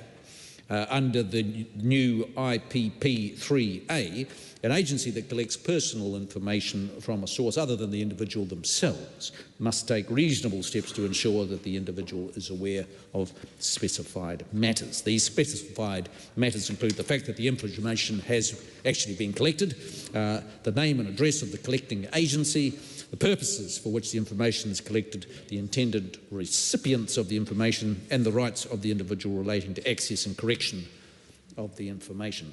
The bill also makes several technical amendments to address some minor issues that have arisen since the Principal Act came into force. Collection of information from a source other than the individual concerned was highlighted as a gap in our privacy regime by the European Union during its assessment of our EU adequacy status. Having EU adequacy means Kiwi businesses can share information with the European Union without more onerous requirements and places New Zealand in a small cohort of international peers recognised for our commitment to protecting individual privacy. Progressing the bill will support New Zealand to retain our adequacy status into the future. I want to thank the Justice Committee for its diligent consideration of the bill. The committee received 55 submissions. I also want to thank those submitters for taking the time to contribute to the development of this bill. Many submitters supported the bill, either unreservedly or with minor clarifications or changes. A number had concerns about how the bill would apply to certain sectors or how the new IPP 3A should be implemented in different contexts. I'm pleased to see the committee has taken these on board and has made some, I think, important changes to the bill. I want to highlight some of those key changes. First, the committee heard concerns from gallery, library and archives in the museum sector that the new IPP3A could disrupt their operations and have a chilling effect on organisations collecting personal information for archival purposes. And in response to these submissions, the committee has recommended an exception to IPP3A for archiving practice where it's in the public interest. The exception means that the agencies indirectly collecting personal information will not have to notify the individual concerned if they are engaging in archiving practices, and the notification would seriously impair their purpose. This new exception will ensure that our country's heritage is preserved for future generations.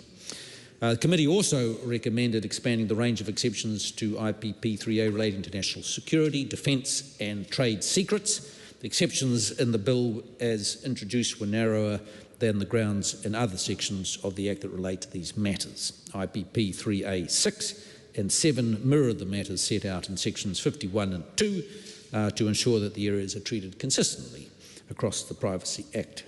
The committee has also recommended amending the Policing Act 2008, might be a better way of describing it, which would exempt police from complying with IPP3A when assessing someone's suitability for employment. At the moment, police are exempt from complying with several information privacy elements for that purpose, and the exemptions allow police to robustly vet applicants as part of an employment process. Finally, Mr. Speaker, the committee recommends an exception to IPP3A for information matching agreements. The bill is introduced, Mr. Speaker, provided that it does not apply to personal information collected before, on or after 1 June 2025. The commencement date of the bill under an approved information sharing agreement that is in force immediately before this date. An information matching agreement is another type of information sharing mechanism set out in the Privacy Act, which enables government agencies to compare their respective records of personal information. The recommended amendment will extend the exemption to information matching agreements for consistency between the two mechanisms. Mr. Speaker, some submitters were concerned about the compliance burden imposed by IPP3A. There's no denying it will impose additional compliance burdens on agencies who indirectly collect information. And we consider there are several ways in which this burden is minimised while still upholding important privacy protections. First, I consider changes outlined before will make a difference. Second, the bill has been designed to minimise compliance costs. There's flexibility in how an individual may be notified and reasonable periods within which this can occur. There's also several practical exemptions drawn from comparable IPPs that agency will be able to rely on under scenarios where notification is not appropriate. These include when compliance is not reasonably practicable in the circumstances of a particular case or where the compliance would prejudice the purposes of the collection. To further support agencies, I intend to submit an amendment paper during the Committee of the Whole to change the commencement date of Part 1 of the bill so the agencies benefit from a 6-month lead-in period after the bill is passed to prepare for the new requirements. Mr. Speaker, the Office of the Privacy Commissioner will also be able to issue guidance under new IPP3A, which I'm sure agencies will find useful when considering how to meet their obligations. Mr. Speaker, the changes recommended by the committee will help ensure the bill contains workable requirements, which also strengthen our reputation for being a country with a strong commitment to providing privacy. Mr. Speaker, I commend this bill to the House. Great speech. The question is that the motion be agreed to. Thank you, Mr. Speaker. Dr. Duncan Webb. I was hoping you were going to do that, Mr. Speaker. Thank you for that. And that was well read, considering you'd clearly only just seen that speech. Good to see that the literacy of the National Party is still holding up. The idea of a legislative statement is that you don't have to read it. You can actually say what you really think. But, let's hold that on for another day. Look, the issue underlying this bill is actually a relatively simple one, despite the long speech of the Minister. The fact is that we've got pretty good rules around the collection of privacy when information is collected directly from the person who it relates to. So if someone wants to collect information about me, from me, they have to let me know, what the scope of the information is and what they propose to use it for, and a whole lot of other details.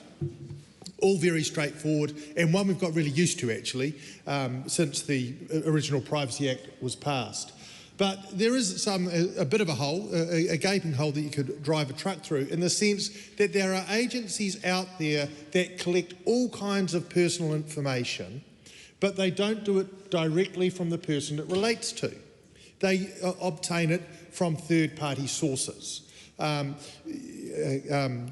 Supermarket loyalty cards, or loyalty cards generally, are a classic example of this, where information is gathered, quite significant personal information is gathered, and then traded.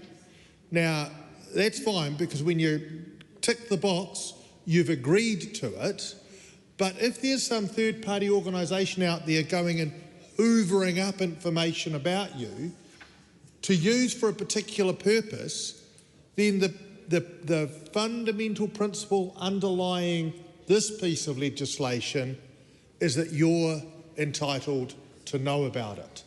Because, of course, a key precept of the Privacy Act is that you are able to know who holds information about you, what that information is, and really importantly, to require it to be accurate.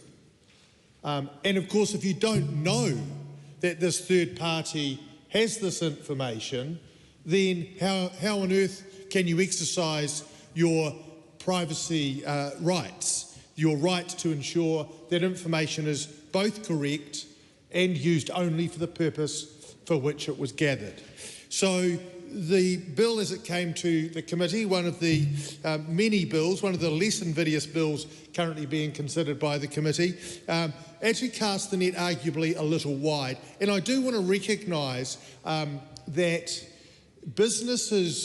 some businesses came to the committee and made the case. These are businesses that essentially trade in personal information, mobile phone numbers, buying habits, those sorts of things, essentially for marketing purposes. And they don't like this bill because this makes their life more difficult.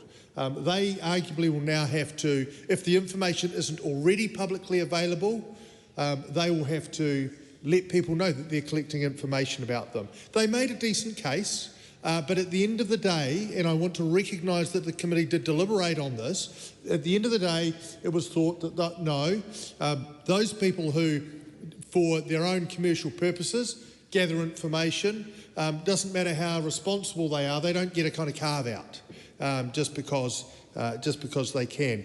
On the other hand, we heard from a range of people in the kind of information and curation sector, if you like, including hearing examples about geological samples being collected with students' names on them. So it's an important part to be able to trace back where some sample, biological or geological sample has come from, that you write down that, it was Duncan Webb and I collected it down in Otago on this date at this place and so on. It's all part of the record.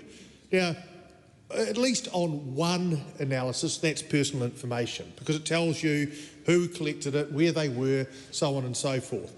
Quite rightly, it would be an entirely unnecessary fetter on the gathering of information if, when that information about that sample was catalogued in another institution, we had to go back to the student from the 1980s and say, oh, by the way, we've collected information about you.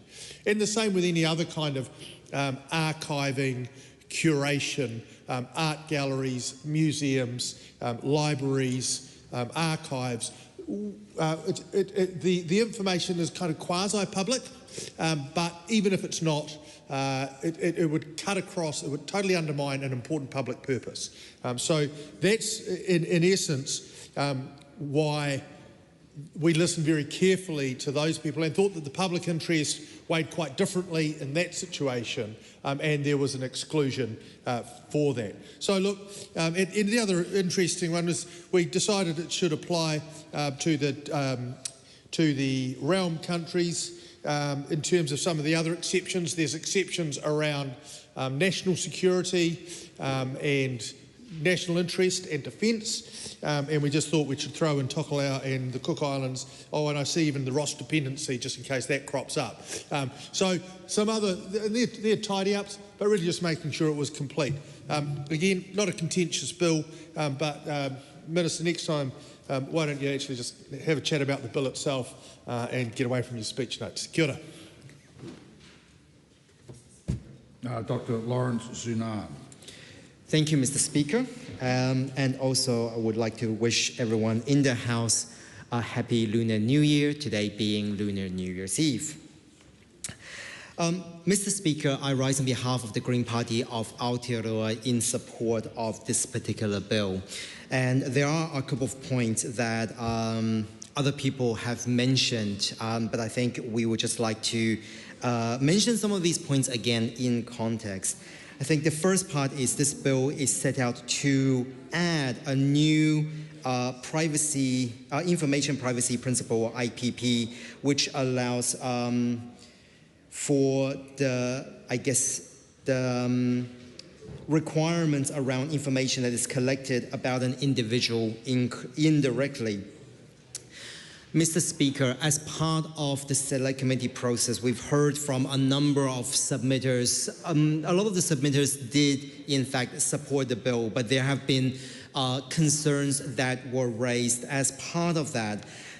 The first thing, Mr. Speaker, we have heard, and the previous speaker, the Honourable Dr. Duncan Webb, has also spoken on the fact that some of the submitters, particularly in the gallery, library, archives, and museum sector, spoke on the potential impact that this will have. And as a result, that the Select Committee has made amendments to this bill that will hopefully address some of that. Mr. Speaker, we also heard from businesses that this will add sometimes an administrative burden to the bill. However, I would say that in terms of this, particularly in light of the ever-changing technology and digital landscape, some of these, and particularly in alignment with the much more robust EU legislations around data protection, is necessary. And I think for a lot of the businesses, for example, and particularly some of the businesses that has ties to or is in collaboration or cooperation with UK or EU, particularly as part of the NZ-EU FTA, will actually require to be to upgrade their privacy protection to include some of these provisions anyway, to be in line and to be able to operate within the EU context. So that, Mr. Speaker, I think is the crux of a lot of this bill, and for a lot of the submitters, is that what is the goal for privacy in Aotearoa? And I think, I mentioned before that in the context of privacy, and particularly in a much newer and ever-changing media, and also social media, and also in terms of tech, we do need to be nimble in terms of our approach to information security and data security, and how information can be collected by third party. And this is particularly true, not just of the agencies and of the various elements that is mentioned in this particular bill, but also thinking about it more broadly.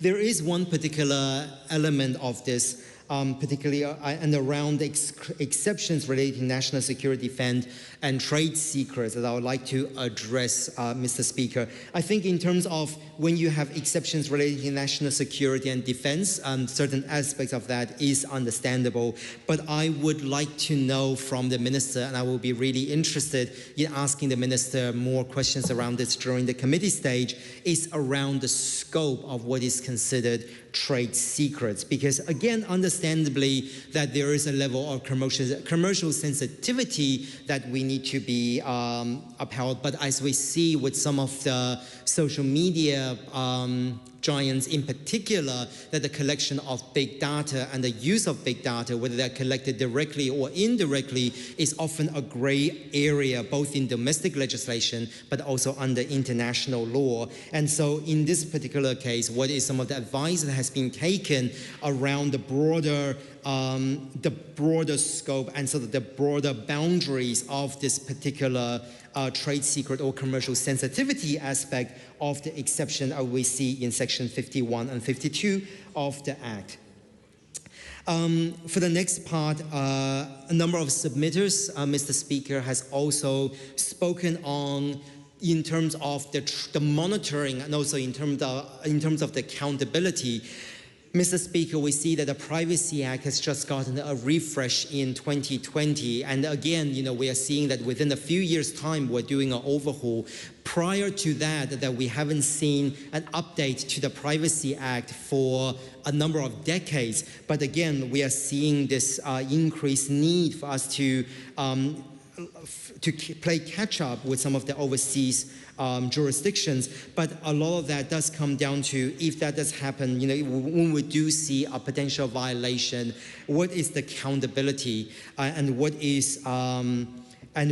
role is going to be the Privacy Commission being able to take on monitoring the compliance with the IPPs, the Information Privacy Principles, and particularly this new one that has been introduced.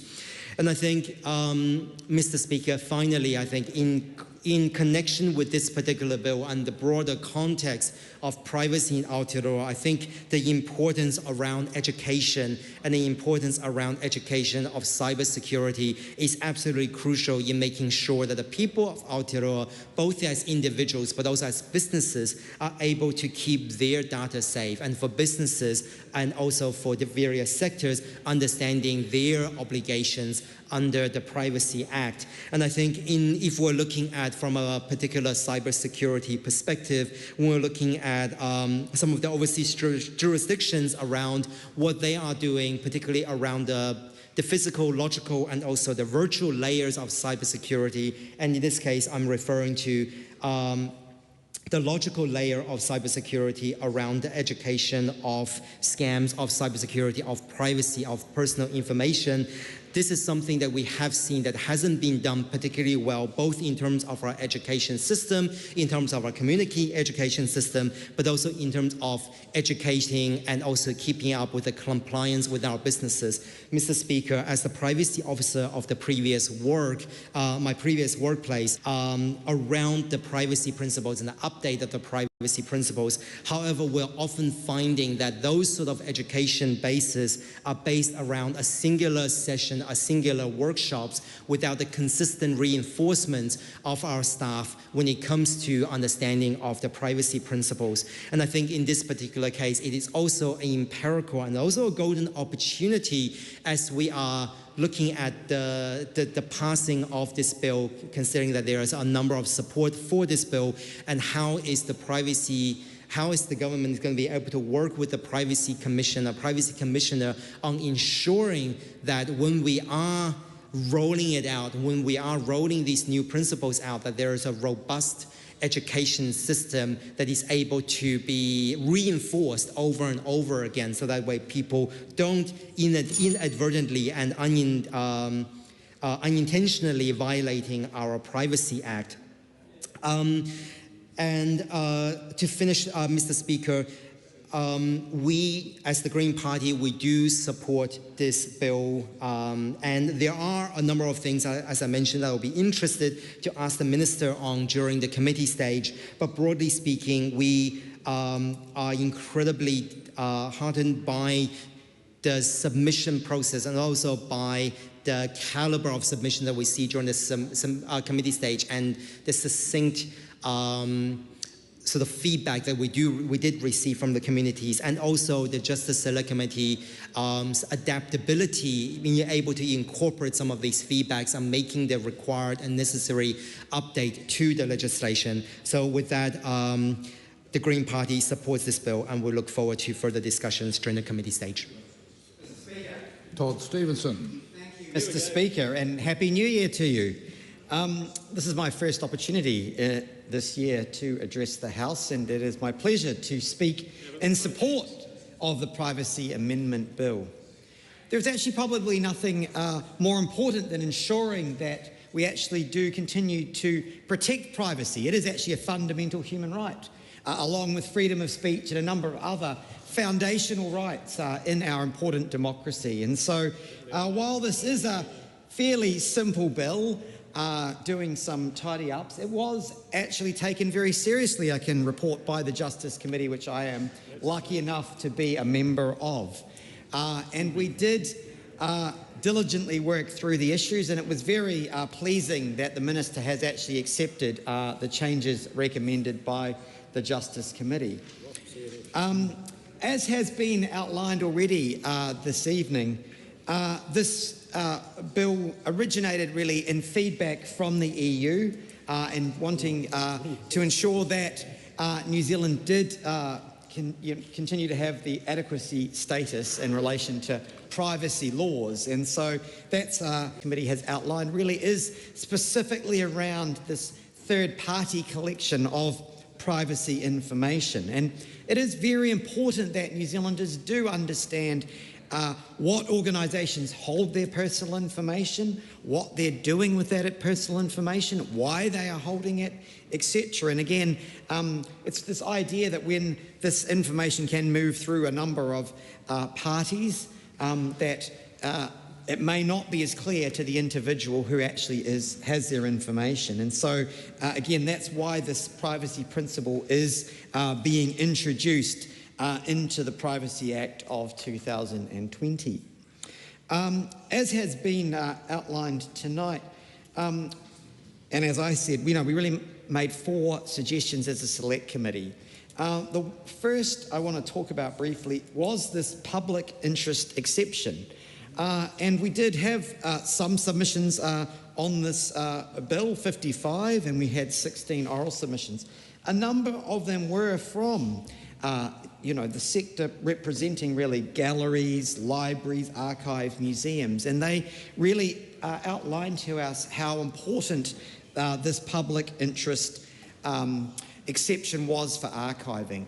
And again, we had some really practical examples where you could have an historic exhibition of photos or an historic archive of photos, and if they didn't have this public interest exception, you'd actually be required to go back and try and actually contact everyone in the photo, and that might not be possible. It could have been a collection of photos of just people on the streets of Wellington in the 1960s, 1970s, 1980s, whenever. And so it would be very difficult to comply with the law if it didn't have this public interest exception. And we do want to be able to let these very important institutions actually capture our history, and whether that's oral history, photography, or other things. So, we had a number of submissions around that, and we listened intently, and we worked through a way to put in place this public interest exception. As has been outlined already tonight, some other sectors of the community also wanted exceptions, and again, we did listen to their arguments, but on the balance did not agree that they should require it, only this public interest exception for archiving.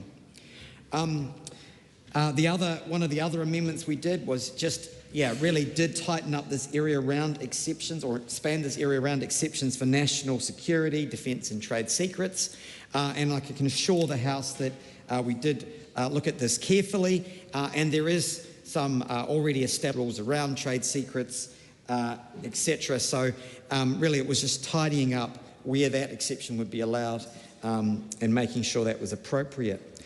Again, as we diligently worked through this process, and I can say this is one of the bills where everyone on the Select Committee was contributing, and we're actually taking a very positive approach, and that often happens in the Justice Select Committee despite reports to the contrary.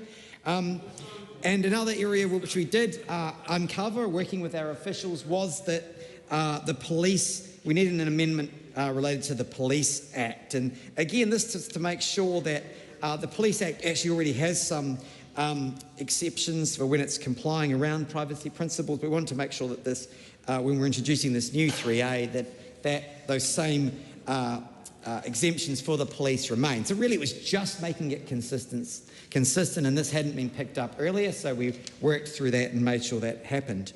There was another issue around information and data matching agreements, which again we worked through and made sure this bill was consistent. And so again, I would say it wasn't the most controversial piece of legislation that we've had before the Justice Committee, but as I said in the outset, it is very important that we actually do look after our privacy laws. Privacy is a fundamental human right, as I said, and just making sure that we update these laws and make sure they are fit for purpose and New Zealanders can rely on them is a very important function of both select committees and this Parliament. Privacy will continue to evolve, and again, some speakers earlier in this debate have talked about some of the issues. You know, we have seen data links. There obviously is large data collection companies now all over the world. But what's most important is that people willingly are able to give up their personal information if they wish. But they know that they are doing so and they are informed when they are doing it. And so actually our modern society and world couldn't operate without us providing some personal information, but it's making sure that that's done in a way that we understand, that it's disclosed to us, we know who holds it, and we know how we can correct the record if necessary. So I am delighted to be recommending this bill to the House on behalf of ACT. So thank you. The Honourable Casey Costello. Mr Speaker, I rise to speak on behalf of New Zealand First in support of the Privacy Amendment Bill. The key note I think we have to acknowledge is that a Privacy Act exists to ensure that New Zealand citizens have the ability to exercise their fundamental rights of protection. This bill seeks to address the fact that you cannot exercise your fundamental rights if you're unaware that your rights have been breached. We are, by nature, becoming an increasingly data-driven economy. Information is a valuable commodity and it is traded as such. And the knowledge by the individual of their rights is essential, and this is why the new principle, IPP 3A, has become so important. I would like to acknowledge the Justice Select Committee, who has an enormous workload and has been incredibly diligent in all the legislation that it has put forward. And I think it's important to note that despite this being a small piece of legislation, it was carefully reflected, and it was important to note that there were some nuances. And I think, as the previous speaker talked about, it was really considered around the practicability and public interest tests as whether they were sufficient to address all the concerns that were raised. And I think that is a key component in this space because it is a complex area, but our application of law has to be practical. It has to be weighing up public interest and not onerous to the point that we are constraining ourselves from being able to collect information in any shape or form. It is necessary, and I think this has become more apparent, that there is so many ways which our data and information can be gathered about us.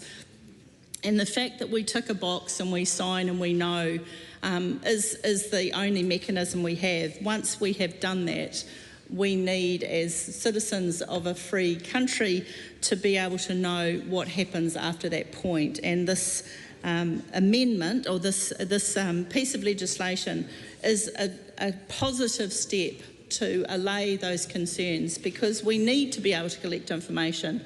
We need people to have faith in their ability to hand over information, and that know that they have the protections of a good piece of legislation. So I have, without hesitation, on behalf of New Zealand First, great pleasure in commending this bill to the House. Thank you.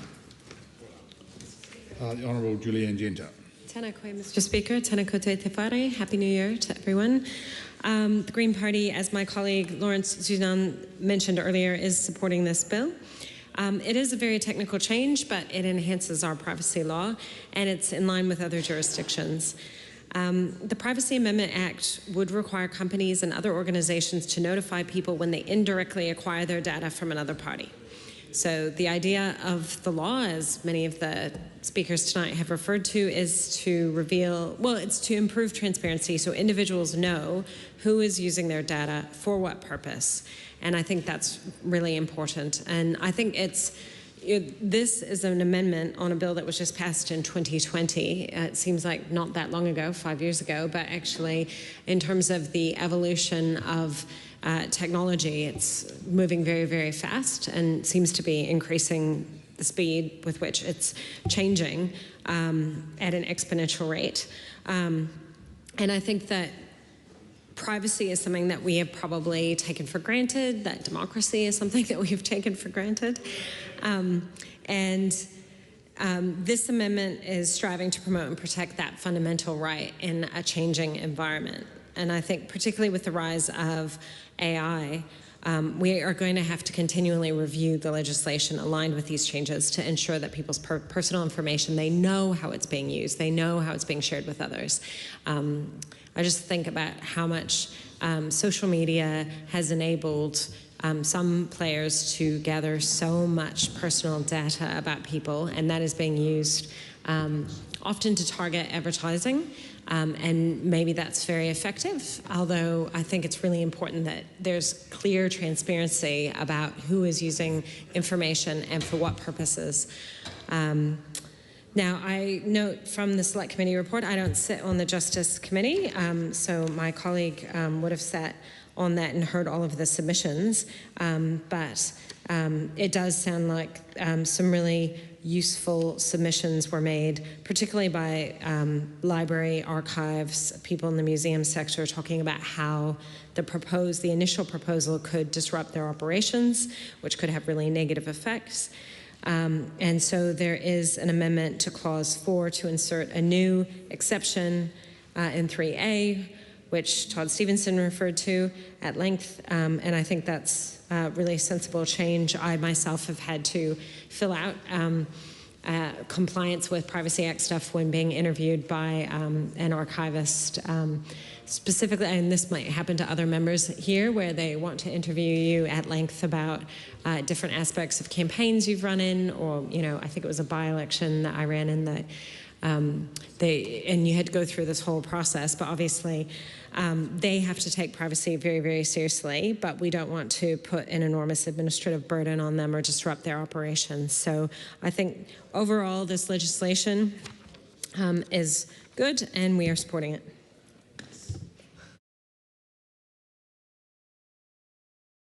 The Honourable, and I believe it is the first time you've been called, is the Honourable James Meagher. Thank you, Mr. Speaker. Oh, God's sake. Oh, thank you, Mr. Speaker. Thank you for that. Look, I'm very pleased to take call number 7 on the Privacy Amendment Bill, a bill which was referred to the committee way back in May of 24, and so it seems a while ago since we did consider the bill, but as many speakers today have said, a bill which is essentially supported across the House, and one which was discussed and considered in quite good spirits. And so I just thought I would take the House through some of the key changes that are being recommended in the Select Committee report, and also just speak a little bit about some of the submissions we received. So unlike some of the other work the Justice Committee has been doing in the past few days, we received relatively modest number of submissions. We only heard oral evidence from 16 submitters, but what I would say about those submitters who came in, and I'm sure members who were on the committee would agree, was that I think to a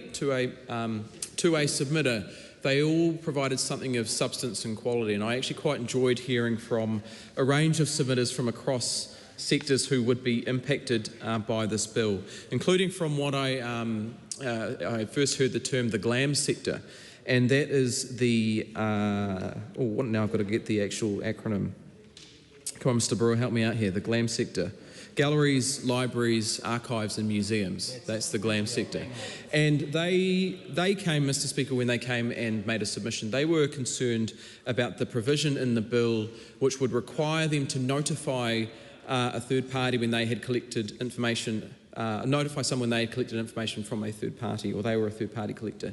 And it was their view that this could impact some of the work that they undertook, whether that's in archiving or whether that was the oral historians. When you're putting together a large collection and you have a donation of perhaps tens of thousands of photographs, the risk that they thought that the bill might cause was that in going through those photographs, if they were ever to display it, they would then have to go and notify or try and do the work to identify individuals in each individual photograph. I think Sir Ed Hillary, Mr. Brewer, was used as one of the examples.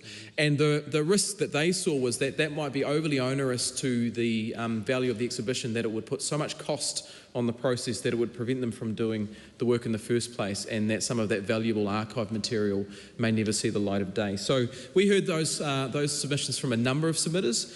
The committee did agree to make an exception for archiving in the public interest based on some similar exemptions made in other jurisdictions. And I note in the departmental report it actually refers to initial cabinet decisions by the previous government to include an exception, but which was then removed on the proviso that it could be considered by a select committee if there was merit in doing so. So we considered that exception. We thought it was worth putting in, and so we're going to recommend that to the House as well.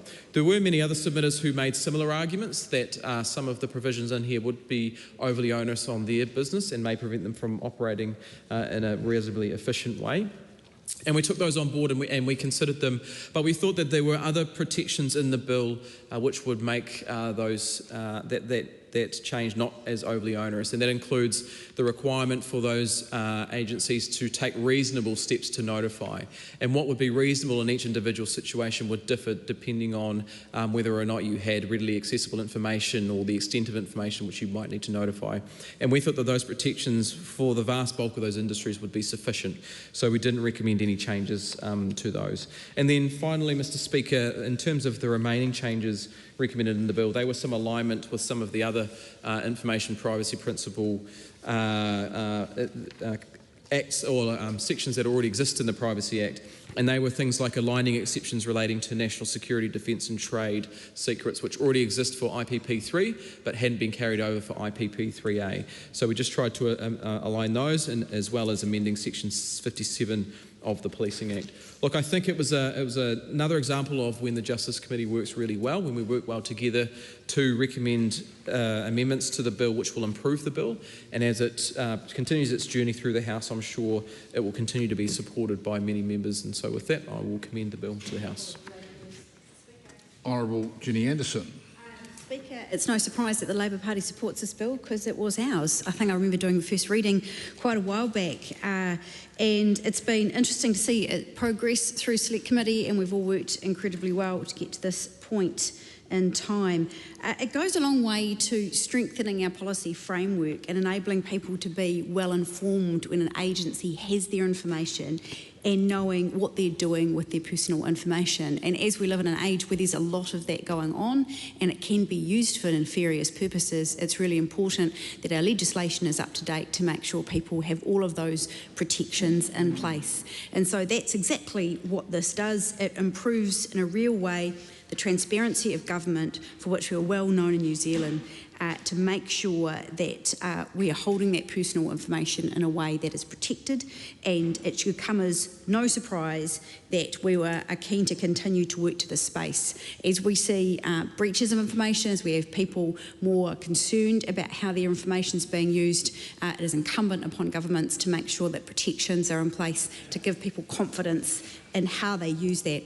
It was really interesting to get lobbied by I think it's librarians and sort of archivists. They came in pretty cross and explained that they were concerned that some of the parts of this bill might actually impede upon their important work in terms of gathering histories and putting together interesting facts of our past and bringing those together and collecting those parts. So an exception for archiving in the public interest has been made. It is not necessary for an agency to comply with requirement in IPP 3A if the agency believes on reasonable grounds that non-compliance would not prejudice the interests of the individual concerned. So this is a good example of it. So it might be, say, 50 or 60 years ago, you might be using the information or data of someone who's passed away, but you're wanting to bring that together in a record of how it's worked. We wouldn't want to stop the storytelling and the history making within New Zealand, and so quite rightly there's been a carve out for that, particularly when that information is already publicly available. So it's not really going to the heart of what that bill was trying to do. And it also states that if compliance is not reasonably practicable in the circumstances. So if someone is going through a huge effort to compile a whole lot of different sources, having to go back and seek agreement for each of those would just simply mean that history making doesn't take place. And so that would have been an unintended consequence. So it was a good example of a bill having the right intent, and unaware catching a group, and through the select committee process changes being made to make sure that did not include those who are simply doing archival work in New Zealand. It's a good bill. This is an area that continues to evolve, and we will have to continue to be vigilant to make sure we give the right protections in place to make our government transparent, but also give people confidence to be able to give their information to government in a way that does not compromise. I commend it to the House. Cameron Brewer. Mr. Speaker, it's great to stand up in support of the Privacy Amendment Bill. And if we reflect, as some of our members on the Justice Select Committee, Mr. Meager, Honourable James, that was referred to the committee back in May. And since then, we received a number of submissions, and 55 from interested groups and individuals, and 16 oral submitters. And it was canvassed just some of the traps that we needed to ensure that this bill excluded, so those in the GLAM sector, gallery, library, archives and museum, could operate in the public good that they always have, and not be caught up by having to allow for provisions that were not workable. But going back to the whole purpose and the first principles of this bill, it's all about aligning, Mr. Speaker, New Zealand's privacy laws with the standards set by international agreements and best practices that we see around the globe. And as others have alluded to, it's not just about protecting the privacy of New Zealand individuals, but also ensuring that our businesses remain competitive in the international market, which of course is demanding higher and higher standards, as are consumers in and around data protection. The bill introduces new compliance obligations, as has been examined, and it is crafted, as I've alluded to ensuring there are many practical exemptions to enable those archivists in galleries, libraries and museums to get on with their business, because as it was, there was a real concern that without the new IPP3A, the agency that is collecting the personal information about an individual from other sources to take reasonable steps to ensure that the individual is aware of specific matters, including that the fact the information has been collected, this is what was going to be unworkable, that the name and address of the collecting agency be documented, that the purpose for which the information has been collected be detailed, that the intended recipients of the information be named, that the rights of the individual relating to the access and correlation of the information also be sought. And so when you are, as I think Mr. Stevenson alluded to, talking about photos in the streets of Wellington in the 1960s and trying to get permissions, or maybe it was Dr. Webb that was talking about those days, but trying to sort, as the archivists and the historians took us through, and the potential Sir Edmund Hillary collection was one of them, trying to sort the permissions, as I've just detailed out, would be a very difficult task to find everyone that was alive and or their descendants in any photo taken in a public setting.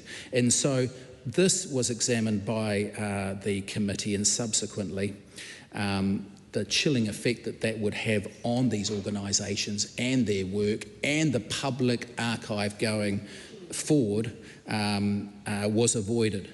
And so those galleries, libraries, archives and museums can get going and continue with their work, albeit with very stringent rules around the direct impacts on someone's privacy, more so than having to scoot around hypothetical indirect impacts that it might have on people's privacy that have been included. And oral historians said all it would take is for someone to mention a person that was part of their life story or their work story, and then that person might have just been a momentary glimpse in the life of Sir Edmund Hillary, but then that oral historian would have to go through a whole process of tracking down that person and looking, and then if the permission was not granted, then that story was gone.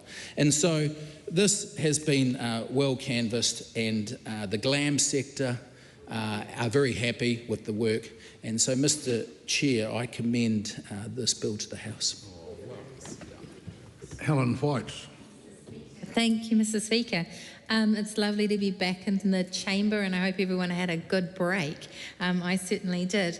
I want to speak about this just really from the point of view of coming in from, I'm not on the Justice Committee, but I do have a background applying the privacy law, and I can see that the committee has done a really good job of looking at the potential unintended consequences of this law. I don't think that this is a particularly simple area of law. It's evolving, and it's going to have unintended consequences, and they're going to crop up, and we are going to have to change the law fairly frequently if we're going to keep abreast of a situation. But also what we had here, which I think was really interesting as an outsider, was we had a clear discussion in the Select Committee about the needs of the public and the public purpose of some of the organisations versus perhaps private interests and commercial interests in another. And the solutions that were found are quite different as a result. I think that's a really interesting evolution that people got to that point. So they made a distinction between people who might have the protection that the test gave of just reasonable grounds, of reasonable inquiries perhaps being made, but still a compliance and a respect for people in that situation, which was higher than a situation where there was perhaps archivists who had a public purpose, who were going to be gummed up by too much compliance in this area, and also weren't looking at a self-interest. And that's very much our job. So I'm really impressed with what has happened in this committee. It doesn't mean that with all best intentions there won't need to be further changes and subtleties in the law of privacy. There certainly will. I was also really interested to see the exceptions for the police. That seemed really grounded. There are a lot of real discoveries in the area of data matching, etc., that we really do have to again look at the public need and purpose and not confuse ourselves over that. We really do need police to have more powers in this area than we would give a private institution, and so it's really nice to see that as another example of where the law has been applied with what looks like common sense in this new law.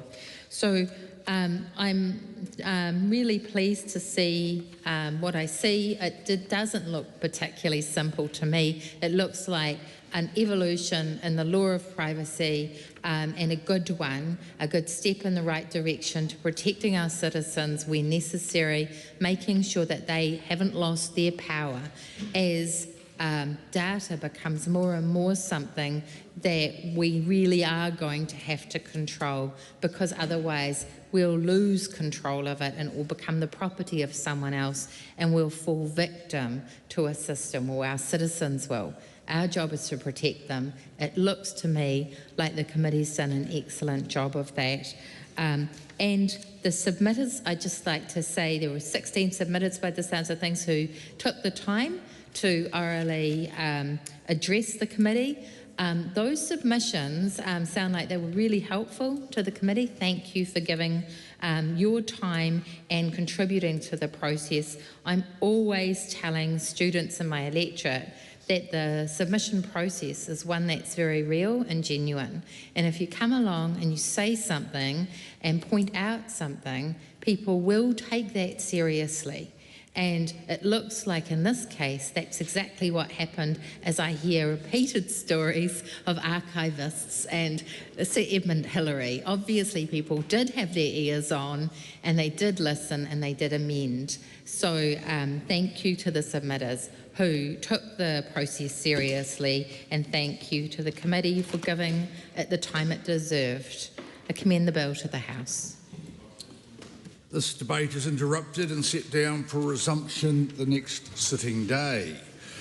The House stands adjourned until 2 p.m. tomorrow. Thank you for your efforts today.